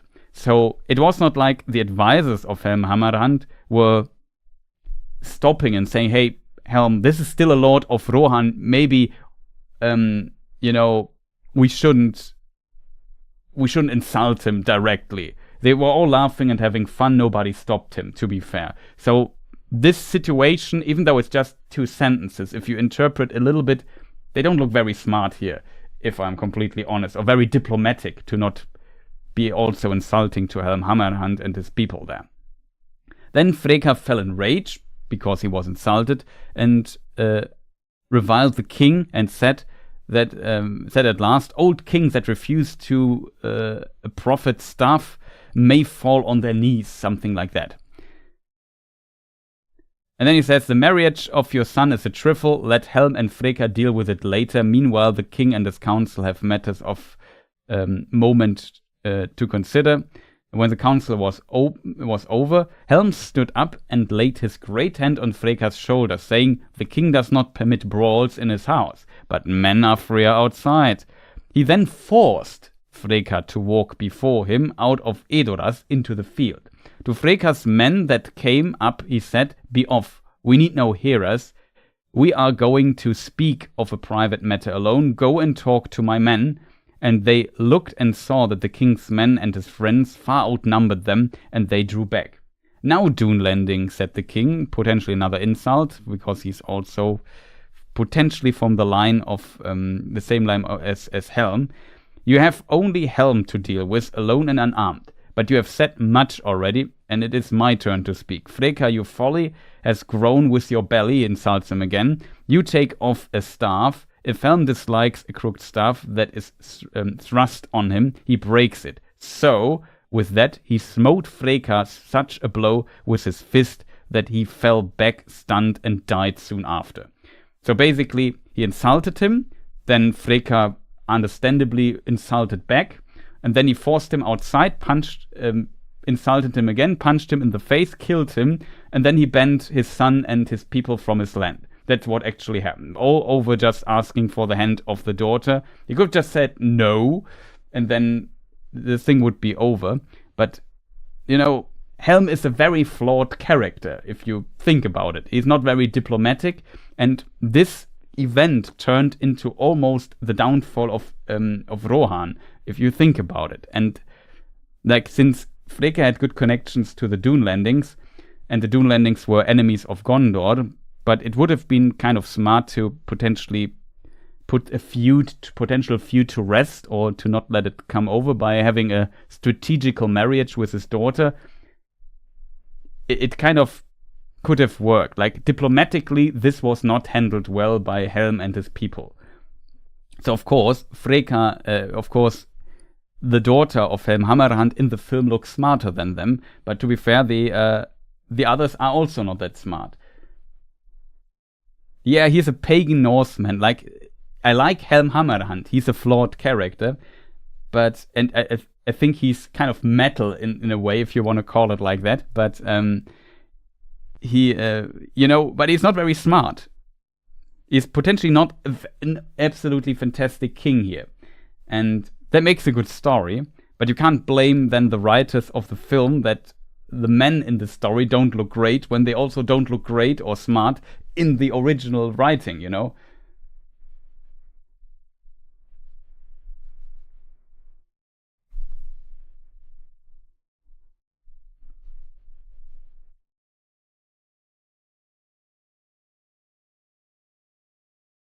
Was named for an Icelandic actress, yeah. I mean, Icelandic and Old Norse are still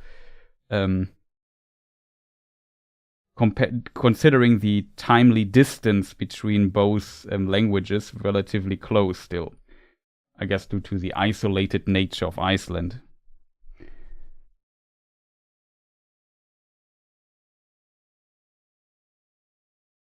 But yeah,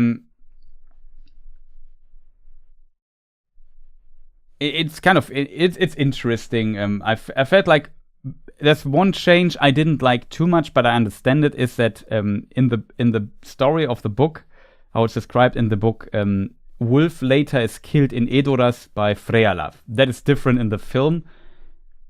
That's a change I can see why people don't like it, to be fair. Yeah, Wulf is also not... I feel like as an antagonist, he's a bit too weak. He could have been written better in the film. I agree on this. Yeah, for sure.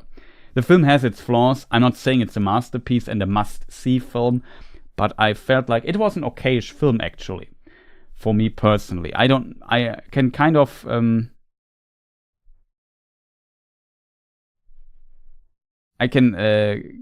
understand that I totally understand that they chose to tell the story not from Helm Hammerhand's perspective, because, spoiler, for people who might not know the story, Helm Hammerhand dies relatively early in the story. So he doesn't work for that. Same with his sons, and Frealaf only comes into the story at the very end. You need a character, though, that is around during the time, or main character that is around the time of the siege of Edoras.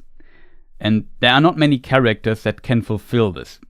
Helm's sister, we don't know if she was there or if she went with Frealaf. Hard to tell, but in theory she could have been there. She would have been Hild, would be a possibility. Or it could also be that the daughter of Helm is there and they just went for the daughter. Or they invent a completely new character that is not mentioned in the text. That would also be a possibility. But I think overall, there are not many many characters where the story can be told from their perspective. And because Helm Hammerhand's perspective is also flawed. In Helm Hammerhand's perspective, he does the right thing. He thinks, no, I won't protect my daughter, I kill this guy and whatever, and ban him, and then be gone with it. Like, from his perspective, he did nothing wrong. But I think looking at a bit from an outside perspective helps the story or helps telling the story. So I definitely think it's a smart idea to get a different character, like a different perspective on the story than from Helm. So I don't see why you would put Helm as a protagonist to the story, if I'm completely honest.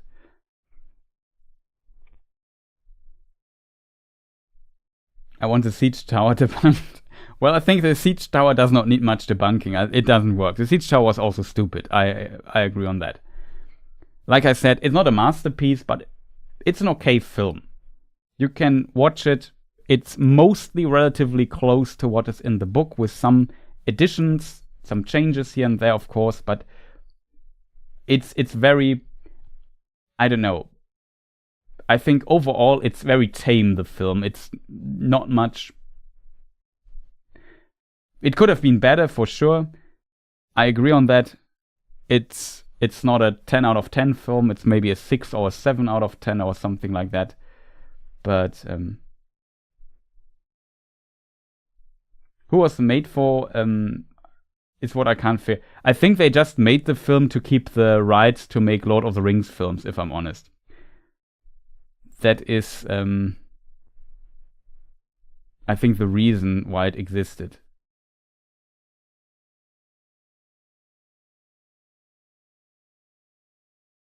Yeah, that's true. They were kind of incompetent there. I agree, but it's kind of part of the story, I guess.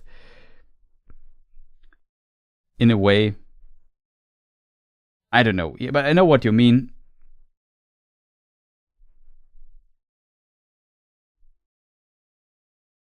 Like I said, it could have been done. I think it's strange that they make an anime out of it, because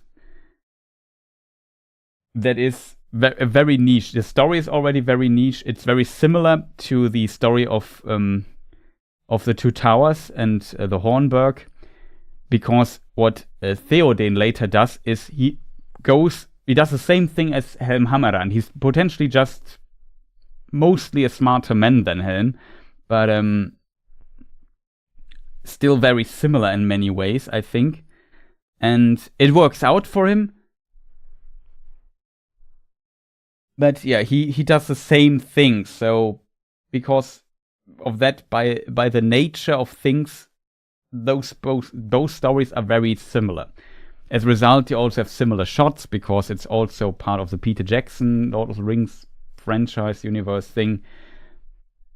And then I think Two Towers is a better film though, by far. So if you have to decide to watch War of the Rohirrim or Two Towers, watch Two Towers. It's a fantastic film.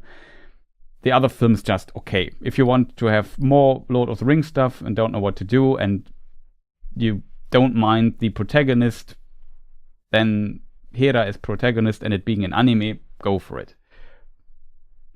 I might include it even in my watch party at the end of the year, that we watch also potentially as a first film then, because in the chronological order it's that, and we might watch that. I think it's better than Five Armies, to be honest.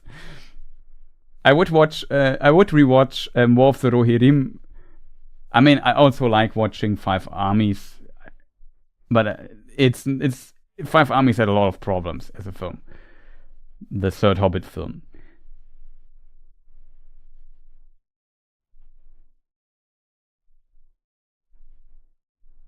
Yeah, it might be that they included themselves a bit or whatever. I don't care too much, to be honest. It was okay. I have seen worse stuff in my life, I think.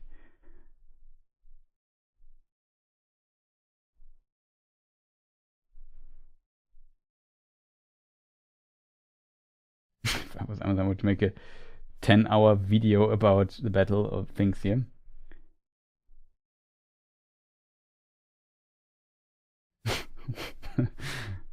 Well, Wrenchfoot. Did you play the Gollum game? Yes. I even started a Let's Play here on this channel, but nobody wanted to see it, so I stopped producing it.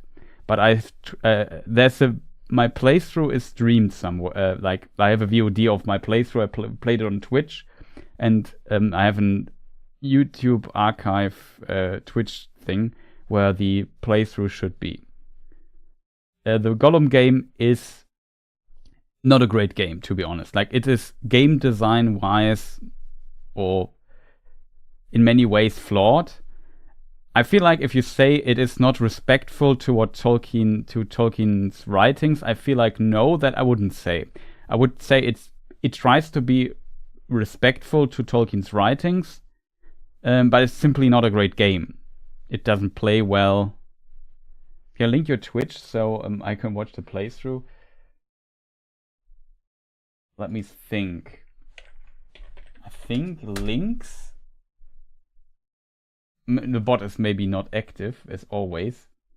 Of course it's not. It always lets me down, the bot here. No, there it is. It's just very delayed. Let me see if I have a playlist of this. I must warn you though, I might get salty at some parts. So there's a Twitch stream archive. Let me see if I find it. The easiest way to find the playthrough. Or did I play it on the on another channel?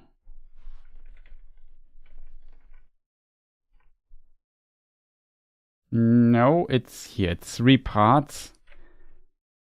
That's a playlist. I'm not sure if it's fun to watch or not.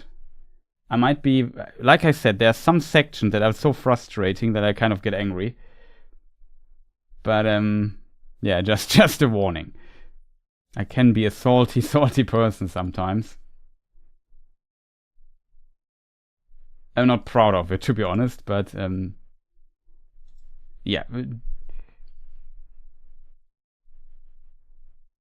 Haven't we all broken? I didn't, at least I think I've never broken a controller though. But I can kind of understand why people do it. How about Return to Moria? We had one live stream here, I think, and I played a little bit into it. And I've found it's potentially one of the better games with a Lord of the Rings license release. It's decent. You can definitely play it if you like survival crafting games with friends. The problem is a bit, if you really like the genre, there are simply better survival crafting games than Return to Moria. You know, it's such a oversaturated genre, but there are so many fantastic games. Think of, I don't know, Minecraft, or I don't know, Raft, No Man's Sky, or whatever. guess depends on the license. I think the argument for it is definitely let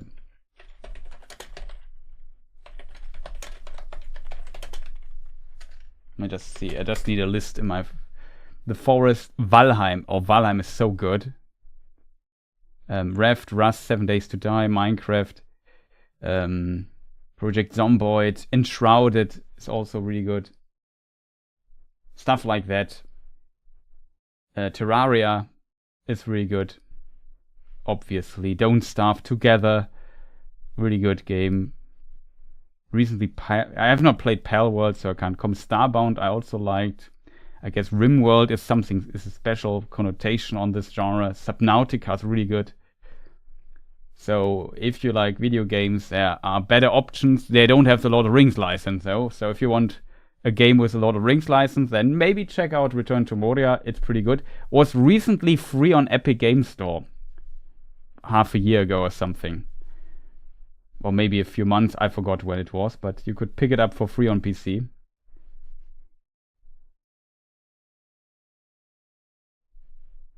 A different breed.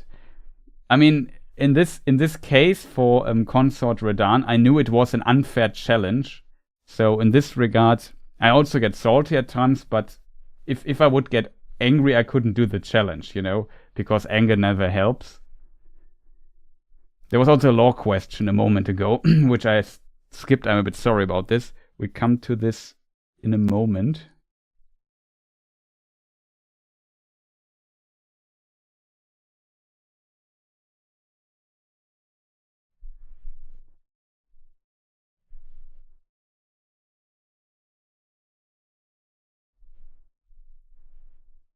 Best of Wings game is Witcher 3, same way as Best Matrix game is Max Payne.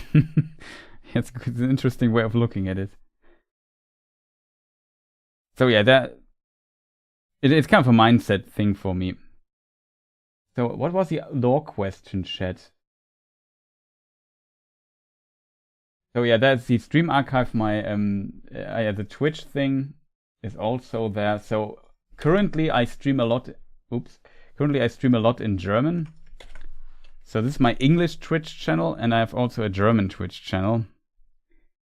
Though, like I said, there I stream in German. I did not expect that, but streaming my native language is just so much fun currently for me that my content on the other Twitch channel suffers greatly from that. That's the German one, TPH_games. But yeah, so I have too many channels by now. It's just difficult to make all the content at the same time. But yeah, whatever. These were the things. Haven't we all broken some controllers? Like I said, yeah, I answered the question a moment ago. I try to avoid this, but I can understand that sometimes you get really mad. If like a fight is unfair and feels like a waste of time and you die and you stupid ways to get angry, I can kind of understand that.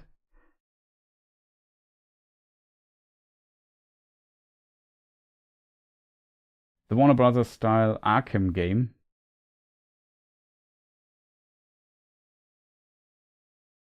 Which also include Mad Max and Hogwarts is something I've heard of before. Okay.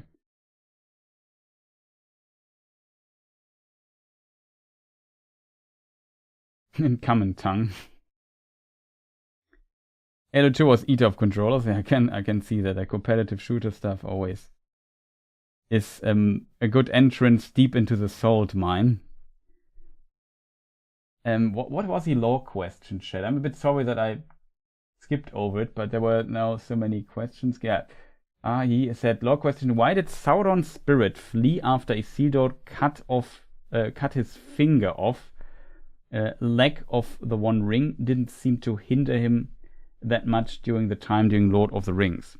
Yeah, that's a really good question, to be honest. That's a bit difficult to answer. But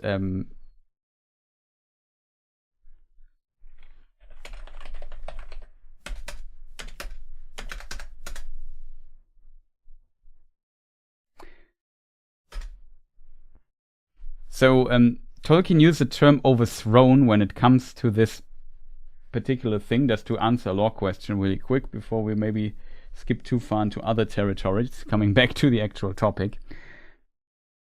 I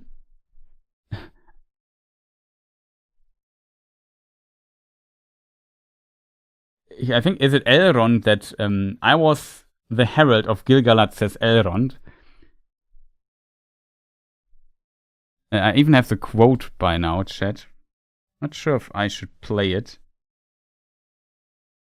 I was there, Gandalf. I was there 3,000 years ago.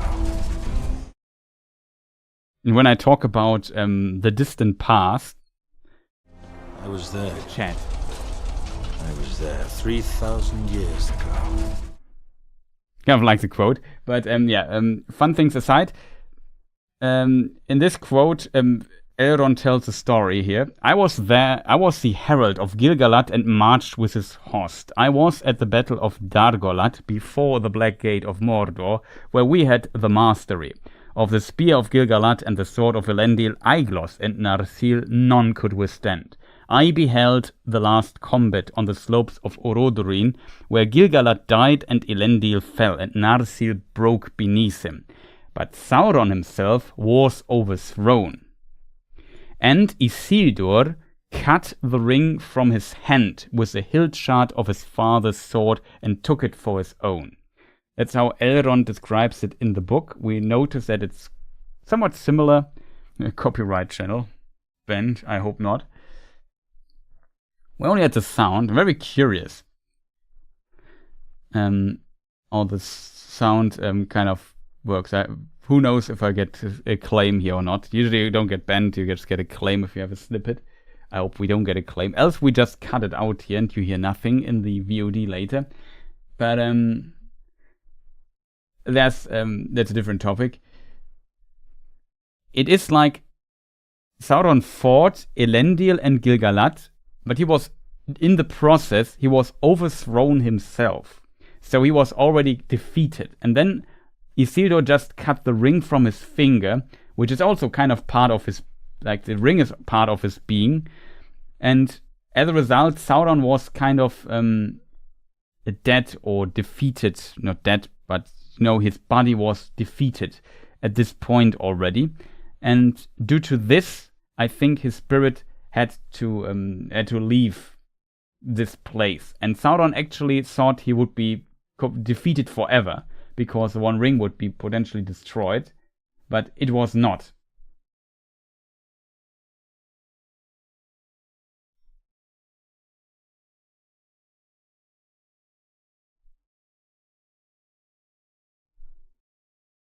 And then, when it was not destroyed and the ring was survived, Sauron survived basically because a part of his being is still in the world, and with it, Sauron's ability to regenerate, I wouldn't say is improved, but for Sauron to be not able to survive, or let's say to be diminished to a shadow, the One Ring has to be destroyed. As long as the One Ring exists, Sauron also exists. This seems to be like potentially even an effect that Sauron himself was not fully aware of himself originally. It's hard to tell about this exactly. May we have to look into the letter again?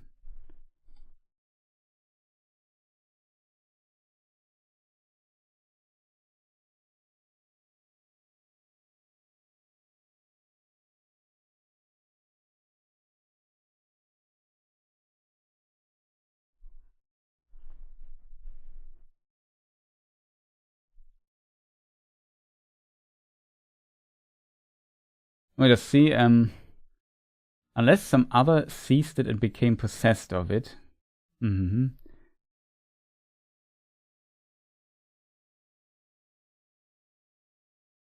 But to achieve this, he had to be obliged to let a great part of his own inherent power, a frequent and very significant motive in myth and fairy story, pass into the One Ring. While he wore it, his power on Earth was actually enhanced. We talked about that the ring enhances your natural power as well. But even if he did not wear it, that power existed and was in rapid with himself. He was not diminished unless some other seized it and became possessed of it. If that happened, the new possessor could, if sufficiently strong and heroic by nature, challenge Sauron, become master of all that he had learned or done since the making of the One Ring, and so overthrow him and usurp his place. This was the essential weakness he had introduced into this situation in his effort, largely unsuccessful, to enslave the elves, and in this desire to establish a control over the minds and wills of his servants. There was another weakness. If the One Ring was actually unmade, annihilated, then its power would be dissolved. Sauron's own being would be diminished to vanishing point, and he would be reduced to a shadow, a mere memory of malicious will. But that he never contemplated or feared, nor feared. The ring was unbreakable by any smithcraft less than his own. It was indissoluble, not sure how I pronounce it correctly, in any fire save the undying subterranean fire where it was made, and that was unapproachable in Mordor. Also, so great was the ring's power of lust that anyone who used it became mastered by it. It was beyond the strength of any will, even his own, to injure it, cast it away, or neglect it. So he thought. It was, in any case, on his finger. Thus, as the Second Age draws on, we have the great kingdom and evil theocracy, for Sauron is also the god of his slaves, growing up in Middle-earth. In the west, actually the northwest, is the only part clearly envisaged in these tales, lie the precarious refuges of the elves, while men in those parts remain more or less uncorrupted, if ignorant.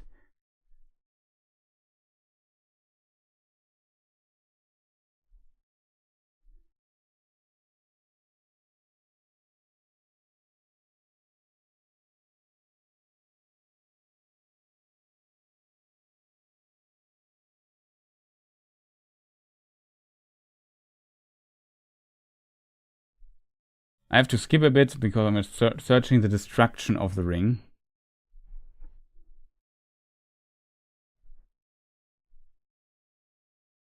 The Second Age ends with the last alliance of elves and men and the greatest siege of Mordor, and the great siege of Mordor. It ends with the overthrow, there's a word again, of Sauron and destruction of the second visible incarnation of evil, but at a cost.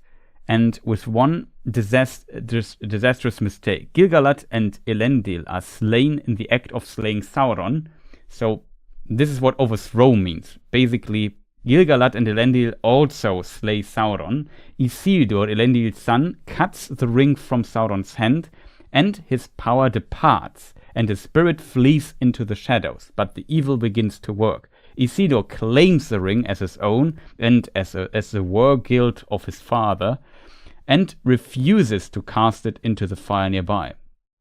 To be fair, it's impossible for Isildur to do this.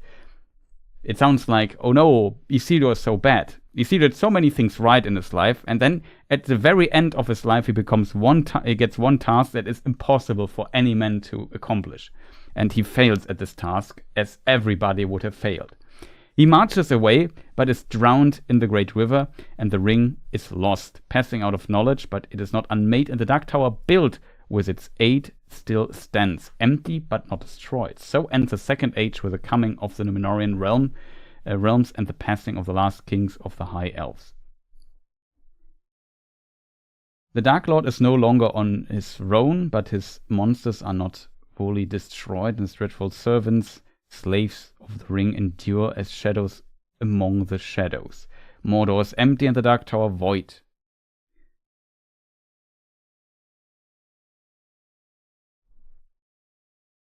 And then, yeah, it continues, but I hope this kind of answers your question. So Sauron is actually slain by Elendil and Isildur in this battle, but they die also in this battle. It's kind of 2 versus 1, and it's a triple KO, if you want to call it like that. And then Isildur only had to go to Sauron and cut off his finger to basically finish him off, and then destroy the ring, and Sauron would have been gone. But this, as said, this is impossible to accomplish for anybody, for mortal. even for an elf, it is impossible, I guess, to do this. And as a result, like only a mind greater than Sauron's, or a power greater than Sauron's, could have potentially accomplished that. But because they don't need Sauron's ring anyway, I guess.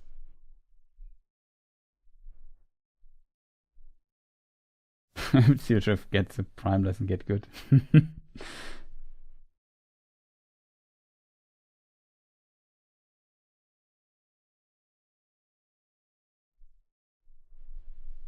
But yeah, and that is the reason why the spirit then flees. But due to the ring not being destroyed, his power is still in the world.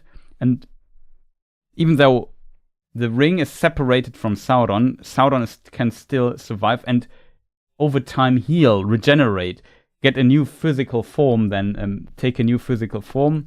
That after the fall of Numenor, he also had to take a new physical form one time. And that was terrible. He can't take a fair form anymore after that. And he again takes another time in a terrible physical form. And then continues and grows in strength so much that at the end he's powerful enough to conquer Middle-earth again. So I hope this answers the question.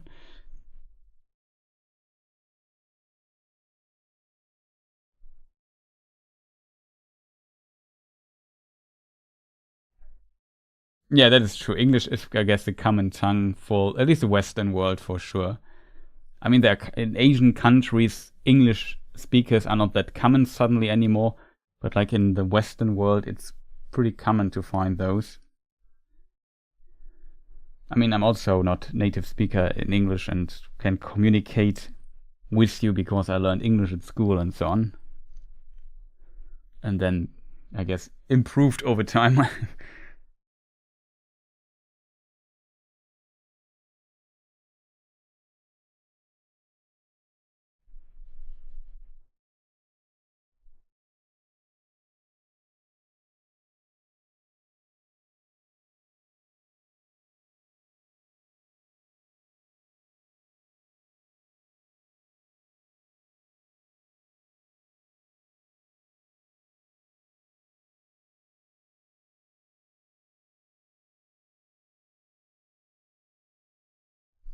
Was Sauron's body left on the field?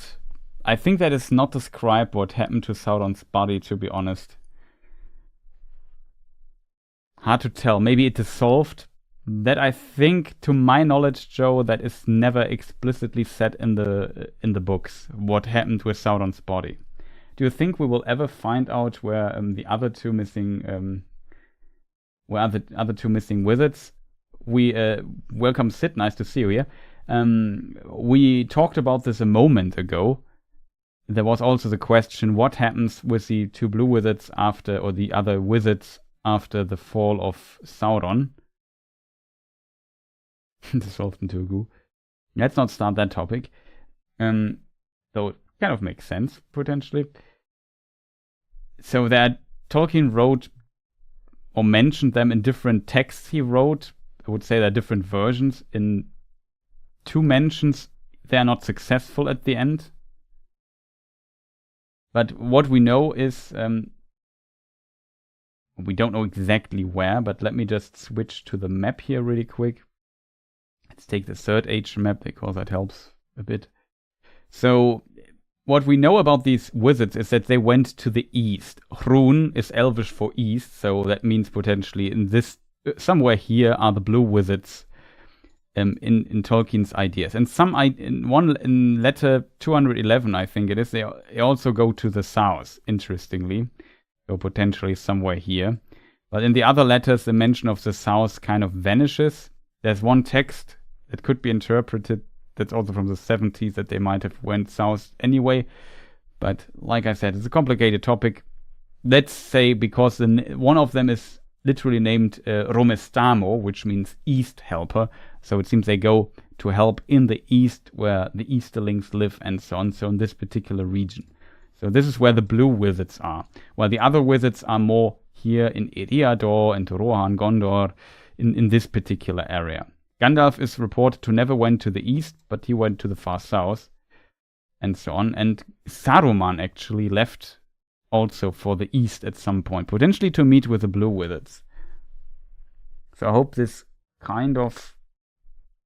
it's a really interesting topic for sure.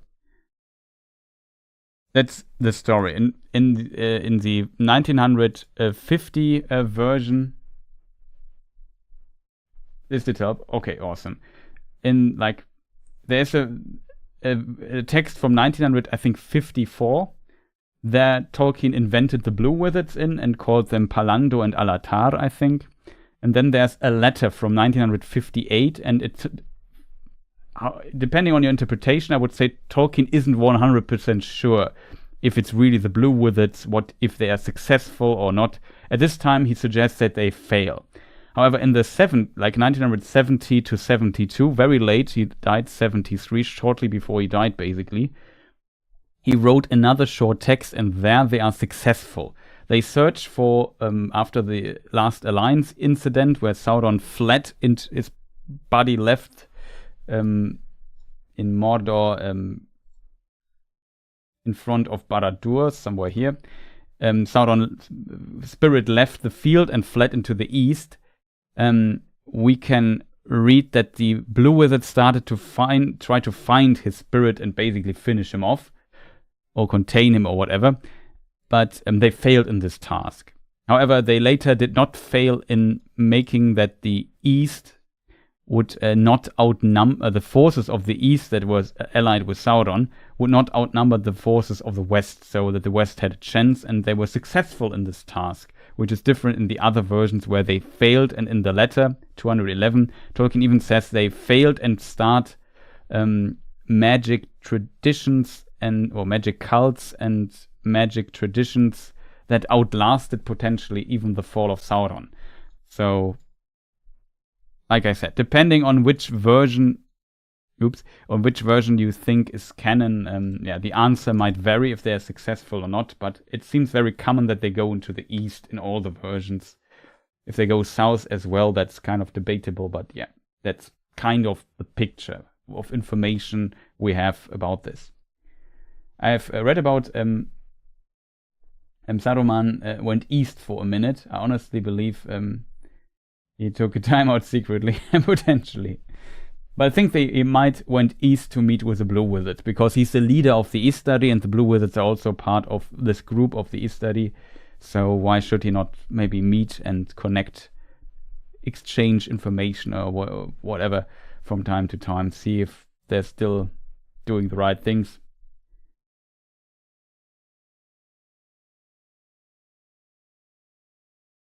Yeah, exactly. In the last, it is also a difference. In the early text, the map doesn't help us here. In the early texts, the Blue Wizards come to Middle-earth in the Third Age. Gandalf and friends like Saruman, Radagast come to Middle-earth 1,000 years roundabout into the Third Age, and the Blue Wizards as well. In the last text, though, that I mentioned, where they are successful from the 1970s, they come to Middle-earth already in the Second Age, round about the same time as Glorfindel, according to another text. And this was round about the time when the rings in Eregion were forged, either 1600 or even as early as 1200, when Sauron started to build Barad-dûr, I think.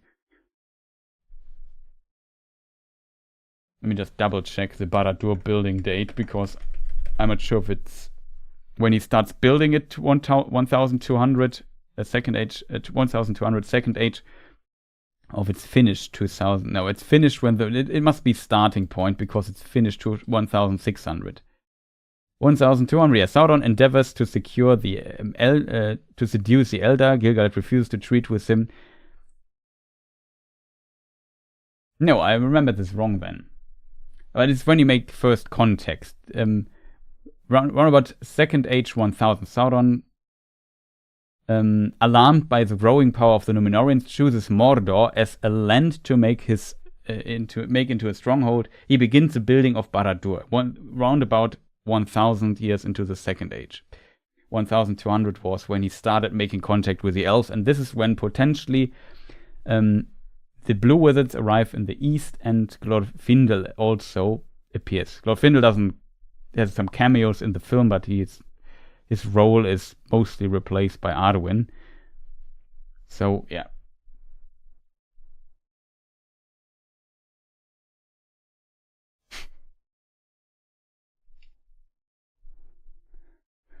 But yeah, it's also these late 70 texts you find in the book Peoples of Middle-earth, Last Writings, I think it's the chapter is called, or Latest Writings, something like that. I have to look it up. Can't remember the chapter name right now.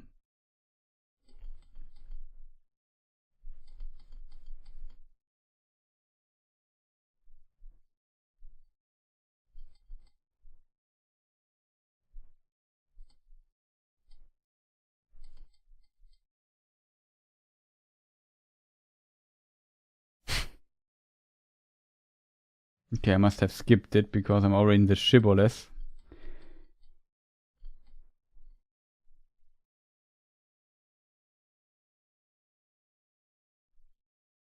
Yeah, Last Writings it's called. It's chapter 13 or section 13 in the book. There it is somewhere.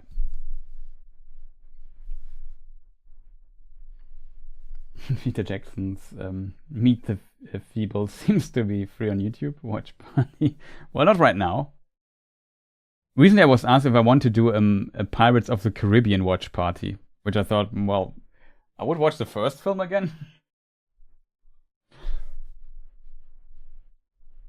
I hope we get more. Yeah, we will get The Hunt for the Gollum film, which might be interesting. Maybe not. It could be a bit special, but I hope that they succeed, because it would be always great to get a good new Lord of the Rings related film, or Lord of the Rings universe related film. War of the Rohirrim was, in my opinion, okay. It's not the best movie ever. You can watch it. I can understand that some people might dislike it for sure, but I think overall it's an okay movie, and some people complain so much about it, and I feel like it's too tame for that. It's an okay film. It has some ideas to be criticized, some ideas that are kind of good, and then, why not? I kind of liked it for the most part, but it could have been better for sure. It's at least not complete catastrophe.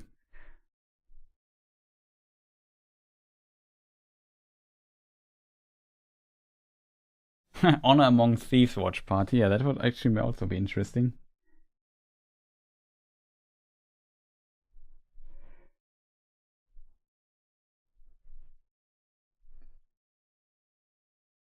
I guess pass.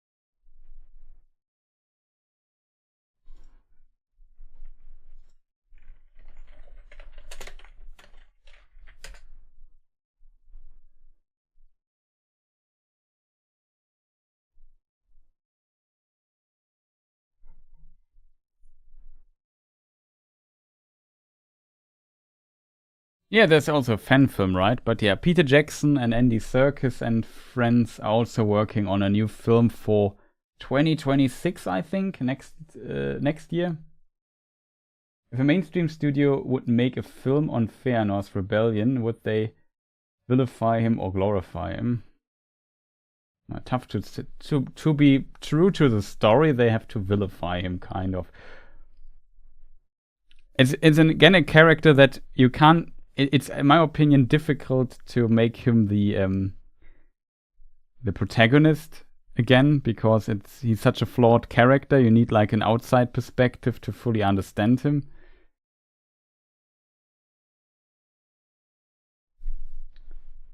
Though it would be interesting to see it from his perspective, if I'm honest.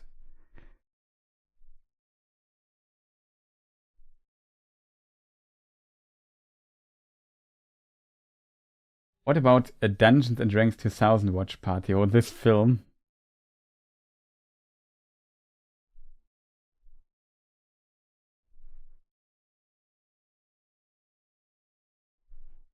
That film is, let's say, interesting. Very old thing, right?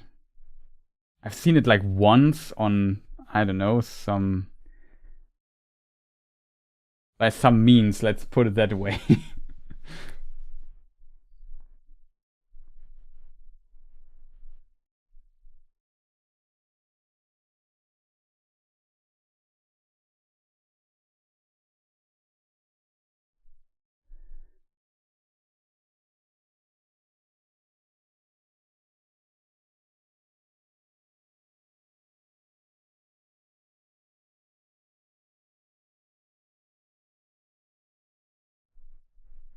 If we do like a longer project in this community, give it like 2 or 4 months for people to come up in this community with their 4th age fan fiction, I would love to hear that. I'm not sure if there are enough people who would have interest in something like this, and then maybe looking into that. Pretty hard to tell, chat.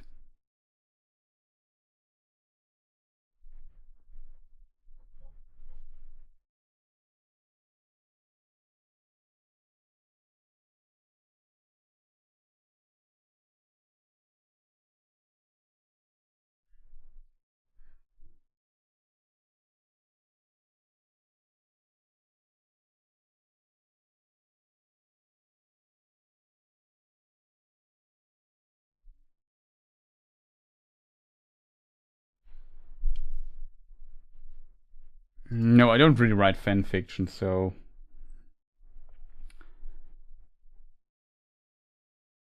never mind. We might have alcohol poisoning. Yeah, some drinking games can be dangerous, to be honest. Yeah, Honor Among Saves. Honor Among Thieves is potentially the better film to watch. I agree on that. So, chat. Is there any question I did not answer yet, and so on, because it's late already? I have to. Stream went 5 hours. I feel like we slowly should wrap it up because I get tired. I also really need to take a break then, because my bottle is almost empty. Wrong language.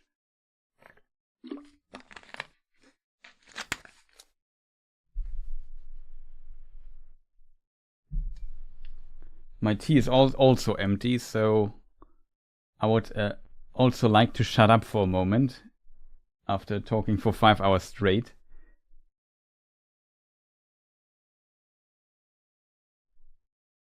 That brings me to... Oh, that's the wrong program.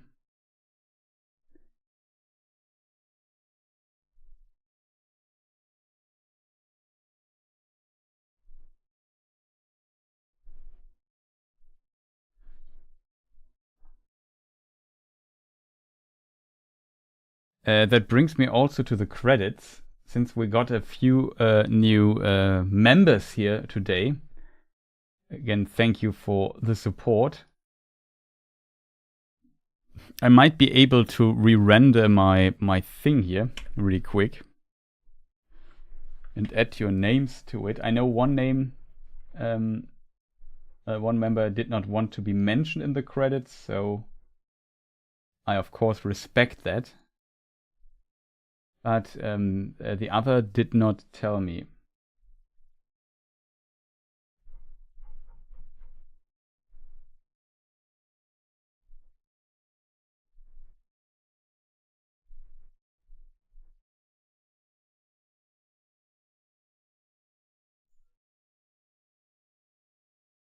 And the Thundering Seas, I think over heaven, I could imagine he maybe means something like Valinor. or the West continent, because it's not on Earth anymore directly. It's potentially where the elves save. Maybe he means that. I'm not 100% sure though, to be honest.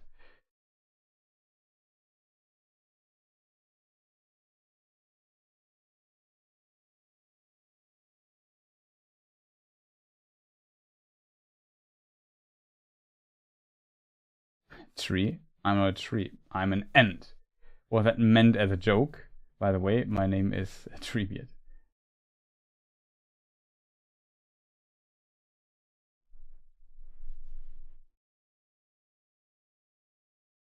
Okay, chat. Let me just think.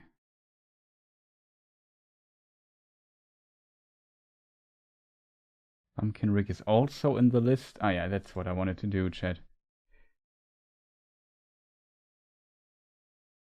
Where is it?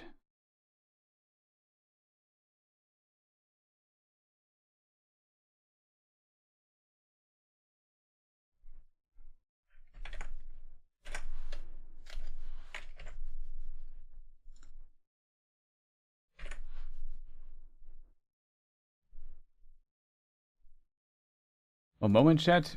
Currently working on the thing here. I assume Radagast, you also want to be in the credits, right? I'm going to do a couple of other things. Good stream, thanks, and bye. Yeah, Otaku Senpai, thank you for staying here, of course, and we also will finish it as soon as I render this. But yeah, I just added Radagast also into the credits here. I hope I did not forget anybody. It might happen, chat, because yeah, sometimes it is difficult to include everybody because the list is sometimes very long, so I'm very appreciate your support quite a bit.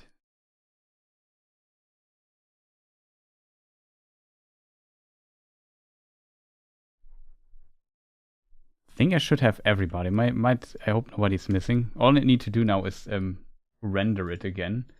That I have to do live really quick. And hope that... Okay, there's already an issue here. Now it works. Okay. Save at here, chat. Export. Okay, I play it safe with the export and use the media encoder for it. But yeah, I will call it a day now. Thank you so much. I hope you enjoyed the stream as always. I try to make a new stream next week. By the way, I missed all the gaming streams. Can you give more heads up when you do them? It's usually a bit spontaneous because most of the time I do them anyway. Currently I stream too much on the German channel, but I plan to continue or complete the Indiana Jones game maybe next week sometime. Are you on the Discord, Pumpkin Rick? I think yeah, you are on the 100%. You're on the Discord, so I can try maybe to give you there a ping if you have the roll for it. I'm okay. Thanks. Listening was enjoyable as always. Glad you liked it here. We definitely dug deep today again, I have to admit. Let's hope my computer is able to, well, he should be able to compress this at the same time and stream.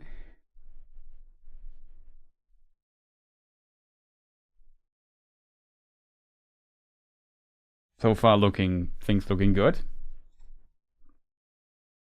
All I need to do is find the file and take the file and then copy it here to the credit screen.